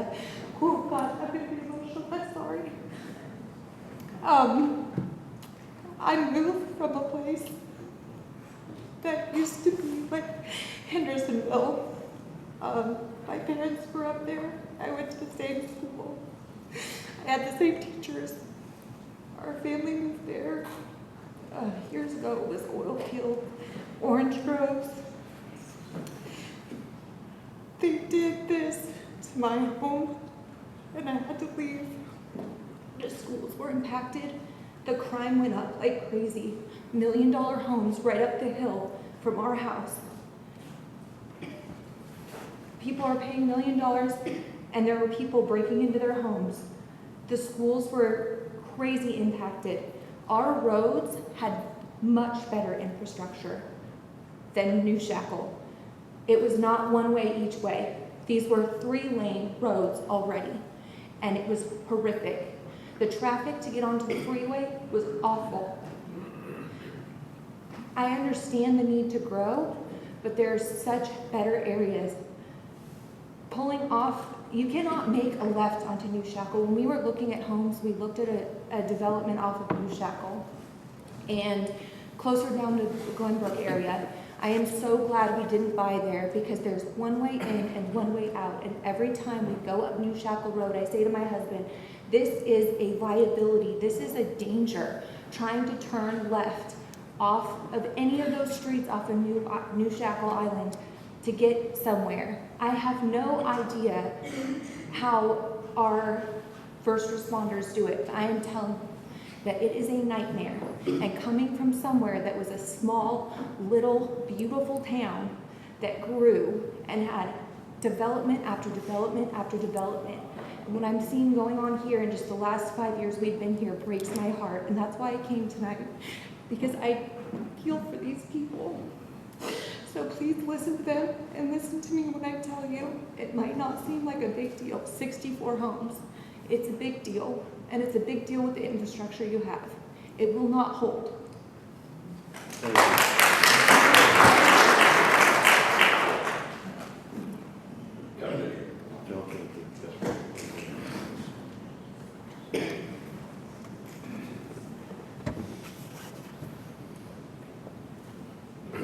Thank you, Mr. Chairman, Commissioners. First, just to introduce the team, myself, I'm Calvin Gentry, my partner, McLean Fowler, and back, we're the developers. Jim Reese, with Shell Brothers, is the home builder. Marty Cook's our legal representative. We're the team. All four of us live here and lived here for a really long time. I want y'all to understand we live here too. I know this is very emotional, and I'll address the chair. I'm going to refrain from responding in a way to provoke. I'm going to try to stay on the facts and stay technical. And I think it's great that there is an opportunity for people to voice their concerns in this manner, unadulterated. I think that's good. So I'm glad that we've had this. But probably the best question I heard tonight was why Timber Hills? And I think that's probably the best place to start the explanation of what we're doing. You know, this property was listed on the MLS this year in May. It was put up for sale to the general public. The owners want to sell it. They're tired of maintaining it. They're tired of people sneaking on. They're tired of having to repair fences. They're ready to move on. So they put it up for sale. And we went to them with a proposal to purchase the property and develop it, and we told them we would do it by right, which meant we weren't going to ask for rezoning. We weren't going to ask for extra density. We weren't going to ask for anything extra. We just wanted to do what we were already allowed to do. In July, I think you guys and the county commission were working on changes to the zoning ordinance, and those passed. They made minimum lot sizes in the county, out in the county, larger, 2.3 acres. But they left lots in, come out here. I speak to the top of the microphone. Here. So those changes raised the minimum lot size out in the county to 2.3 acres, 100,000 square foot lots. But they specifically left areas like this, they're inside the urban growth boundaries of the cities, to be 40,000 square feet, plus or minus an acre. So under those guidelines, we designed our plan, and there was a place in the zoning code we talked about with the planning staff that said there is the ability for the planner to ask for a second connection if he feels one is necessary, and Mr. Sutton asked for one. So we showed one going out to Long Hollow because that seemed to be the simplest way to do it. In September, Planning Commission moved forward with some changes you guys have been working on the subdivision regs. One of those changes codified or made into law that requirement for developments over 30 units to have that second access. It's no longer just at the whim of the planning director, it is a requirement of the 30. And then I know rules are written, and they're written in a way, and you can't think about all the outcomes from those rules and the way they're written. Sometimes they have to be modified. And that rule,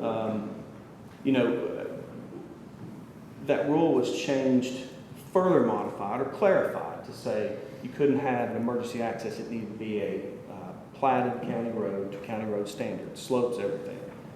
So looking at, when we look back at the connection to Long Hollow, there's no way to meet the minimum slope requirements the county engineer requires and get up to the top of the hill. There's just not a way to do it. The slope climbs twice as fast as the allowable max grade, and you just can't get there. I think y'all remember at the concept meeting, we brought in a plan to ask questions and to see, what was important to you guys. We had shown an emergency access route from a cul-de-sac near Timber Hills, circling back down through some of our larger lots to the church property. And they graciously were going to allow us to have an emergency egress, secondary emergency egress through their property. But when the rules were clarified, that option was removed.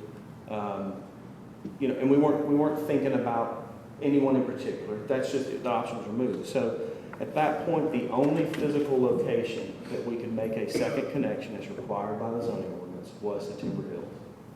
So that is why we were going out to Timber Hills.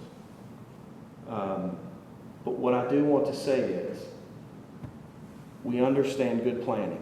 We understand rules. But we don't want to tie to Timber Hills. We don't want to build the road down there. We don't want to tear down the trees. We don't want to do any of that. But it's the rules that are in place that we told the landowner we would operate under when we went under contract to do this deal. We said we would abide by the rules and do it. Now, we've had meetings, we had our concept meeting, we've had a meeting with the neighbors as well. Ms. Miller, Commissioner Miller asked us to have one, we had that. And I was really glad we did. We got a lot off our chest, a lot of the same, but some new stuff came out tonight, which is good. I think that hopefully that gave you time to think about it as well. But one of the potential solutions that came out of that meeting, or in talking with some of the neighbors, was if we have to have the connection, and I know it's good for traffic flow, but it's vital for emergency services. I think it was kind of based loosely on the fire code. I think I can assume that. So what came up was the possibility of, if we have to build it because that's what the rule says, can we gate it? Can we set the gate up where the sirens squall and it opens because of the sirens, and then the emergency services only can go out that way or in that way? The same problems we would have 60 units with one access point. Timber Hills is going to have 31. If there's a wreck at their entrance, it's going to be hard to get an ambulance back there. This would give them a way to get an ambulance or fire truck back there. But the gate is not allowed in the rules. So that's why it's not in my submittal. But I want to tell the commission that if you are allowed to modify the rules and allow me to build a gate, we are willing, we're able, and that would work. Rather not connect it at all, but perhaps that's a compromise. So that's why Timber Hills.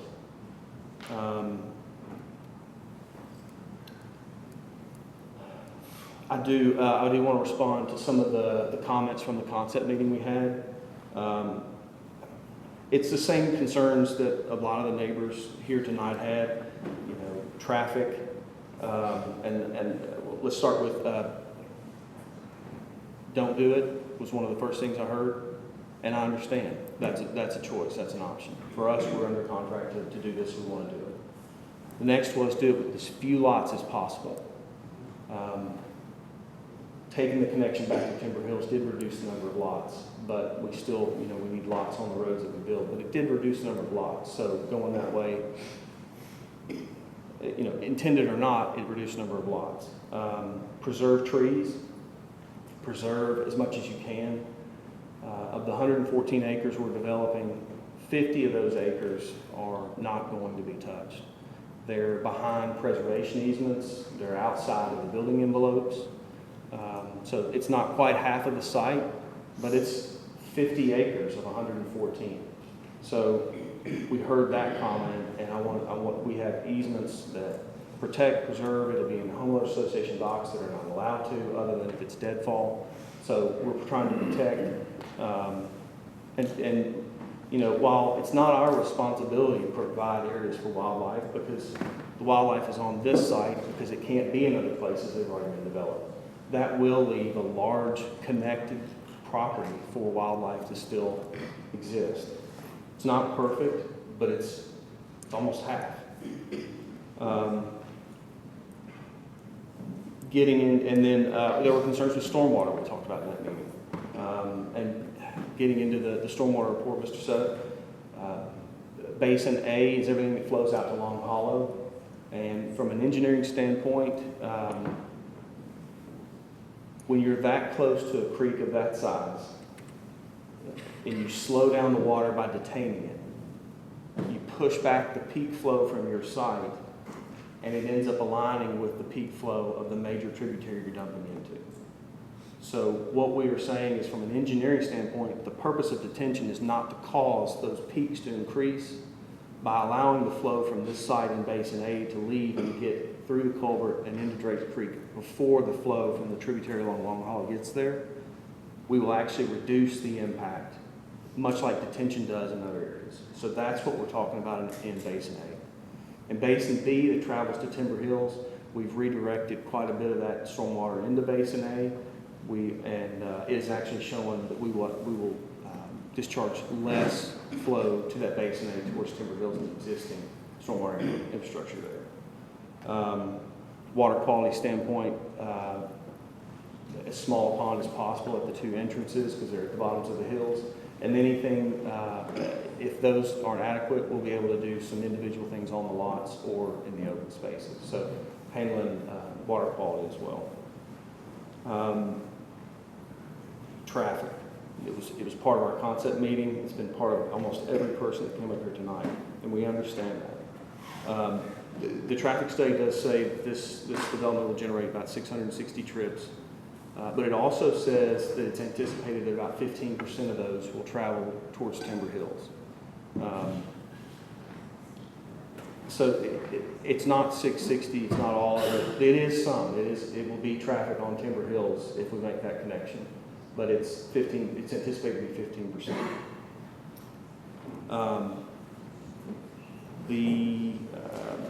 Mr. Sudduth, you and I have been emailing all week.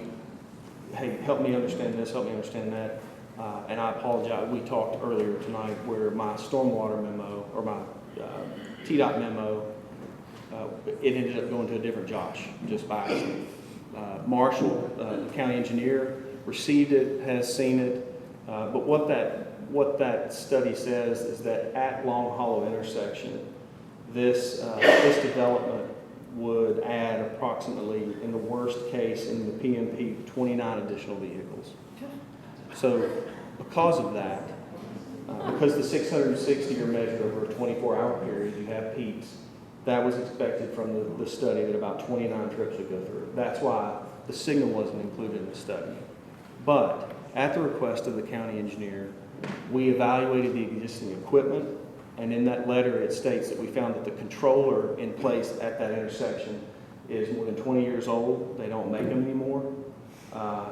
And we agreed in that memo to replace that controller, which will allow the signal to operate much more efficiently. Traffic engineer also suggested adding a GPS clock for synchronization. That's a piece of equipment that's not existing now. And we'll be adding, with Marshall's okay, we'll be adding that GPS clock as well. That'll allow for the signals to be programmed for AM peak, PM peak school traffic. Because that's one of the other things about traffic is the school sites and the school system, they don't build their facilities large enough to handle the traffic in their site. They use, they use the roadway systems. We see it. I mean, that's what's, in the AM peak and PM, the 3 o'clock hour, that's what we're seeing. So developments like this add to traffic, but we accommodate. The other side, the other end of the traffic study suggested we provide a left-hand turn lane into our development. There's an existing turn lane there. TDOT asked us to elongate it some. We did that. We were able to accommodate it, but we'll have a full stripe left-hand turn lane in there. We are also, we will be, I think in your presentation you outlined where our access point will be. We will actually be building a new driveway connection for the church that will connect to our new road so that their existing access that was left in the floodplain when New Shackle was elevated however long ago, their new access will now be out of the floodplain. They can access us. And then we don't have 2 points of connection to New Shackle Island there. We still have one that's controlled with turn lanes. So that hopefully that answers your questions about traffic. Let's see. Stormwater. A miscellaneous standpoint, we have, at our nearest point to Long Hollow, we've got about 400 feet of tree buffer. Now, it is up on a hill in the wintertime, I imagine, just like you can see trees up on the hill, you'll be able to see rooftops. But we're leaving 400 feet at the closest point at the little cul-de-sac, bulb, and then beyond there even more, where the slopes are. Well, and let's get into. I want to respond to some of the specific comments that weren't involved with what we talked about in our concept meeting. Let's start with the caves.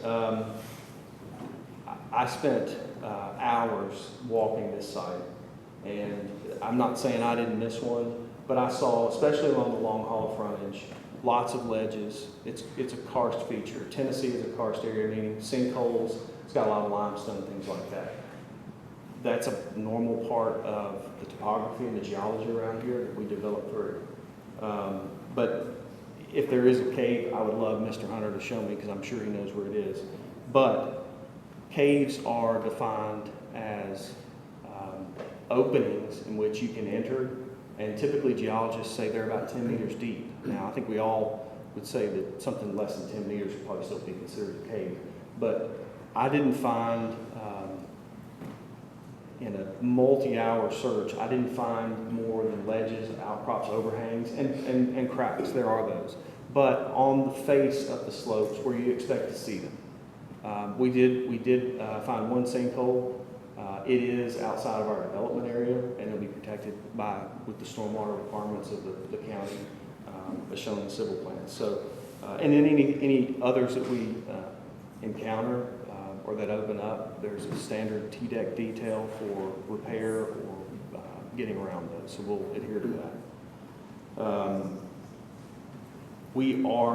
We have done extensive environmental studies. Our environmentalist contacted TWRA, who evaluated the site, and said you need to check for streamside salamanders only. That's the only anticipated endangered species that TWRA indicated for this site. Streamside salamanders are protected within 60 feet of typically blue line or even sometimes other conveyances. And we have designed around all of those. They're in the backs of lots, protected in easements, and they're just out of the way. Let's see here. Blasting. Blasting is a part of building in Sumner County. I joke and say there's only one rock in this county where it runs from one end to the other. That's a part of every development, every neighborhood that's already lived in and ever will be lived in Sumner County. That's a part of it. There are state requirements, there are local requirements that protect the people around there. They require pre-blast surveys, pictures, things like that, so that if something does happen, somebody gets outside the limits, there's an insurance policy there to pay for those repairs. Our phase 1 study did not identify any archaeological locations on this site that required further evaluation. It's based on the state records for this particular piece of property, regardless of what's nearby. And one other comment I want to respond to is just one of the first people that spoke talked about massive change. And I agree that a roadway connection to Timber Hills is a massive change. That's why I don't want to do it. That's why if I have to do it, I want to gate it. And that's why, hopefully for the same way you guys can change rules to make these requirements, you'd be willing to evaluate this specific location to see if something like this would be appropriate. Because I think that would be much less of a massive change. Now, it's not going to make everybody happy, but it keeps, I was trying to keep up with the number of people that lived on Timber Hills that spoke, and I think it might have been 5 or so that didn't. That shows me where the massive change in the impact is. And we want to mitigate that as best we can. Hopefully, we would love to compromise with you guys on that.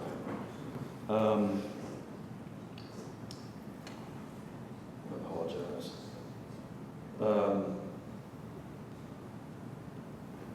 We talked about preserving 50 acres.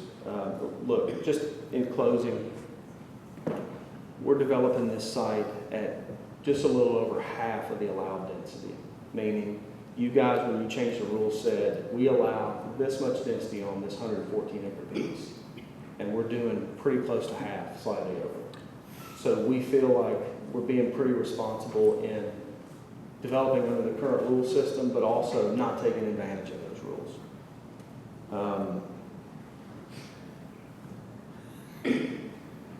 I'm here to answer any questions. I'm sure just in this long discourse that I've seen quite a bit of notating. So if y'all have questions, want me to clarify some things, please, I'm here to answer questions at this point.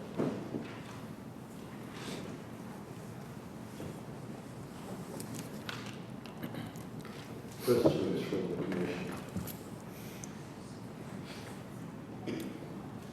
That's a lot to digest.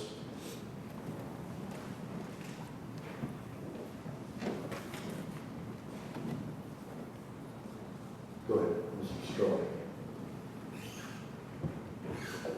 Talk to the committee about why it's not feasible for you to come off Long Haul Pike.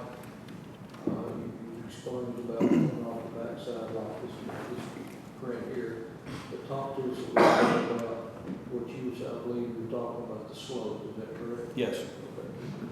One of the comments we got from county engineer was the slopes of the roads need to be at a maximum of 12%. Coming off Long Hollow, even filling in the floodplain out there and starting higher than where the ground actually is, you can't get a road up to that ridge at 12% because it's moving closer to 30%. There's just not a way to catch up.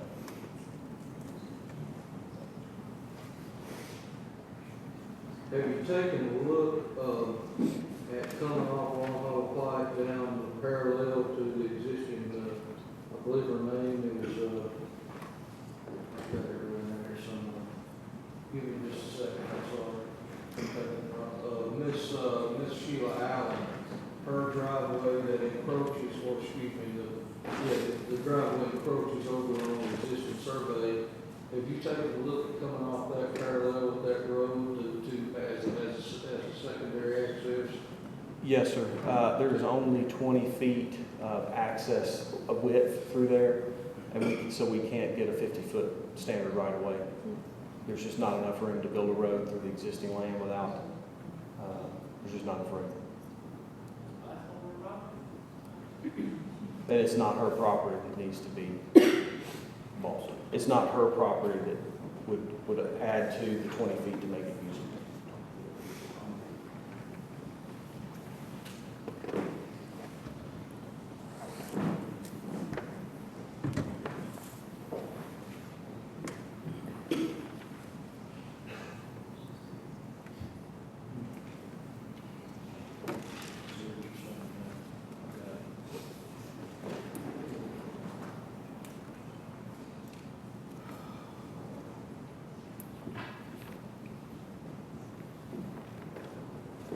Mr. Chairman? Yes, sir.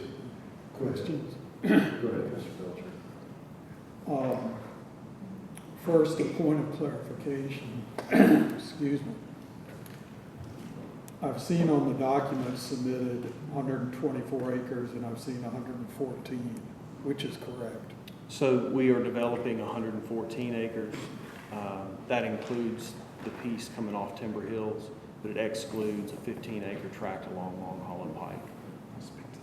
Oh, I'm sorry. Did you hear that? Yes, yes, but they might not have.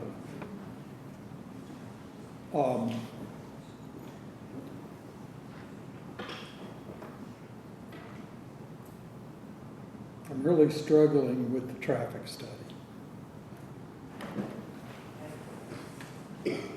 I reviewed it, and I noted that the growth plan, forgive me, I'm losing my voice, I'm not sure why, but growth plan has it escalating at 1.6% per year. I did a little research, wondered how much the Gallatin area had grown. And since 2020, Gallatin's grown 13.3%. White House has grown 17.9%. And it's at the northern end of Tyree Springs Road, becoming New Shackle Island when you come south. Shackle Island has grown 12.5%. The 1.6% doesn't make sense to me with that growth rate for the surrounding areas and the surrounding towns, that you would project traffic growth at only 1.6%.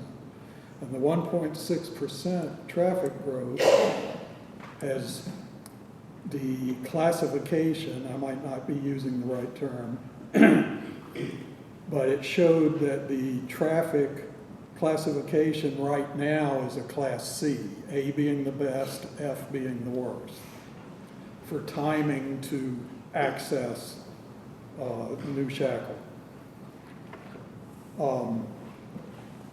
So it starts out at a C. Your traffic study shows that it will progress to a D with what you have in the traffic study. However, that's at 1.6%. And I don't believe the 1.6%. It doesn't line up with the growth, the population growth in the area. I think there's a serious flaw there that needs to be considered. I'm sorry, go ahead. Go ahead. As far as the 1.6% growth, professional engineers are licensed by the state to do these studies at certain parameters and data points that they use. Some provided by TDOT, some provided by census data. County engineer may be able to speak to that a little bit better to ease your concerns about the numbers that were used in the study. But the numbers that were used are used because those are the ones they're required to use. It's based on growth rates. It's based on those things. And I see exactly the parallel you drew. But not all of that growth uses this road, and that's really, I mean, it's just the engineering practices. I'm not trying to condescend and talk down. The engineers use data, and that's the data that they're required to use. Yeah. They can't deviate from it because that's what their license requires. Yeah. However, data, and I'm a professional engineer. Okay. Data can be flawed. You know, it cannot. A model is only as good as the accuracy of the data that's used in that model. Yes, sir. So I have serious concerns about that. Also, like to point out that in your traffic study, the estimation includes, well, let me go ahead. Includes 2020 and 2021, which were COVID years. People weren't on the roads near as much during those years. I think that's a fallacy of the traffic study, is to include those years when we all know that everything was wacky during that time period. I think it should exclude it. As a matter of fact, if you look at your numbers in your traffic study, from 2022 to 2023, Station 63 increased 5%. 2022 to 2023, Station 64 increased 9%. Those are the two main arteries, in my opinion, of the use of this roadway. So you have in your own traffic study percentages that are orders of magnitude almost higher than what was used in the traffic study. Was the 1.6 figure, and if you wanted to point me to it, I might be able to be more clear, but was the 1.6 figure the background traffic growth, like moving from here to 2032? Is that what it is? Because there's... Yes, I believe so. I've got some notes. we may rely on a trusted third party here, but. Page 12 of the traffic study reads, based on historical ADT traffic counts at these count stations, an average annual rate of 1.6% traffic growth was indicated in the vicinity of the project site over the last 5-year period. Therefore, the 2024 existing traffic volumes were increased by 1.6% per year for the 8-year horizon to obtain the 2032 background traffic volumes. And once again, the 1.6 includes, I assume it includes, because that's what was in your report, the 2 COVID years, where the traffic, everybody, not everybody, I wasn't able to, stayed at home, didn't go to work. So I think that data should be excluded at a minimum from the traffic study because it's not indicative of where we are now or where we were before the COVID stage. Gentlemen, can I just ask you to be very sensitive to your microphones because I can tell the audience is struggling to hear you. I'm sorry. Thank you. Thank you. Sorry about that. Is this better? Yes. Okay. So the majority of the traffic that affects New Shackleford, it's background traffic. It is from other places traveling through to and from. The 1.6, I don't know that the engineer is allowed to exclude years. That's something we can discuss with the county engineer. If you can and we want to, that's fine with me. But the traffic that this development causes, compared to the traffic that's on New Shackle, whether it increases at a 1.6 or at some higher rate, the background traffic is what's causing the problem, not the development itself. And by, I think, providing that left-hand turn lane and any other improvements that Joshua Marshall would like to require, I think we alleviate the traffic that this development adds to that background.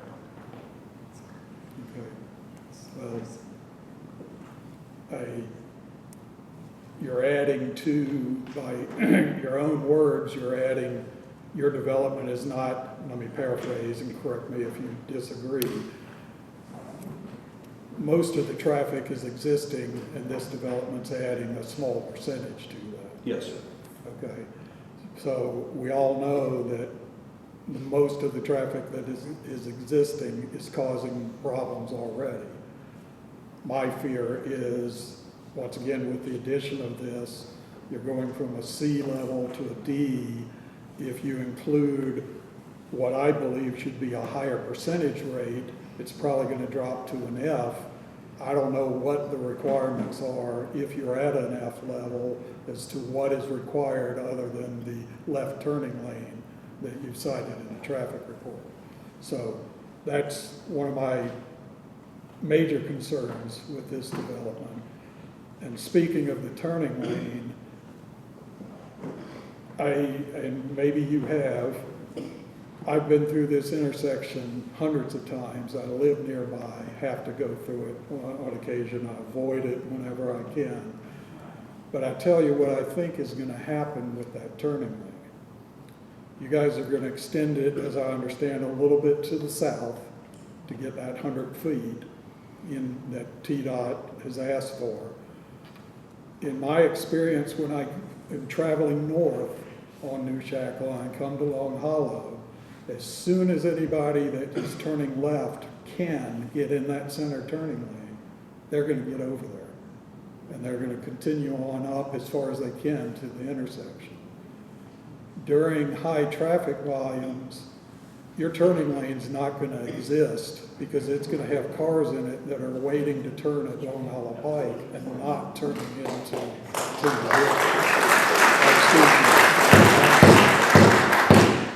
onto your new road access. So that's another concern that I have, is that it's not going to do a whole lot of good. And I know it's been expressed by people in this meeting, but more so at the neighborhood meeting, that people moving into the development trying to turn north onto New Shackle during high volume periods such as school I mean, they're gonna have to wait on, someone being kind enough to let them in. And that in itself creates a traffic hazard from the standpoint of oncoming traffic, in my opinion. So, those are some of my major concerns.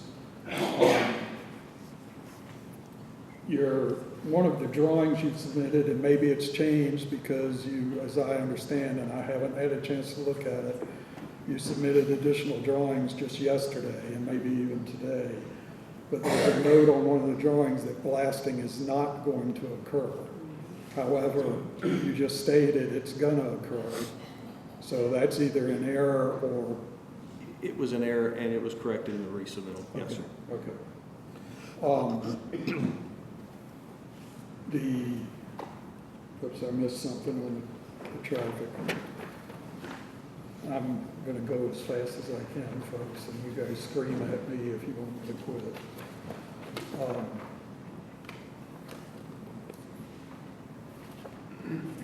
On the diagram in your traffic plan on page 20, showing the access road on New Shackle, showing the access road on Timber Hills, it's projected how many cars are gonna come and turn north or south on New Shackle during AM peak and PM peak times.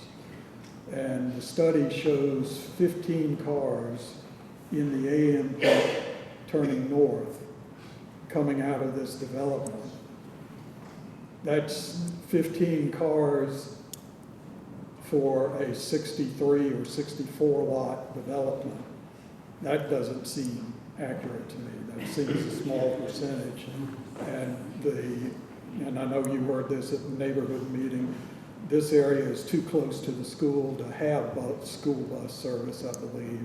So parents are gonna have to take their kids to school from, your development onto New Shackle, either here or at Timber Hills.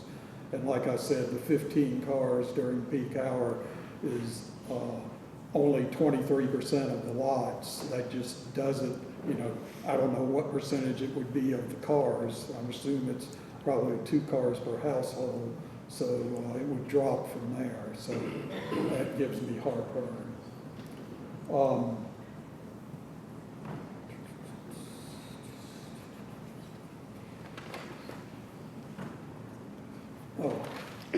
Do you know, different subject, all of the contour lines on your drawings, I couldn't find any elevations on those, and I understand it's packed with information, especially with the slopes of this development.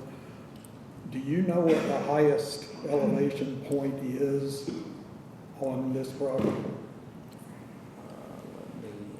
If you'll give me a moment. Yeah, sure.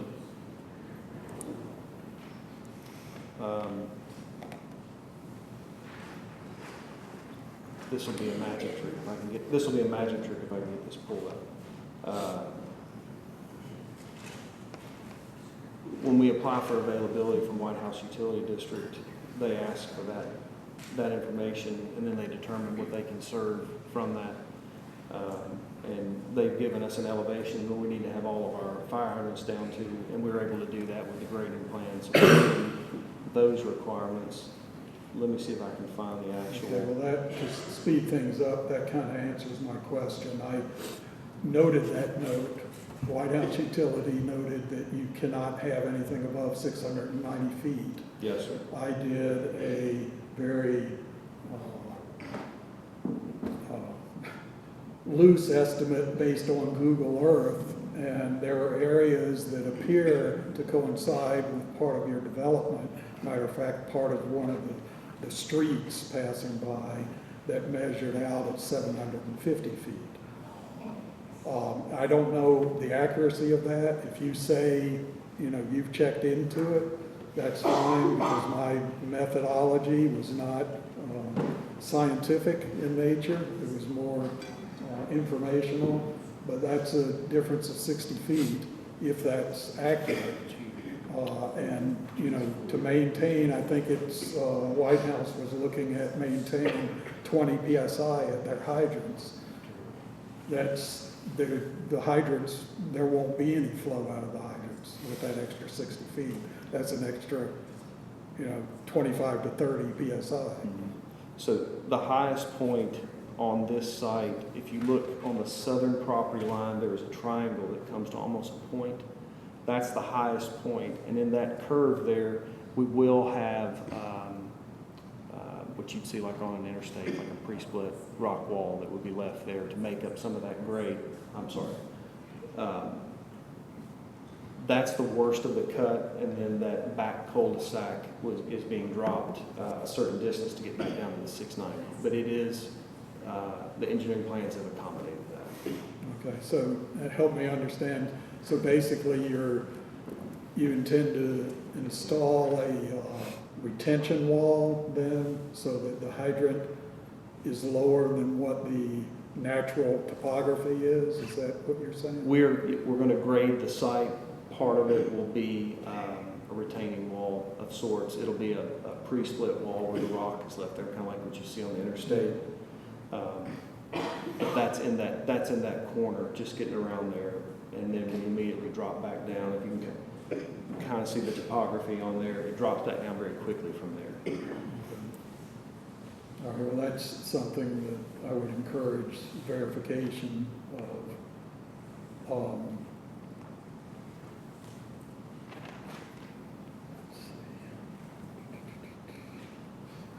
You know, Mr. Gentry, while he's looking, while John's looking, you know,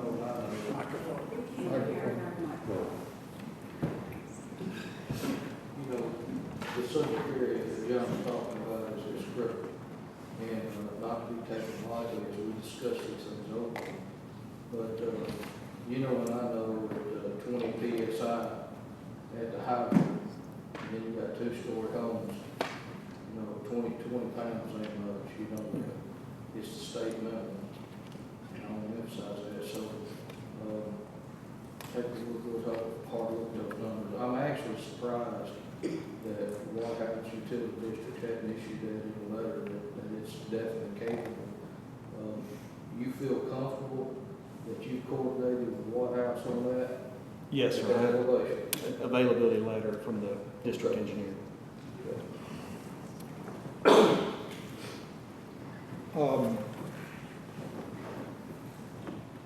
And I have to confess ignorance to some of this because it's not in my bailiwick, if you will.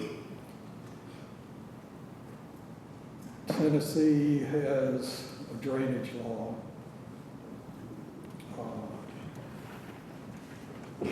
Let me just read it. Drainage law in Tennessee is governed by the natural flow rule. Under that rule, water has a natural easement along its natural paths, and the upper and lower landowners must accept water that naturally flows or that would have naturally flowed onto the property in question. Once again, reading from this document. That rule is easier to state than to apply in some cases, but generally a landowner cannot impede the natural flow of water, increase the natural volume of water, or increase the natural velocity of water. You've proposed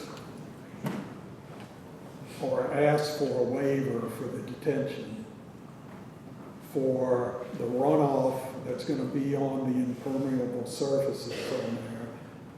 I see that as a violation of this law, specifically increase the natural velocity of the water and increase the natural volume of the water.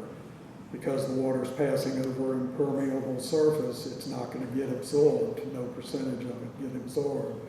So I'm concerned that not having the detention is going to be in violation of the law. Not that I'm saying I want the detention, but I need some connection, if you will, between what the Tennessee law is and how not only your development, but other developments get around what this is saying to me. So on the velocity question, one of the things that was suggested in the concept plan was like a concrete line ditch to get the water down the hill without causing erosion. We are actually going to use storm pipes to do that. And at the point at which they discharge, there will be energy dissipators, ponds, things like that, that actually slow the velocity back down. So that's how the velocity issue is solved. The volume issue is if you have a ditch and it's carrying a certain amount of volume, you can't overpower that ditch with more volume, exceed the limits of what its capacity is. So in most cases, you detain in order to keep that volume at a level below what the ditch can handle. In our situation, by getting the water into that ditch before the peak of the flow from upstream on that tributary gets there, we're getting our volume out, other than delaying it and causing a worse condition. Yeah. Yes, yeah. I understand that, and I also have a concern about that. That was a good segue. I understand how avoiding the peak helps get the water out of the way before the peak from the flood happens. My concern is that's got to be dependent upon the duration of the rain event. Right. In that the beating the peak, if the rain event lasts a substantial time, and we all know here in Tennessee it has done that in the past, that it's eventually not going to get in front of the peak, it's going to add to it. So the engineer's office has criteria that we're measured by, and it's based on certain level storms, intensity and duration. And they anticipate 2, 10, 25, 100 is usually, those are the storms, 2-year, 10-year, 25. That's what we're required to measure by, because you can't measure by every storm. It's statistical, I think as someone said earlier. It's not an exact science. So the engineer's office has guidelines that we design under, and that's how we address those different storms. And he'll look at, do we get the 100-year out fast enough, or do we need to detain the 100? That's what his office does when he's reviewing the storm.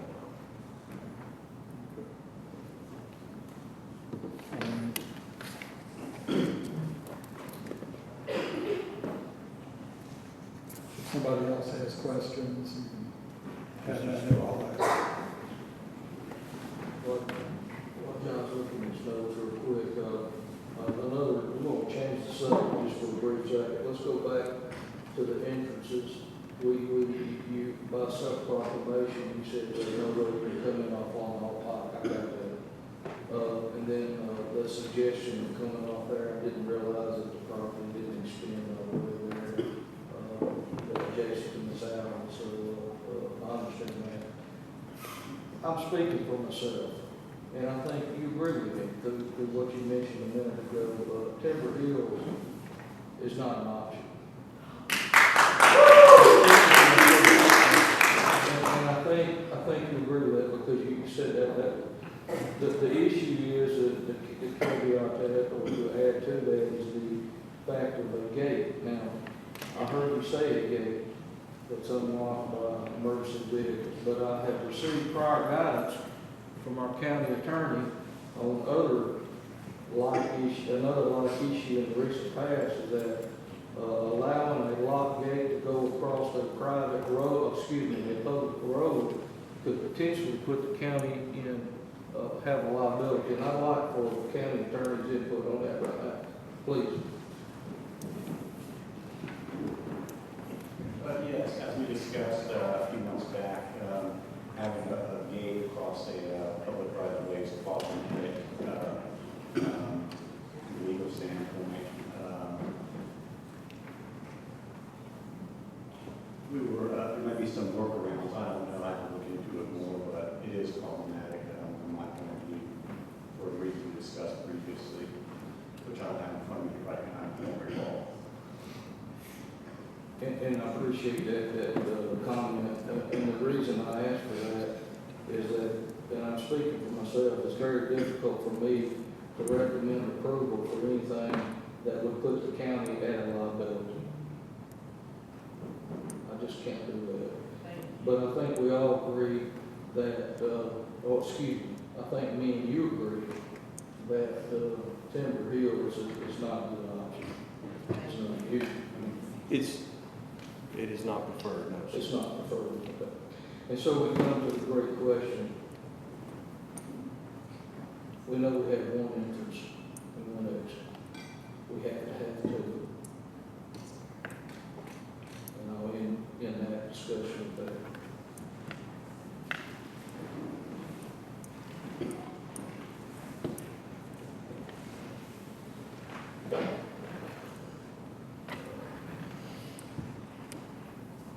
Are there any more questions from Mr. Gentry? I have one. Can I hop in just? Oh, yes, please. This may be more of a comment, and I appreciate all of the statistics and the runoff, and that this is probably gonna happen, and this, all of this. But here's what I know. I know property, I know that developments have been developed to those standards, and what's probably gonna happen. But what is happening is that the neighbors around that are below are flooded all the time. And it's really bad. And it's not even to the level, the elevation that this would be. And that's very concerning to me, because I do think that, and I'm not saying that you're doing, there's nothing intentional to that. It's just, these are what these standards are and these are what the statistics are. But what actually happens a lot of times is different. And so that, especially with this, that is very concerning to me, that with the neighbors below all of that, and even Long Hollow and flooding that road. So the water is concerning to me, and that's just important. Thank you.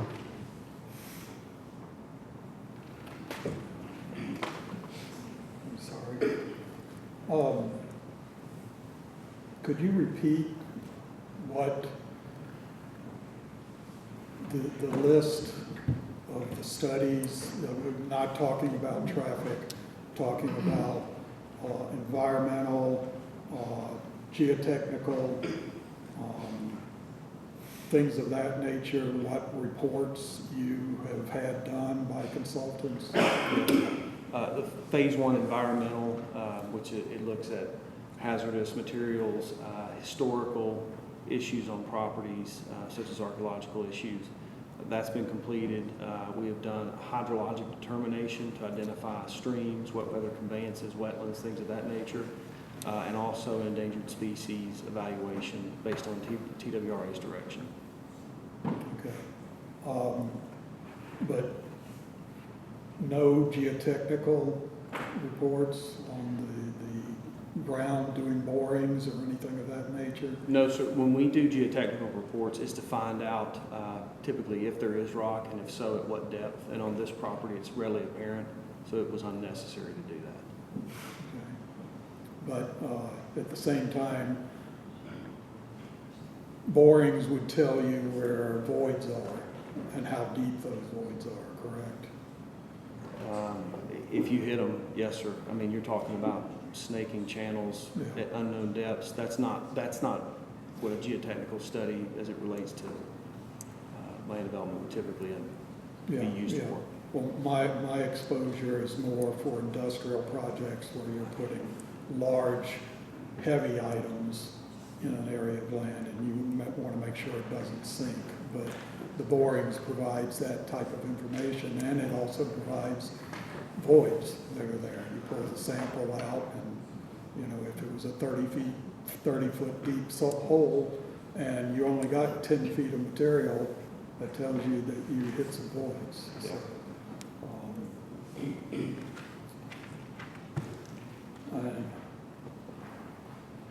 And I apologize for taking so long with my questions, but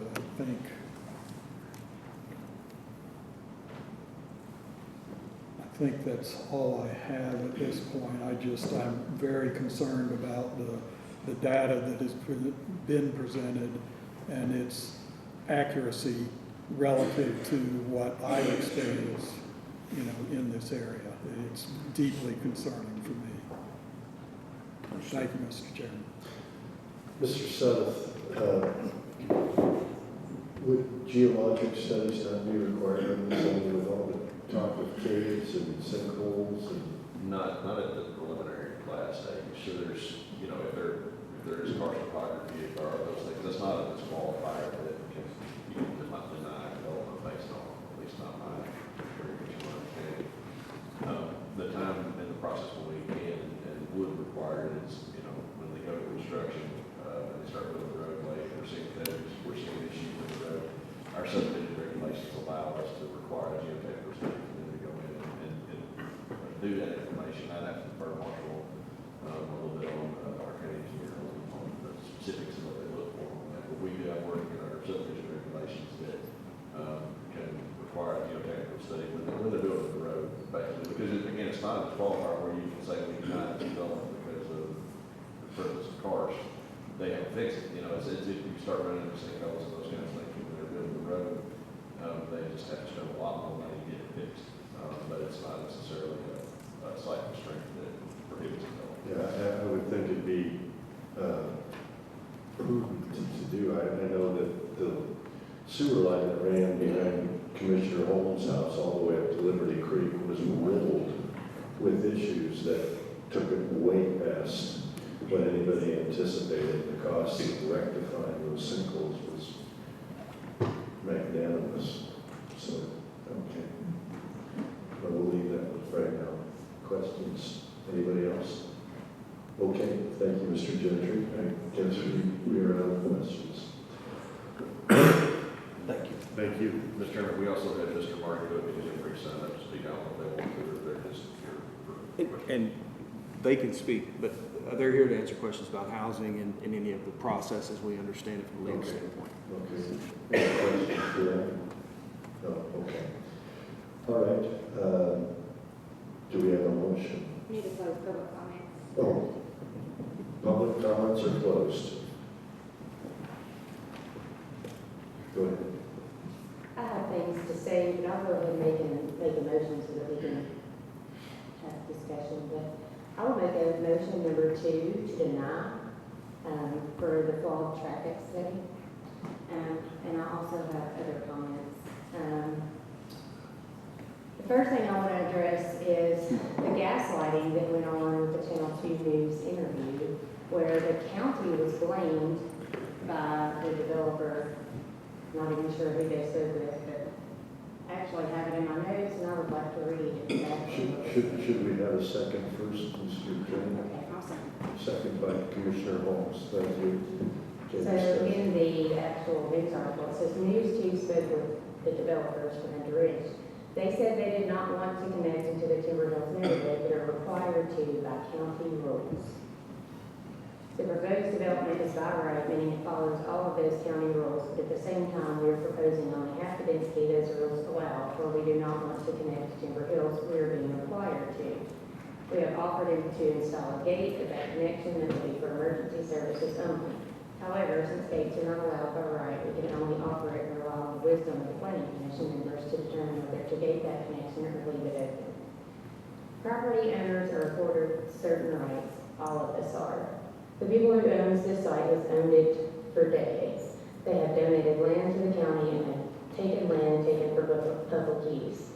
They have decided it's time to sell this property and they wish to do so under the rules and rights afforded to them, and we feel our partnership with them is doing so in a respectful manner.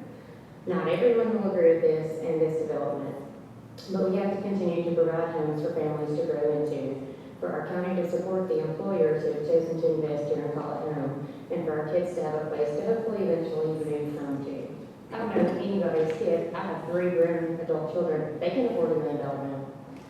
Anyways, the point being, it's gaslighting, they can't have a second entrance off of Long Hollow Pike, so they're invading in Timber Hills community and blaming it on the county.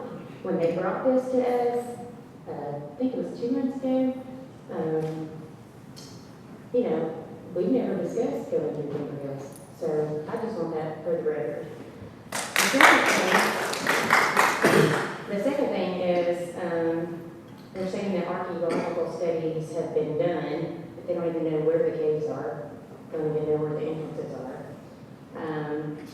I had 30 plus emails that were not in favor of this development, and 0 emails that were for it. I've lived in Chapel Island my entire life, multiple generations of family have grown up there. I've driven Timber Hills. It's a tiny, small road. I doubt it even meets county regulations for a road. It doesn't have any stripes up and down it. Buses can't go up it. What about our children? Is the safety of our children not important? I know that's not a subdivision regulation, but I mean, this is insane. I represent District 24, which is most of the people in this audience, and I'm standing up for my people. That's why I'm going to number 2.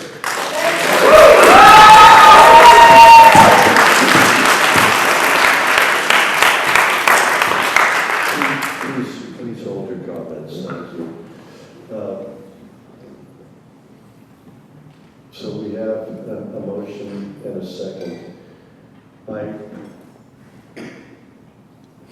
I drove the Timber Hills Road yesterday, and it is gorgeous. I was there at the time the school let out. Traffic in that entire intersection is horrendous. That's not Mr. Gentry's problem, but it's a problem. It's a big problem. And I agree with Mr. Belcher that that left turn pocket is not going to be effective at all on this project. And I don't know what the answer is, but in my opinion, we can't just keep building and building and building and not doing anything about our infrastructure. This is a problem all over the county. And I mean, we're embarking on the 2050 comprehensive plan. I don't think that's going to solve a problem like this, but hopefully we can solve some problems in the future. So I am a great protector of property rights, but I also understand that the people have rights too. And life safety is a big one among them. So I've said my piece. I'm very concerned about the effects of this project on that particular area. And I don't have answers. And so we have a motion. We have a second. Do you have a question? I'm sorry, go ahead, Commissioner. I just want to say I want to go a little further with my opposition to the traffic study. I'm trying to look at my notes. The validity of the traffic study is flawed because they didn't even look at the intersection. The main intersection is New Chapel Island and Long Hollow Pike. I live right there. I travel it multiple times every day. And it's asinine. It's not even okay that intersection was not even a part of it. I mean, and that's my objection to it. I understand. Go ahead, Mr. Belcher. Would you please clarify when we get to the vote what a yes statement means and what a no statement means, since the motion is to deny the preliminary plan? Okay. Mr. Sutter, could you clarify that so that there's no... Yes, sir. So I believe that since there's a motion to deny the plat, a yes vote would be to agree to deny the plat. A no vote would be to not want to deny the plat. So an aye vote or yes vote would be to deny the plat. So the motion is to deny. A yea vote would be to deny. Thank you. Just one clarification. Okay. Any other discussion? Go ahead, Karen. Mrs. Holmes? Yes. Mrs. Miller? Yes. Mr. Belcher? Yes. Mr. Strawn? Yes. Okay, the project is denied unanimously.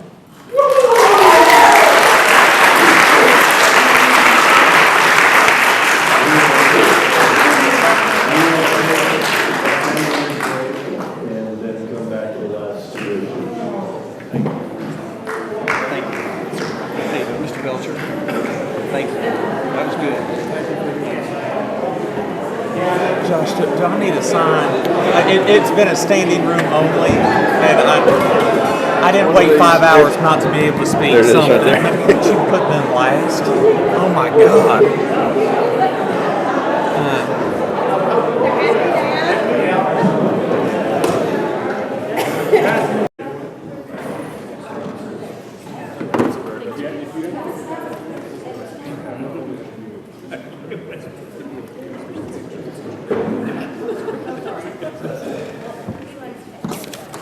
Okay, we're going to move on to item number 4. Mr. Sutton, the floor is yours. Yes, sir. The next item on the agenda is Emerald Valley Lake Estates plat amendment.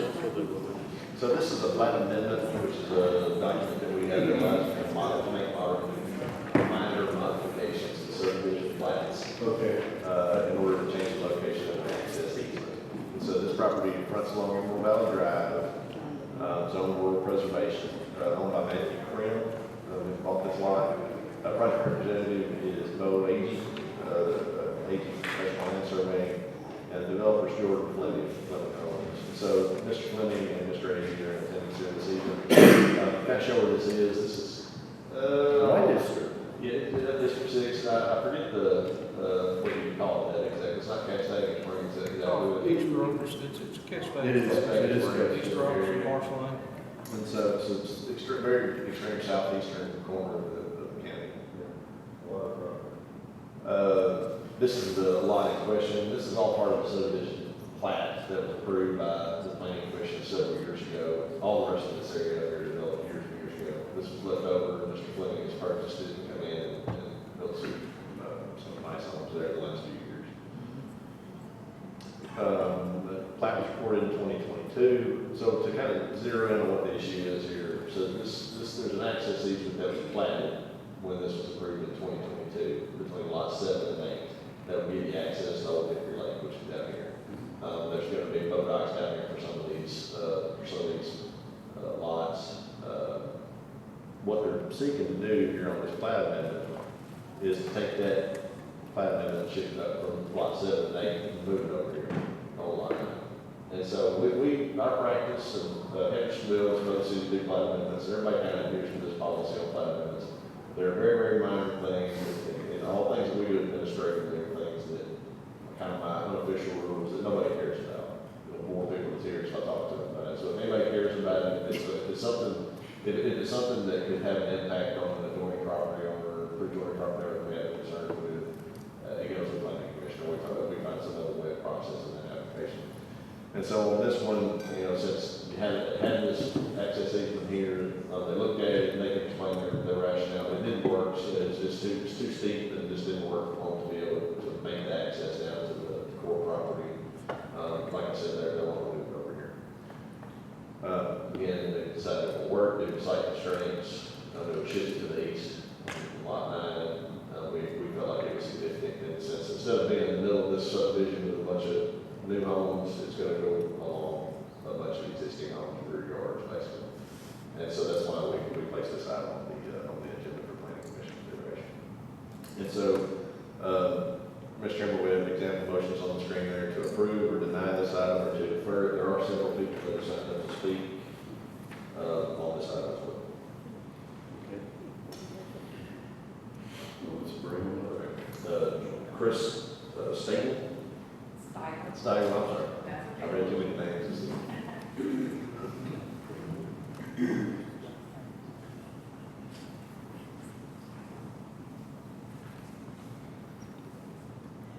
My name is Chris Steigel, and I live at 1057 Emerald Valley Drive. And for the plat purpose, I'm on lot 20. So, give you an idea. I do have some handouts that I'd like to give the committee. So so you can kind of see as we're talking.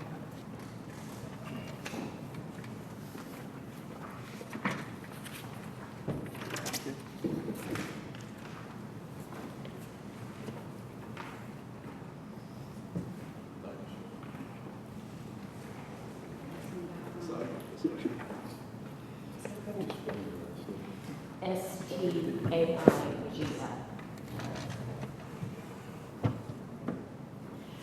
So as you're looking at these diagrams, I really wanted you to kind of see the current situation that we deal with when we do have like rain events, flooding events.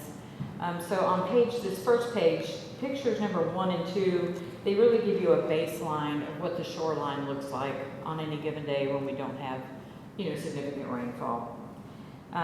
Picture 3 kind of gives you an idea. This is where I'm guessing, I'm not sure if that was Mr. Fleming or what group did that, but they came in, they put stakes in, marked easement, and then they spray painted these orange lines which represented the access road that they wanted to put in.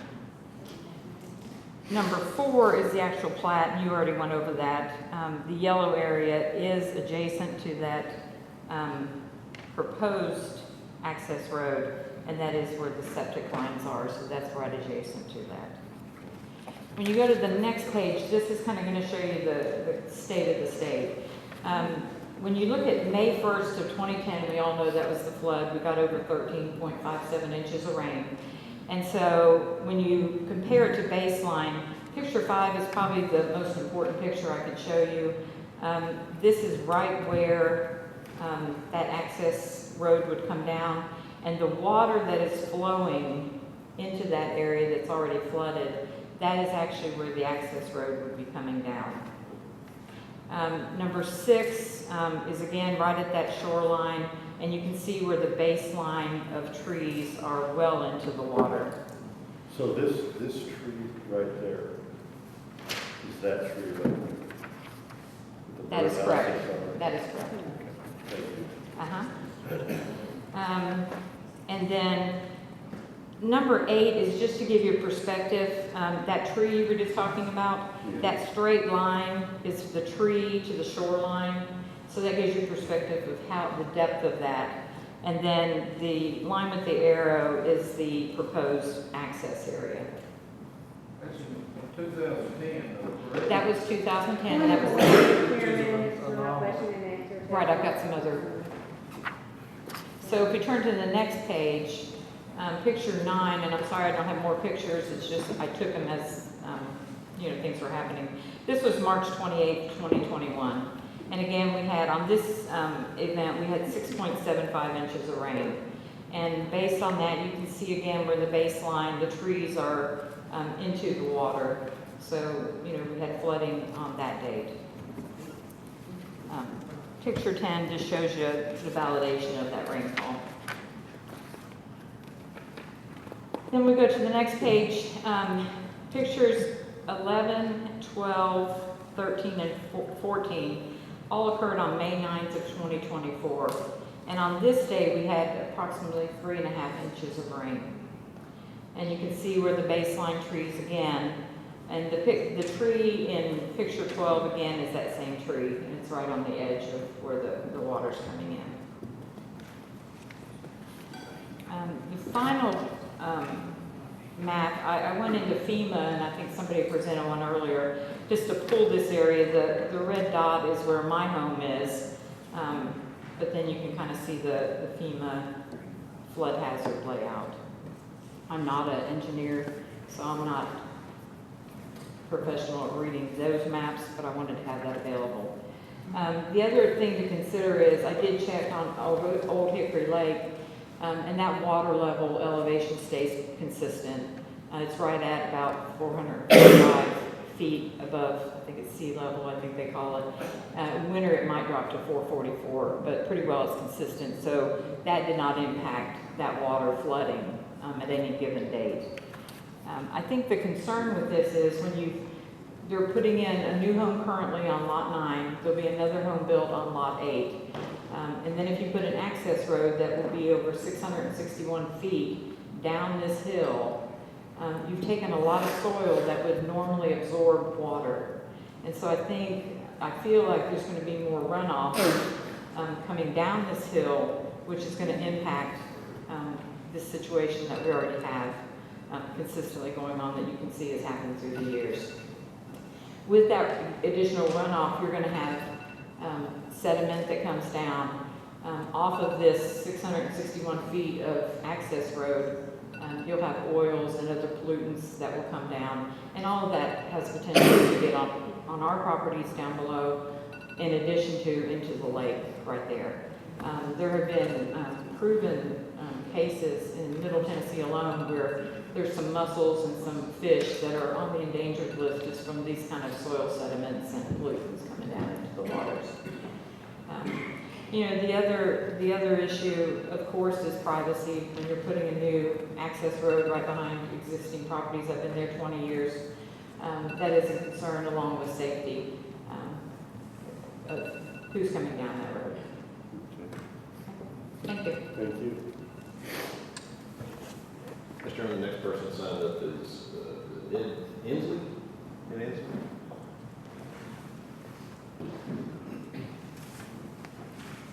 Good evening. First of all, I'd like to say I've got a new respect for your jobs. It's my first time being here. Could you pass these out also? Sir. Unfortunately, I'm not prepared as much as I'd like to be because we just found out about this. Can we get the name and address in the Oh, yes, I'm sorry. Edward Inslee, E-N-S-L-E. And what was your address? 1053 Emerald Valley Drive. Okay, go ahead. And I was going to say I'm not prepared as much as I'd like to be since we didn't even find out about this till Saturday evening. But having said that, I'd just like to start out with the proposed access road is over 600 feet long. I'd say it drops at least 30 feet from Emerald Valley Drive down to the lake. And drain it, and this is where Mr. Belcher stole my thunder on the previous meeting. Is the drainage law of Tennessee is governed by natural flow rule. Water has a natural easement along its natural path. The law states that the landowner cannot impede the natural flow of water, increase the volume of flow, or the velocity of flow.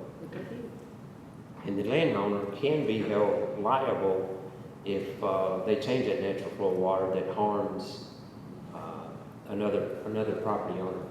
And my big concern is my neighbor who will speak next, Dustin Walker, he went through a lot of trouble to make sure that we didn't have a problem. Dustin lives next to me, and then I live next to Chris. But he went through a lot of trouble to make sure that I didn't have a problem.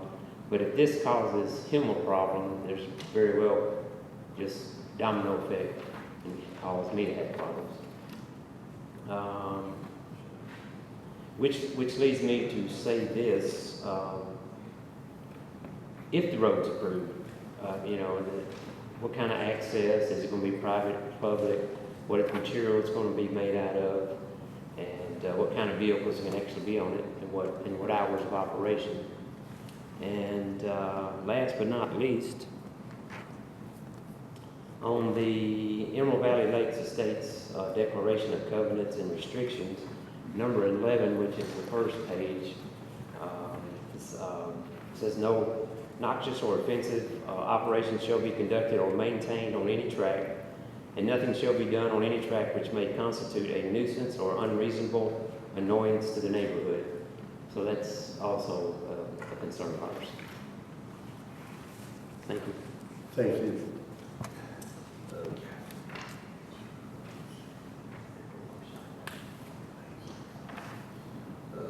Mr. Chairman, the next person signed up to speak is Dustin Walker.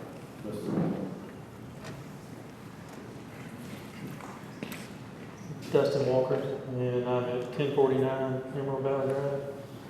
And looks like we came over prepared. I've got a few notes of my own there, but I'll keep it brief and won't try not to say things that have already been said, but I would be concerned with that affects my lot would be, obviously, we're downhill. All the lots are downhill of this particular easement, so I'd be concerned potentially on my lot taking on, more water depending on how any kind of road or pathway would be constructed in that easement. And, not knowing what can and cannot be done in that easement as far as, a road. I don't know what provision there would be to prevent water from, coming onto my lot that's in excess of what is naturally occurring now. And notice there's, a pretty steep, slope to that at the backside of my lot. So there's a few wet weather springs on the top side of my lot.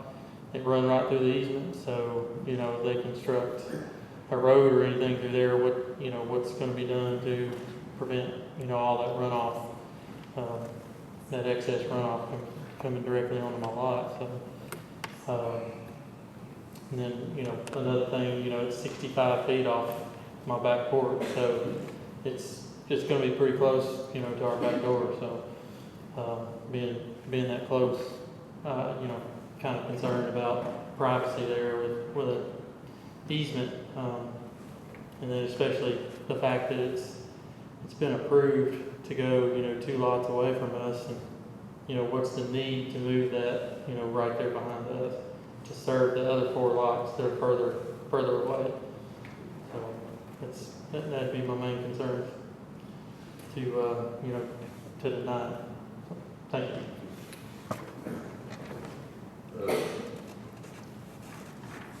Sure, the next person signed up to speak is Jordan Flynn.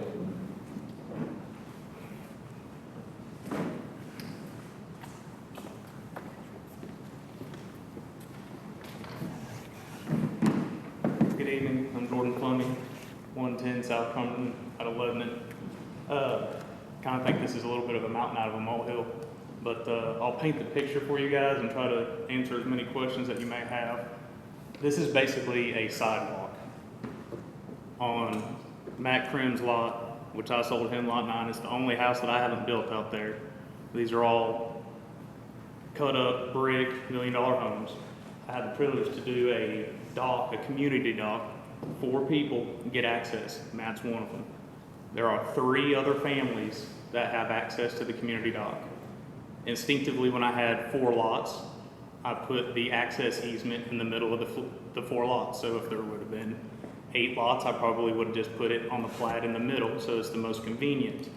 In hindsight, I should have just put it on Matt's lot, Emerald Valley Lot 9, out the gate, because it is a lighter finesse pathway to get to the lake. Between lot 7 and 8, the back side of it, if there was contour lines, drops down like 60 feet. It just sucks. So on lot 9, it's just a little bit more gentle rolling. All the topography and all the watershed goes from high to low, back obviously to the lake. So we're not going to increase any additional watershed to lot 23, 22, 21, or 20. Again, this is a sidewalk. It's not a road. Specifically, who has access? The landowner has access. It's his lot. We're not going outside of any property lines. We are not impeding. We are not obstructing. We are not over any utilities whatsoever. We are not impacting any soils. We are not impacting any septic lines. So to answer the question, who would have access? Well, Matt Krim and his family, because he owns the land. He can walk around anywhere he wants on his 1.66 acres. The other people would be the owners of lot 8, 7, and 6, specifically to access a brand new $150,000 dock that we just built them. It's just more gentle finesse going down. I mean, that's all it is. That's the whole reason for moving it from where it's at to where we want it to go. It doesn't impact any utilities. It's on Matt's property. He's here. He's in favor of it. I should have done it out the gate originally, but I just saw 4 lots had dock access, and I put it right down the middle. I'm gonna keep on going because I've been here for like 5 hours. That was from the last one, sorry. Yeah, there is no wet weather conveyance. There is no blue line stream. If you look on the recorded plat, there is nothing that says blue line stream or wet weather conveyance. So there is nothing there for that consideration. The declaration of item 11 for the restrictive covenants. I created those restrictive covenants. They only apply to lots 1 through 9. The people here are not included in those restrictive covenants. I don't think a sidewalk to a $150,000 dock on $1 million property would be considered a nuisance. That's my perspective. I wrote the restrictive covenant, so I'm gonna stand by that. Pictures from 2010 floods, I don't know. I mean, the water goes to the lake. It's the lowest point. Houses have been built there since before or after 2010, so I don't know. There is no impact to caves, traffic, road, animals, utilities, anything else that we've heard. I was able to put the dock in this year, 2024. I could not put the dock in until one person lived in one of these houses. So per the regulations, you can have a community dock, but it has to be 25% occupied. Out of 4 lots, that is one person. He is also here. He's the first person I bought the house with the dock. So once I had that, the dock location was identified. Once the dock location is identified, I was like, crap, I should have definitely put the sidewalk. It is a sidewalk. It's not there's not vehicles on it. There's not trucks. There's not deliveries. It is just a sidewalk. And in all honesty, if I was the landowner and I have $1 million house and I want to build a sidewalk to my dock, I'd do it anyways. But we want to make sure we're going through the right process. So if we need to ask for your approval, that's what I'm standing here asking for. I don't think that there's anything out of bounds. I don't think we've built houses here. We've done exactly like we said in any project we've done in Sumner County, delivering value add, good looking, high quality, high value homes. And I think that this goes along with consistently delivering what we've done before. So thank you for your consideration, and I hope that you approve it. If you have any questions, I'm happy to answer any and all. Okay, Commissioner Miller. My question is, how long is the sidewalk and how wide? Good question. So the access easement is 15 foot. The sidewalk, I can get a paved sidewalk done. The minimum width at the hopper on a sidewalk or asphalt delivery would be 8 foot.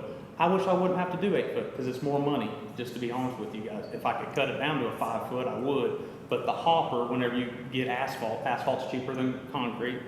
So that's why I was doing asphalt. But I'm just being transparent with you guys.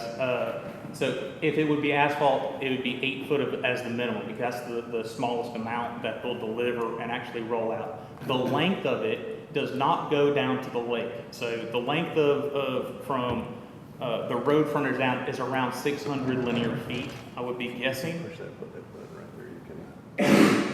So coming from L1, which is the corner up here, coming all the way down. So we're stopping like right here, okay? We're not going to the core lane. We're not going to pass the property line. All of this sidewalk, it's a walking path at most. It is a golf cart buggy path to go to your dock and go inside your boat. So if you got a cooler, you got kids, you got grandparents, it's just a golf cart and glorified walking path. If it was concrete sidewalk, it'd probably be 5 foot. You know, I can run the numbers on the difference. So, I mean, I could do either way. And we could pitch it so that there would be absolutely zero impact on water to 23, 22, 21, and 20. But regardless, the topography, natural topography goes from high to obviously low where the lake is. Water's going to obviously go where the lake is. So, hope that answers your question. Who's going to be responsible for maintaining that? Great question. So we have articles of organization, charter of account, registered secretary of the state, nonprofit organization, directly for the 4 owners that were granted permission by the Corps of Engineers to have a community dock. There is an organization, an association that keeps up with everything, including the maintenance of the dock and the access sidewalk, not road, sidewalk. Okay, and then but only those 4 lots will have access to all that? That is correct. So lot 9, he owns lot 9, so I'm not even going to take him. He owns the property. He can walk wherever he wants. Is just for the direct benefit of lot 6, 7, and 8 to take their family down a more gentle rolling or a gentle pathway to their community dock. I mean, it's a community dock with 4 slips. So like if you lived on the lake and you just had, and that's what the Corps wants, they would rather have a community dock than 4 individuals. So it's a community dock with 4 slips. Matt has one, Jim has one. I'm finishing the last house. When that house sells, that homeowner would have it. Will you outline basically where the four-banger dock is? Yes, so it is 85 feet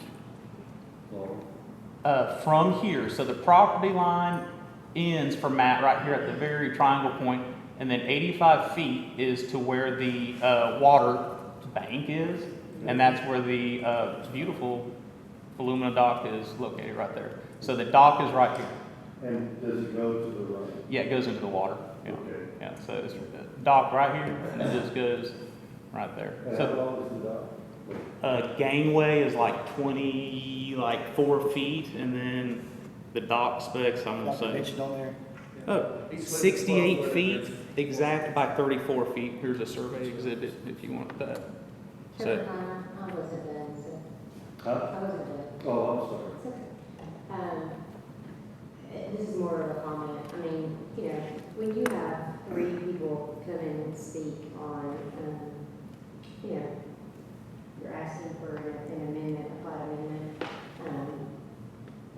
When you first got up, I was kind of floored because, I mean, it was kind of like those people's comments and opinions don't matter, and they do because they are neighbors and they're also citizens. So. and I respect that. Yeah. So their thoughts and their, I mean, they had that when they had handouts, they were very, you know, and, you know, I know 2010 was a different animal, but, you know, they have flooding concerns, and you may not have even been the builder that did their homes, I'm not sure, it doesn't really matter, but like 2021 and 2024, I mean, it's not just 2020, so I just, their thoughts do matter too. And I respect that 100%. We started this project in 2021, recorded it first quarter of 2022. We provided quality homes for people, and I'm proud of it all the way through this process. We're honored and glad that we can participate here in Sumner County, and I stand by our product. Specifically for a couple of this project, it's probably been one of the most frustrating side for me as the builder and developer. It's a 2-way road. I bet you there has been, I don't know, somewhere between 40, 60 phone calls throughout this whole process on our build and our homes over there, from Corps of Engineers to cutting down a tree to trespassing to south. And if you ask Mr. Sutter, we have stayed between the lines, dotted every I and crossed every T along the way. So it's also a 2-way road. It's been a little bit frustrating on our side. I'm glad we're finishing up our last house over here. And I look forward to others, but specifically there has been continued opposition. This is 9 homes here, and we have always done exactly and been in compliance throughout the whole site. And I have gone over there and rushed over there to meet inspectors and everything else, like, oh my gosh, man, hey, we're fine, everything's good. So a little bit on the developer bringing some positive value add side is there's some frustration part on my side.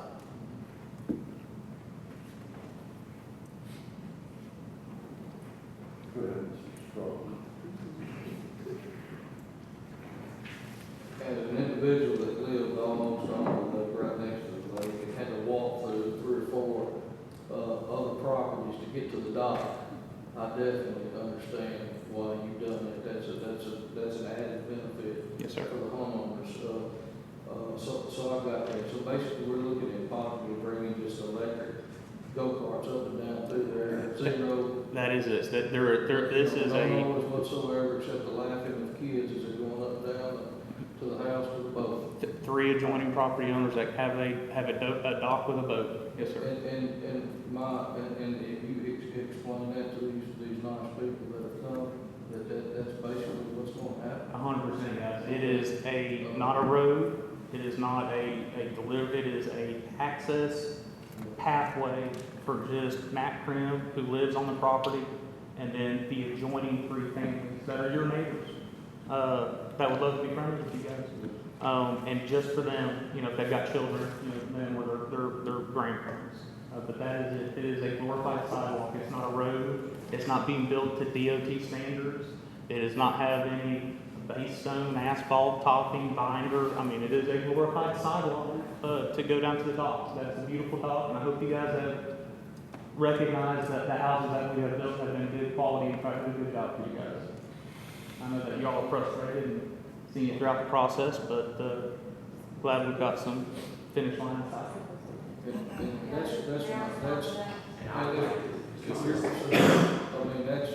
That's what we're here talking about. I mean, kudos for the preparation. There's no doubt that this is really good. That's the reason I spoke out of order, because I was sitting there looking at your pictures, and I was going, oh man, you may not get a paved road down to the dock. I mean, I wish I'd have had that years ago.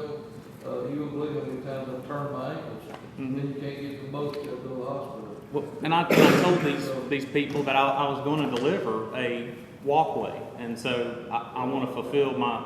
I got that. I just want to, you explain that to them. I'm just trying to grasp these three great homeowners here about what the problem is, because I'm not getting it. I'm really not getting it, because if it's sloped back toward 9 and 8, you're not going to have any water run off. It's going to come off to the other side. You're not going to see it. There's a topo that I included that shows the slope towards lot 22. It does slope towards the lake, but it also slopes towards the side. I think he can take care of that. No problem, man. Yeah, we build communities. You want us to put a little pitch, a little swell, a little tilt, and I'll divert that. It'll have less watershed.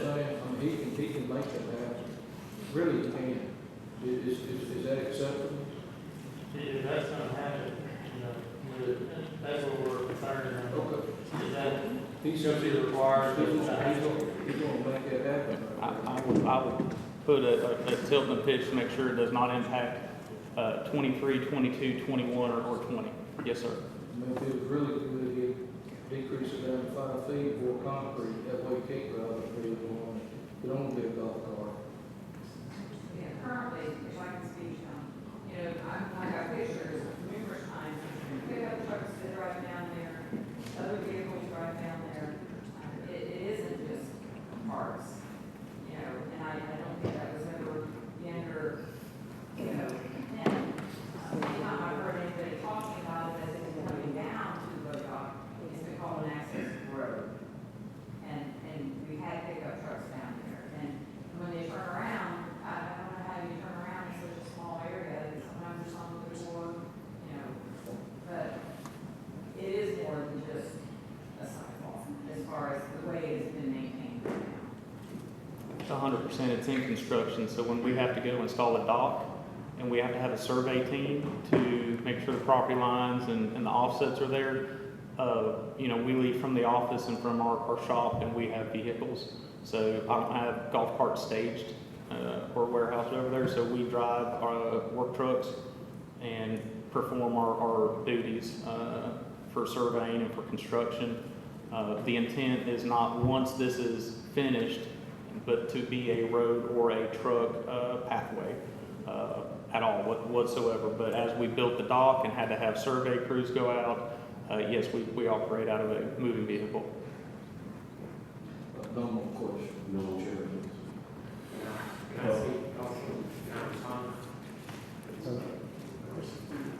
It's not a Q&A, I'm sorry. We have to follow Robert's rules of orders here.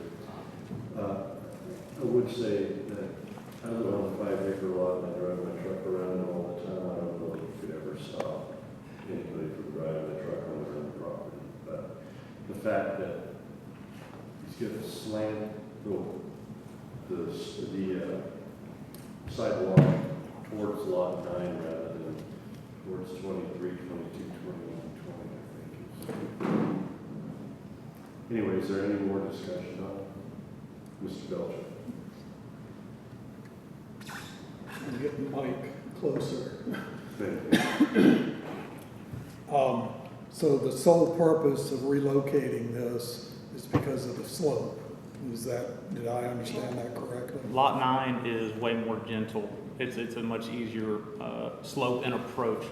These are very, very nice homes, and they're going to a brand new dock, and it's more functional. It's a better location, and it just services an easier access to down there. So that is the entire intent, is because it's easier to get to the community dock for just these 3 homeowners. Do you know the difference in the slopes from where you would like to move it versus where you? I would had it rely on approved? my licensed surveyor to answer all that stuff. I don't know if you got contour lines, but between 6 and 7, man, it's severe. It's like, I'm saying, on the back end, we built a basement home for Jim. So you can imagine what the contour lines are to go from his backyard, which he's currently at 7, down to the lake. I mean, I bet you it's a 50-foot grade change from his backyard down to the lake. This, although it is over, let's say 600 feet, so the longer the run, it's easier to get your rise on it with the span being so much longer. It's just gentler. You're still going to the lake, but we're not, again, we're stopping on his property. We're not going all the way down to the dock. It's stopping on his property line, but I don't know the elevation change from. It's about 50 feet. Okay, 50 feet, yeah. Okay. And I've got pictures for you guys of this is lot 9, where we would like to move the sidewalk path. I don't know how many people are here. And then this is behind Jim's house, like where it is existing. It just has a whole lot of stuff.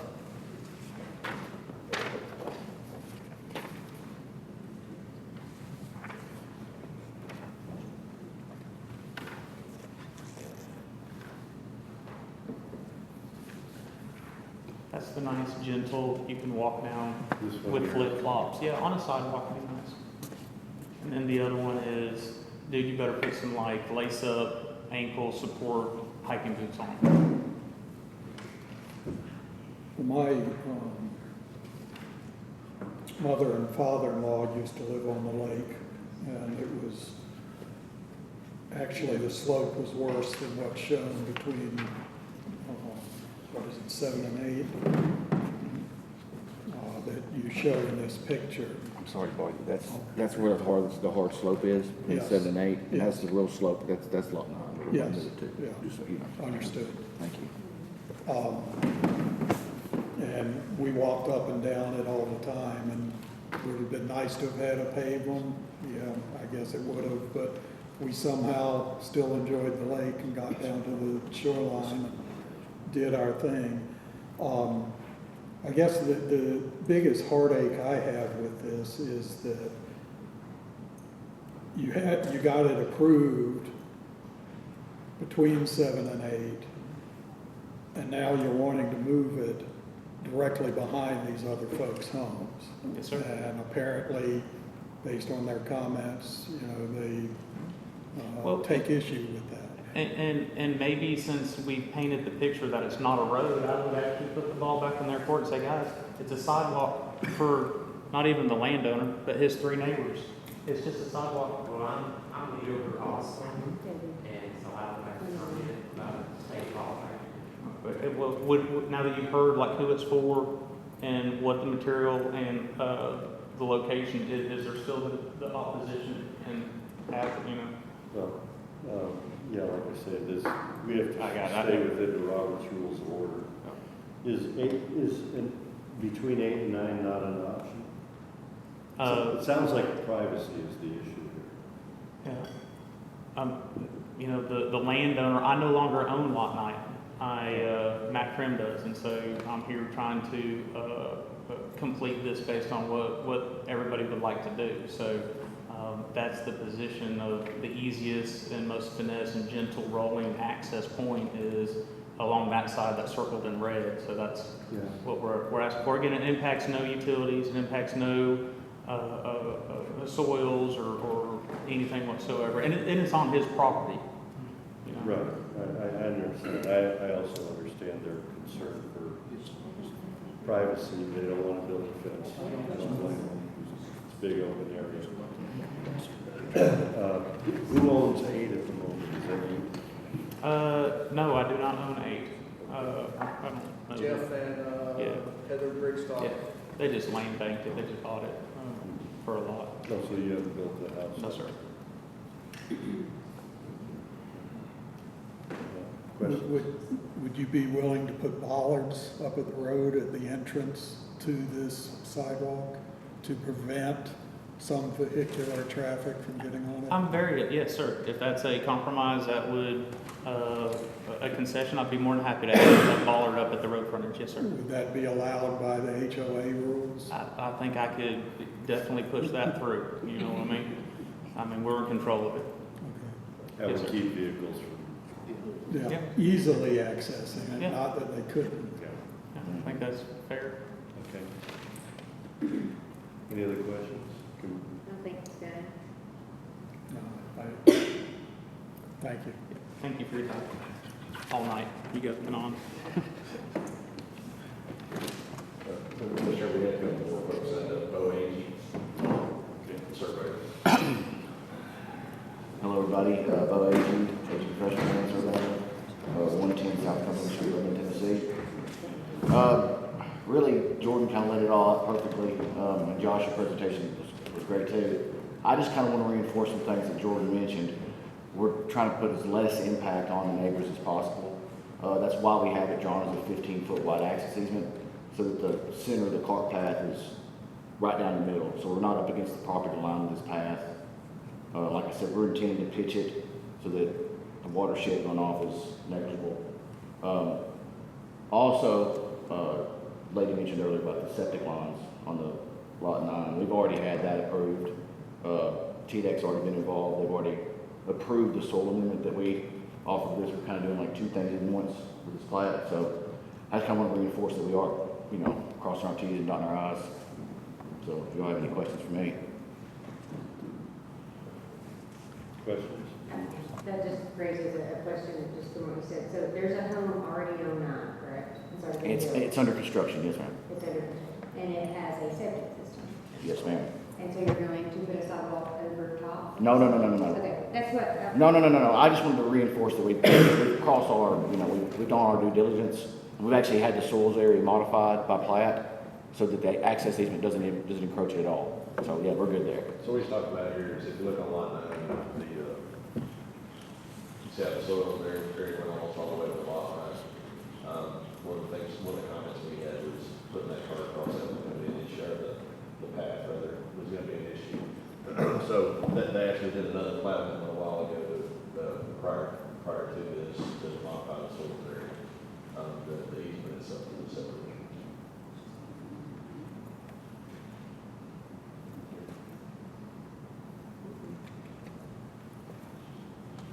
Do we have one more to speak? Mr. Craig, Matt Craig. Hey, thank you all. Thank you.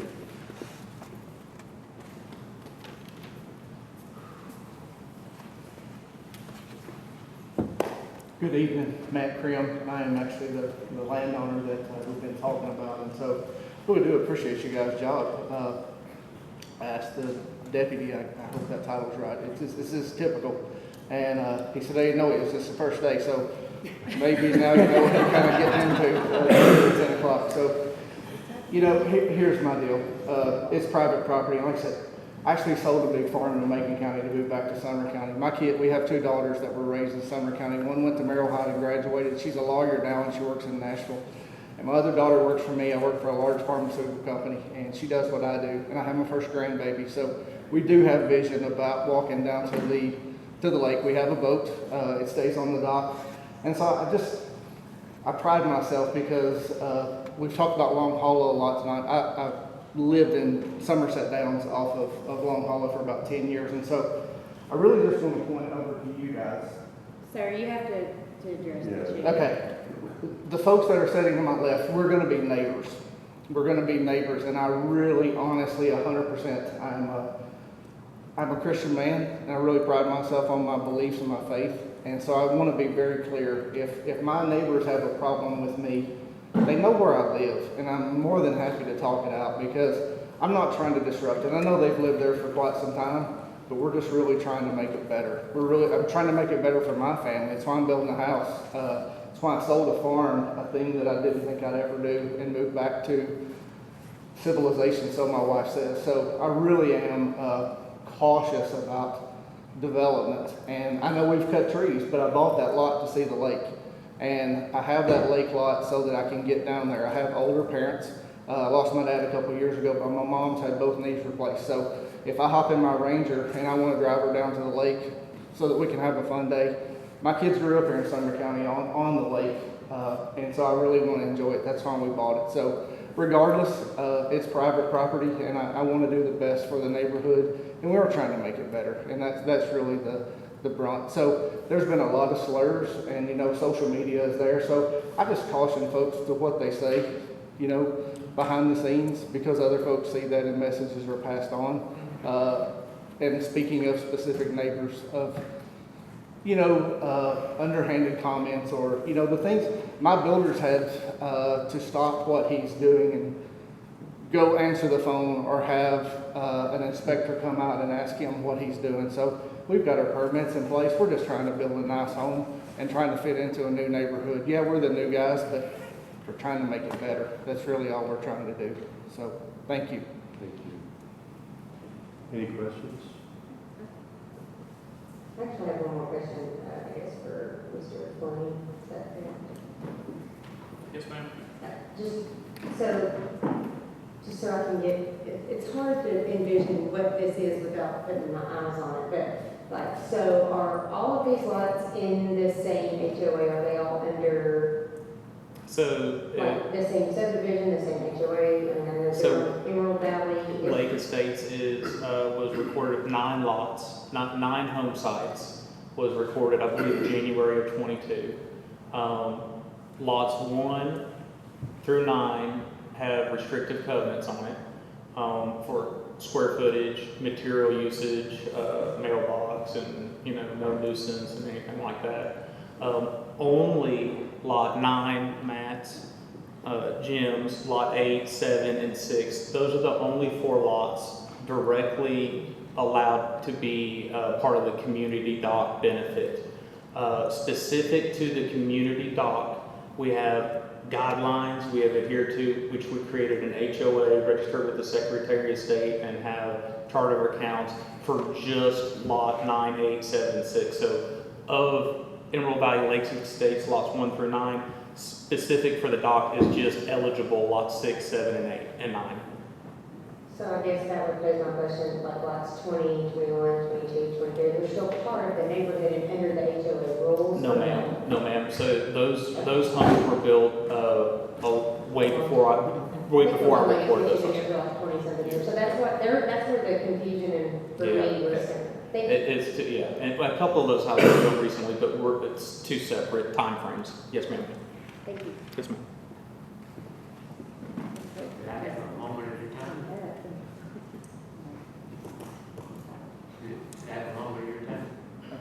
I'll allow it.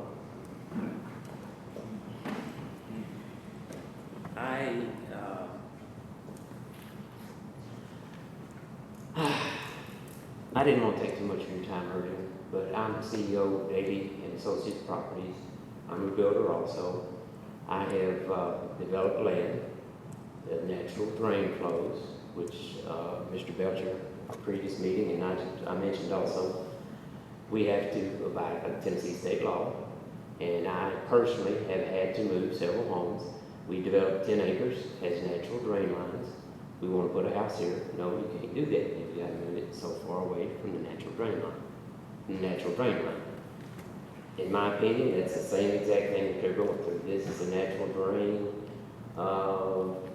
The packet that Chris handed out, page 2, photo number 5, shows the water coming in. I know this is 2010 flood, but that is the very spot that they want to build on to build this sidewalk, the access road, whatever it's called. And so I have to abide by Tennessee law by moving a house to not affect the drain lines. And getting back to Mr. Fleming's point, actually I do like his homes. I've been in almost all of them that he's built. he may not know that, but in the process of building, I just like to go see the framing, how it's laid out, so forth and so on. So I have no problem with his homes, but the fact is that I abide by the Tennessee state law, and I'm assuming that he would need to also. Okay. Mr. Sutter, is that an issue? Thank you. Thank you. That mean the lots themselves, the houses that are on that positive drainage floodplain. Towards the lake.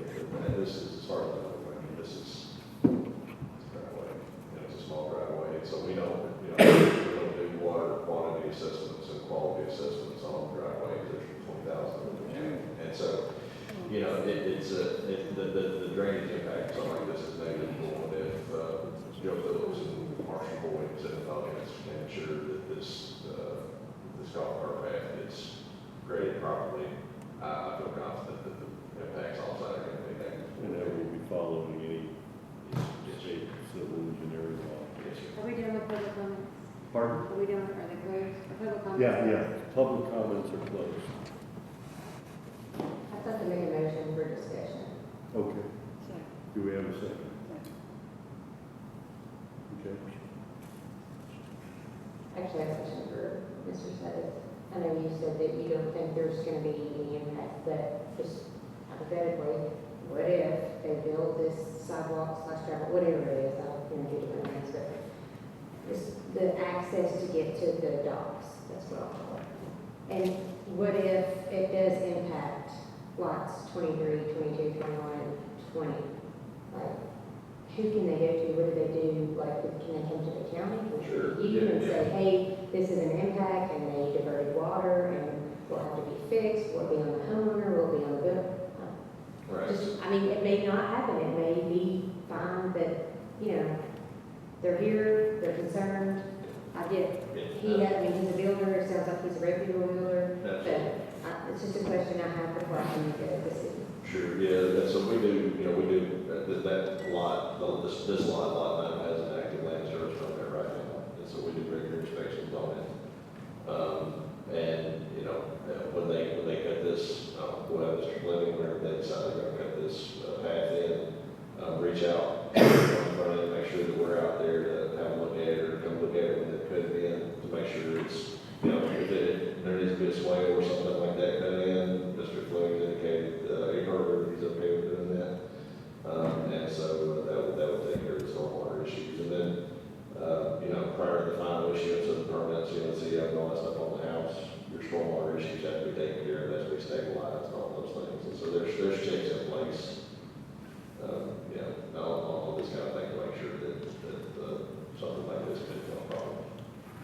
And really, truly, the reason I ask this is because I have a water issue in my backyard. And so my subdivision was done in phases, which seems like, they're not really part of it. It's a newer part. And I have to constantly bring in dirt. I have a sunroom that's kind of a tall deck that I continue to have to rebrace. It's become the $50,000 center. Just in rebracing, because I have water issues from where they built the 3rd and 4th phase in my neighborhood, and nobody's responsible, so it falls on me, and I don't want that to happen to me.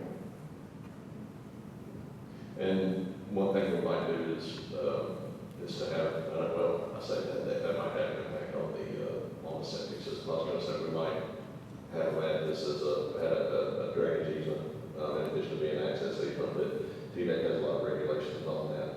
I don't think he had a drainage easement there where they validate their soil system next to it, but if they cut a swale in or something like that along with this path, that's going to take care of any kind of issue. The amount of runoff that's coming off something like this is pretty formidable, and so I think it could easily be addressed by the staff just during the course of the inspections on the land service program. Any other questions? Discussion. Mr. Belcher. I just, as a point of, as a point of discussion,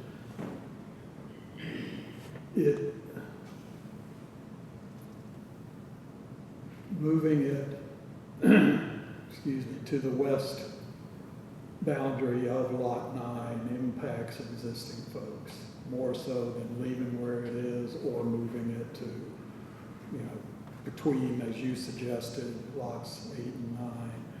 And I just have to note that what's there, what was approved back whenever it was approved, it got through the process.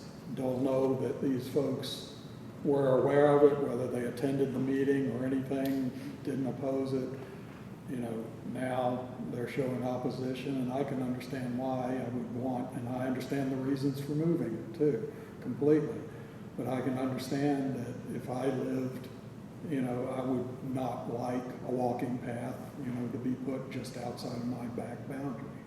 So, it's kind of a thing, they were there first, and it's what is approved was approved. So, that's all I'm going to say. I understand. Any other discussion? Do we have a motion? I'd like to make a motion to approve the plan amendment for Lot 9 of Redwood Valley Lake Estates. We have a motion, do we have a second? Can I add to that? Huh? Can I make an amendment to his? Yeah. Well, we need a second first, right? Yeah. Okay, I'll second. Second by Commissioner Holmes? Okay. Go ahead.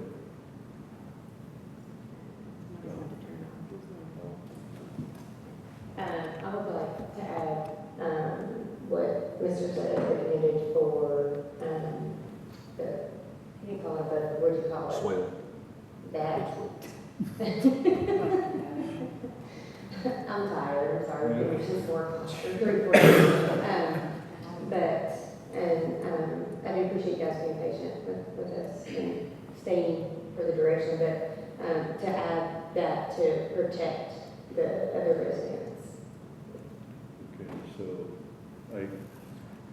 The motion would be to put it on Lot 9 on the western borderline with a swale to protect the neighbors from any inflow of water.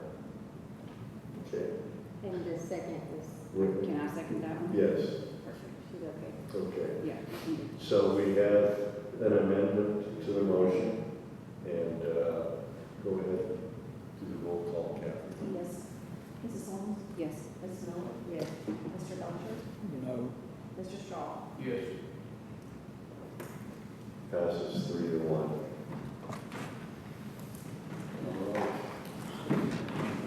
The last. I'm sorry, main motion. Oh, main motion, Need that another roll call. Oh, we have to have another. That was for the amendment. Call roll. Okay. Mrs. Holmes? Yes. Mrs. Miller? Yes. Mr. Belcher? No. Mr. Straw?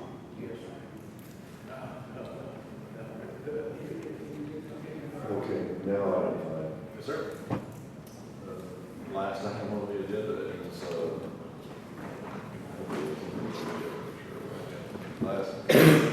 next to last item on the agenda, re-subdivision of the Espino final plat, flag lot variance request. Thank you. Mr. Chairman, this is a variance, a request for a variance to provisions of the county's subdivision regulations related to encroachment of a septic system across proposed lot lines and obstruction within a flag stem. So it's a proposed 2-lot subdivision dividing 4.76 acres located on Bowling Branch Road. Property is on rural residential, owned by Ismail Espino. Project surveyor is Jason Stivers, who's here in attendance tonight. Maybe been here for a while. This is the aerial photo of the subdivision here. This is the zoning. It's got a little piece of it. It's zoned RP. This is in the White House urban growth boundary. So there's lots in that area that have a little bit of a regular, I think they call it a topo line or something on that urban growth boundary. This is the plat that was approved previously. So just to show what happened, they took this subject property and they divided off this flag line here and let this remain the tract that has a house on it. So there's a house here, and a septic system here. And what they've turned in is a revision to that plat, or a re-subdivision, basically to add a lot. So they're going from this, on this lot, to this, right? And the issue comes in this septic system for this house across the lot. And it's in this flag stem for the new lot that's being proposed. And so our subdivision regulations at Article 3, Section 1 require that you basically have to keep your septic system on your lot. You can't cross lots with it. You can't cross lot lines with it. So shall not rely on easement from the adjoining property for sewage. And then 2, the second variance issue is flag lots. You can't have any obstructions in flag lots. So basically what that ensures is that everybody that has a flag lot can drive through their flag lot to get to the road. So it's what it says, it's the flag lot shall not contain any portion of ponds, buildings, or other obstructions with the exception of vegetative cover to be removed during construction. And so we interpret that as pretty much anything. You can't have a flag lot, you can't have stuff in the flag lot. You'd be surprised the number of times we've had to tell people that they can't put a flag lot through a building, like, and that kind of thing. And so that comes up from time to time. And so that septic system is something that impedes access to the flag lot. We have findings for waivers here. I won't necessarily go through all these things, but basically you gotta have a unique situation. Typically want to create a new lot, get more lots, that kind of thing, like grounds for a waiver. It's gotta be some kind of a very unique topographic type situation or lot related situation that causes a hardship but not an inconvenience, and that wouldn't be applicable to everywhere else in the county, basically. One of the most recent things of that is that financial return shall not constitute the sole basis for granting a waiver. So getting a new lot is not grounds for a waiver. But some other things can be, and I'll offer Mr. Stivers to explain. In the application, their grounds for the variance just stated the variance is for a portion of the septic area encroaching on the new lot. We have 28 feet left from the drive. We also have the driveway easement for additional access. So if this variance is approved, they'll need to resubmit the plat, address any staff comments, and add the date of the variance on the plat. And I can sign the plat once that's done, and all other comments are addressed. And so there's example motions on the screen, Mr. Chairman, to approve this item. If it's approved, then they need to address that comments and note the variance on the plat. Option 2 would be deny or defer. 3. So like I said, the surveyor, Mr. Jason Stivers, is back in the room. I don't believe we have anybody signed up. Okay. Who's it? He's the surveyor. Jason Stivers, Stivers answer. I know you do. I've got a question for you. Yeah. How you doing today? Thank you for waiting, being patient. You've been here a long time. But I've got a question about this survey, and I know you're going to straighten me out. You've got the lines, and you've got the bearings and the distance. And I see line 1 shows 50 feet, just a little over 52. And then I go to line 2, line 3, and then I look over here, I can't find line 4. I'm sure it's there somewhere, I just can't find it. Of course, line 4 is not on the bearing map. Then I see line 5, and I know where line 5 is because you got it marked there. But amazingly, there's not a distance on line 5. That's probably left over from an old plat that we did. We just need to revise. So. Okay, so I'm looking at this thing, wondering just how long line 5 really is. We only approved plat that he showed. Well, I don't know. So that's my question right there. And that's the only thing I had is it's not a complete survey. Yeah, it's on the approved plat that we did previously. Which line is that? L5.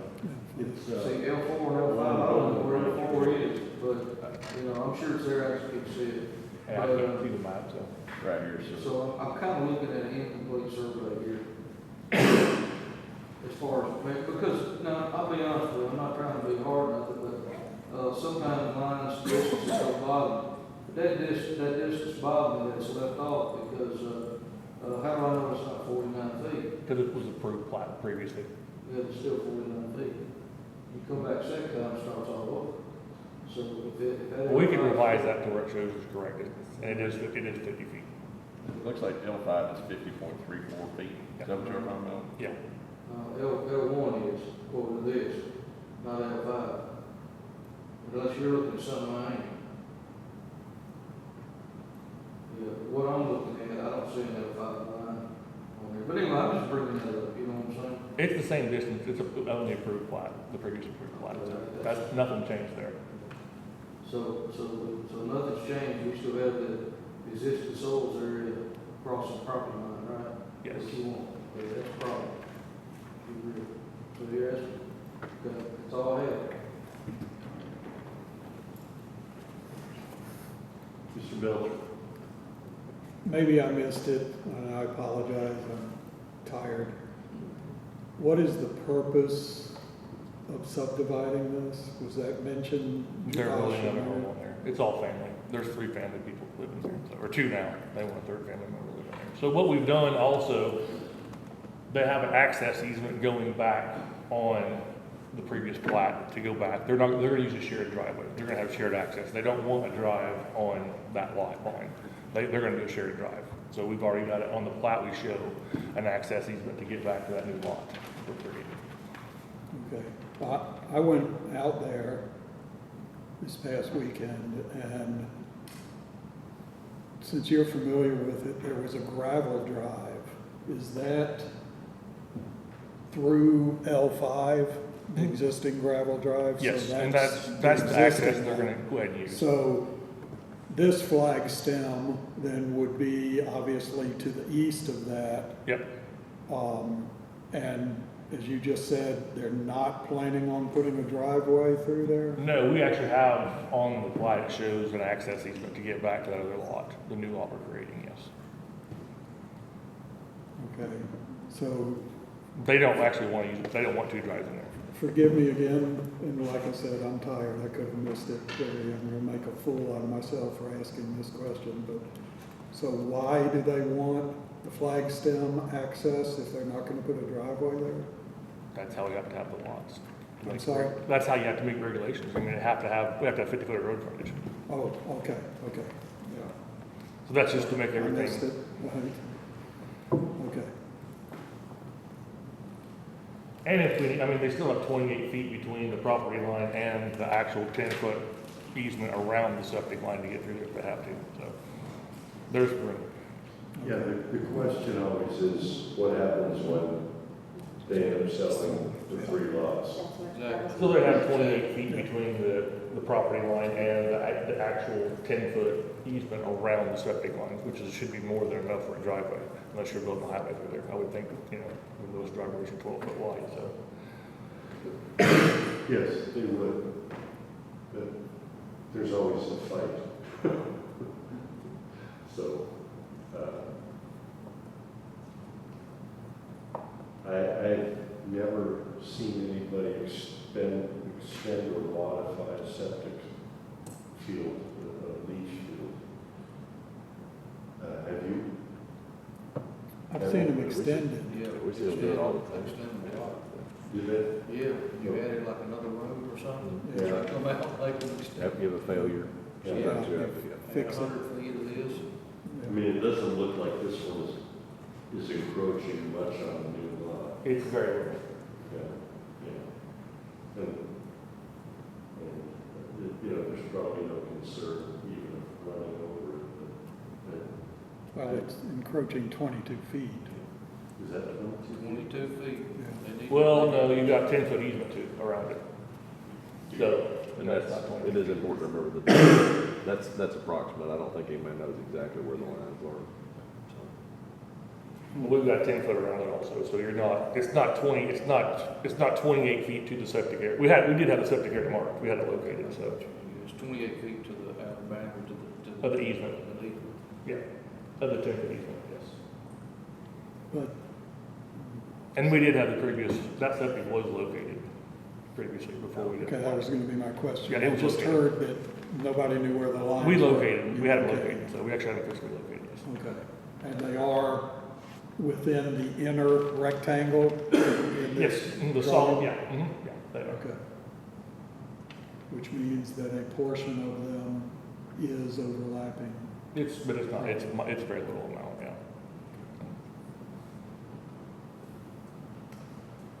Okay, any other questions? Chris? So this parcel is 7.5 acres altogether, right? And there's 2 homes on that now? Yeah. No? No, just one home. So this is the existing condition right now. So you've got one lot up at the north side that's 2.83, it's 2.63. And then this lot here, the southern lot is lot 2, that's 4.76. So there's a house already up there on lot 1. And then there's an existing house down here on lot 2. And so what they're proposing to do is to basically just create this lot right here that doesn't have a house on it. It's building a house, that's what we're going to do. But the issue, as I mentioned, is the septic system crosses over that lot. I've got a question. Well, this can solve it right here. Where's the line coming into the existing, field lines? Is it coming in on the top side, or is it coming in on the bottom side? I mean, the reason I ask that is, if it's coming in, depending on what direction it's coming in, because I don't know what the slope is here, if they can very easily add a line right to that. It slopes towards the house. Slopes toward the house? Slopes the house from the road, yes. It's all uphill from the road, basically, not a huge grade. It's uphill from the road. Yeah. Okay, so that means the main lines, well, it's up, okay. So it's pretty deep. It comes off the back of the house. There's a clean out partway back behind the house. Oh, yeah. Behind the house. Okay, it comes out the back side of the house, how does it enter, how does it enter the field lines? That I don't know. Okay. So I'm going, depending on where it entered the field lines, you just, it may be, you put this add on the existing end, and that, I guess what I'm saying is they could add on to that and compensate for that. Could you do that? I don't know, I'm not a sewer guy. I think the state would have to approve. State would have to approve it. It'd be a septic permit for any modification of the system requires a permit. I got you.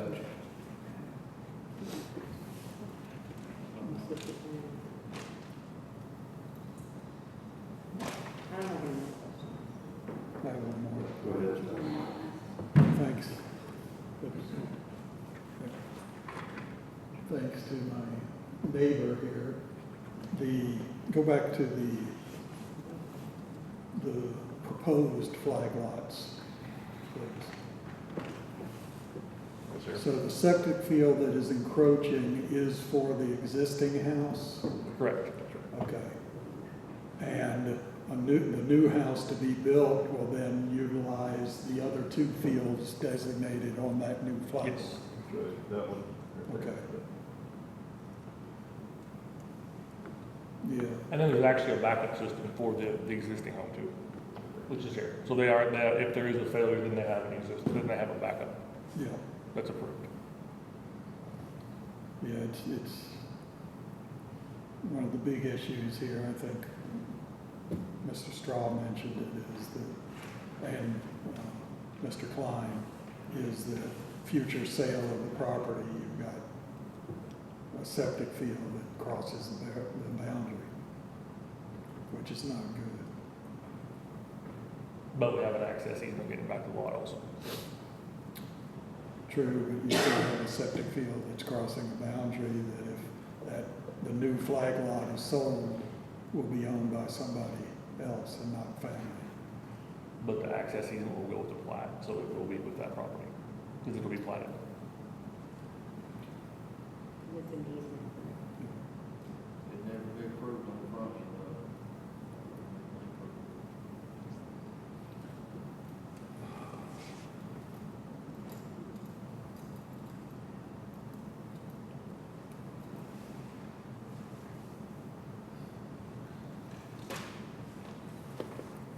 What's the elevation differential, do you think? Microphone, Dave. Oh, sorry. What do you think the elevation differential is? Because this is the backup, soil area here, right? Yes. The front part's fairly flat, there's a little bit of slope in the very front of it, and it's pretty flat, and then once you get, it goes to the back, it's kind of a rolling hill, it's not a huge elevation difference, I mean, we're not talking 20 feet, 15 feet, maybe at the most. So that 15 at the most here, Probably higher than the house? Yeah. Okay, so that would be a really deep septic system. Well, no, we do, mine's that way, we have to, we pump it, which has pump, so it's probably 20 feet from my tank to my septic to that. And you just pump it? We pump it, yeah. Yeah, okay.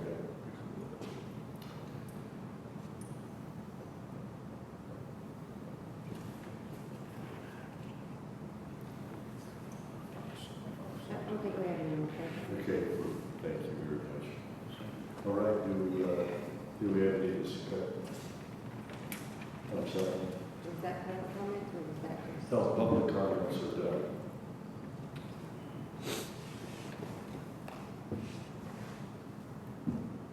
Do we have a motion? I'll make a motion for discussion. Okay, motion, do we have a second? Second from Commissioner Holmes. All in favor? I just want to make a comment. This is family now, but, I mean, you know, they could live there for 20 years, 30 years, but is it going to be an issue if these homes are sold? Maybe, maybe not, but they're asking for a variance for rules that we have in place for a reason. So I don't know.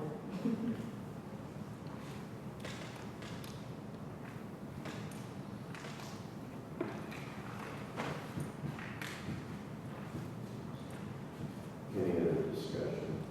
No. Mr. Belcher, no. Okay, well, do we have a motion? Mr. Chairman, I make a motion that we deny this request for a variance of option number 2.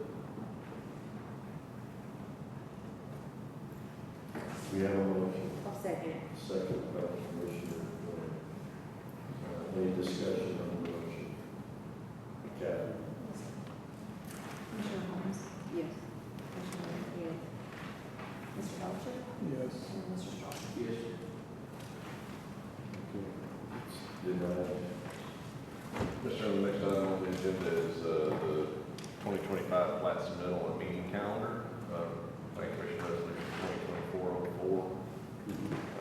We circulate this every year, and we ask for the Planning Commission to adopt it by resolution, so that it's an official product of the Planning Commission, and not something that we just make up in the office. It imposes order on the process in ways that y'all can manage. And so we appreciate y'all adopting this every year by resolution, make it official.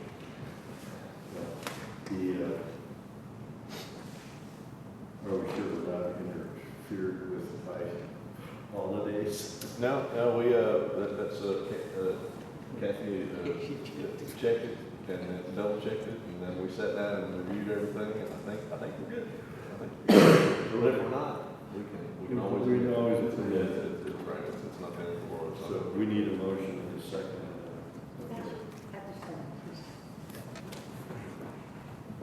I'll make a motion to approve if I can ask a question. Wait, can we get a second? Josh? What? Second. Sorry. Second. What is December 26th? Does that say December 26th? It says 16. December 16th, 2024? that's the submittal date. Ah, Yeah, right. that's I'm not what- gonna be here next yeah, year. yeah, so- I'm like, that's not right. So the first column. We've been here for. The first column is when they turn it in, the second is when we have to resubmit after we get the comments, and So the the third other is. one says. You didn't I'm like, allow why for, is 2024 even up there? I think you've lost your mind. I've lost my And I mind. think we shifted to the 26th because it was supposed to be on the 25th, which is Christmas Day. So you didn't allow for my birthday. It's the 16th. Well, I saw the red, Hey, this is y'all's opportunity. the red asterisk is way out. Okay, I make that motion to approve. I second that motion. All in favor? Or do you want to do a roll call? No, I think it's unanimous. It sounds unanimous. but I'll do whatever you all want, for sure. We'll just say it's unanimous. Let's just do that. Any nays? Any nays? Next thing on the agenda, Mr. Chairman, is administrative approvals. I'll spend about 5 to 10 minutes on each one of these.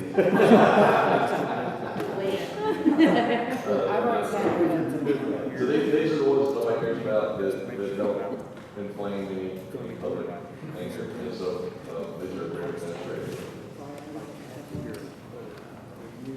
And for the records update, we talked about the comment survey. And again, you guys turned to do something with that. So we'll be doing that. We'll stay in touch. We'll let y'all know where we're at. And that's all I have, Mr. Chairman. Make a motion to adjourn. Do we have a second? No, Phil, She wants to stay here. You want to do a roll call? No. All in favor? Aye. Opposed? Let the sheriffs go home.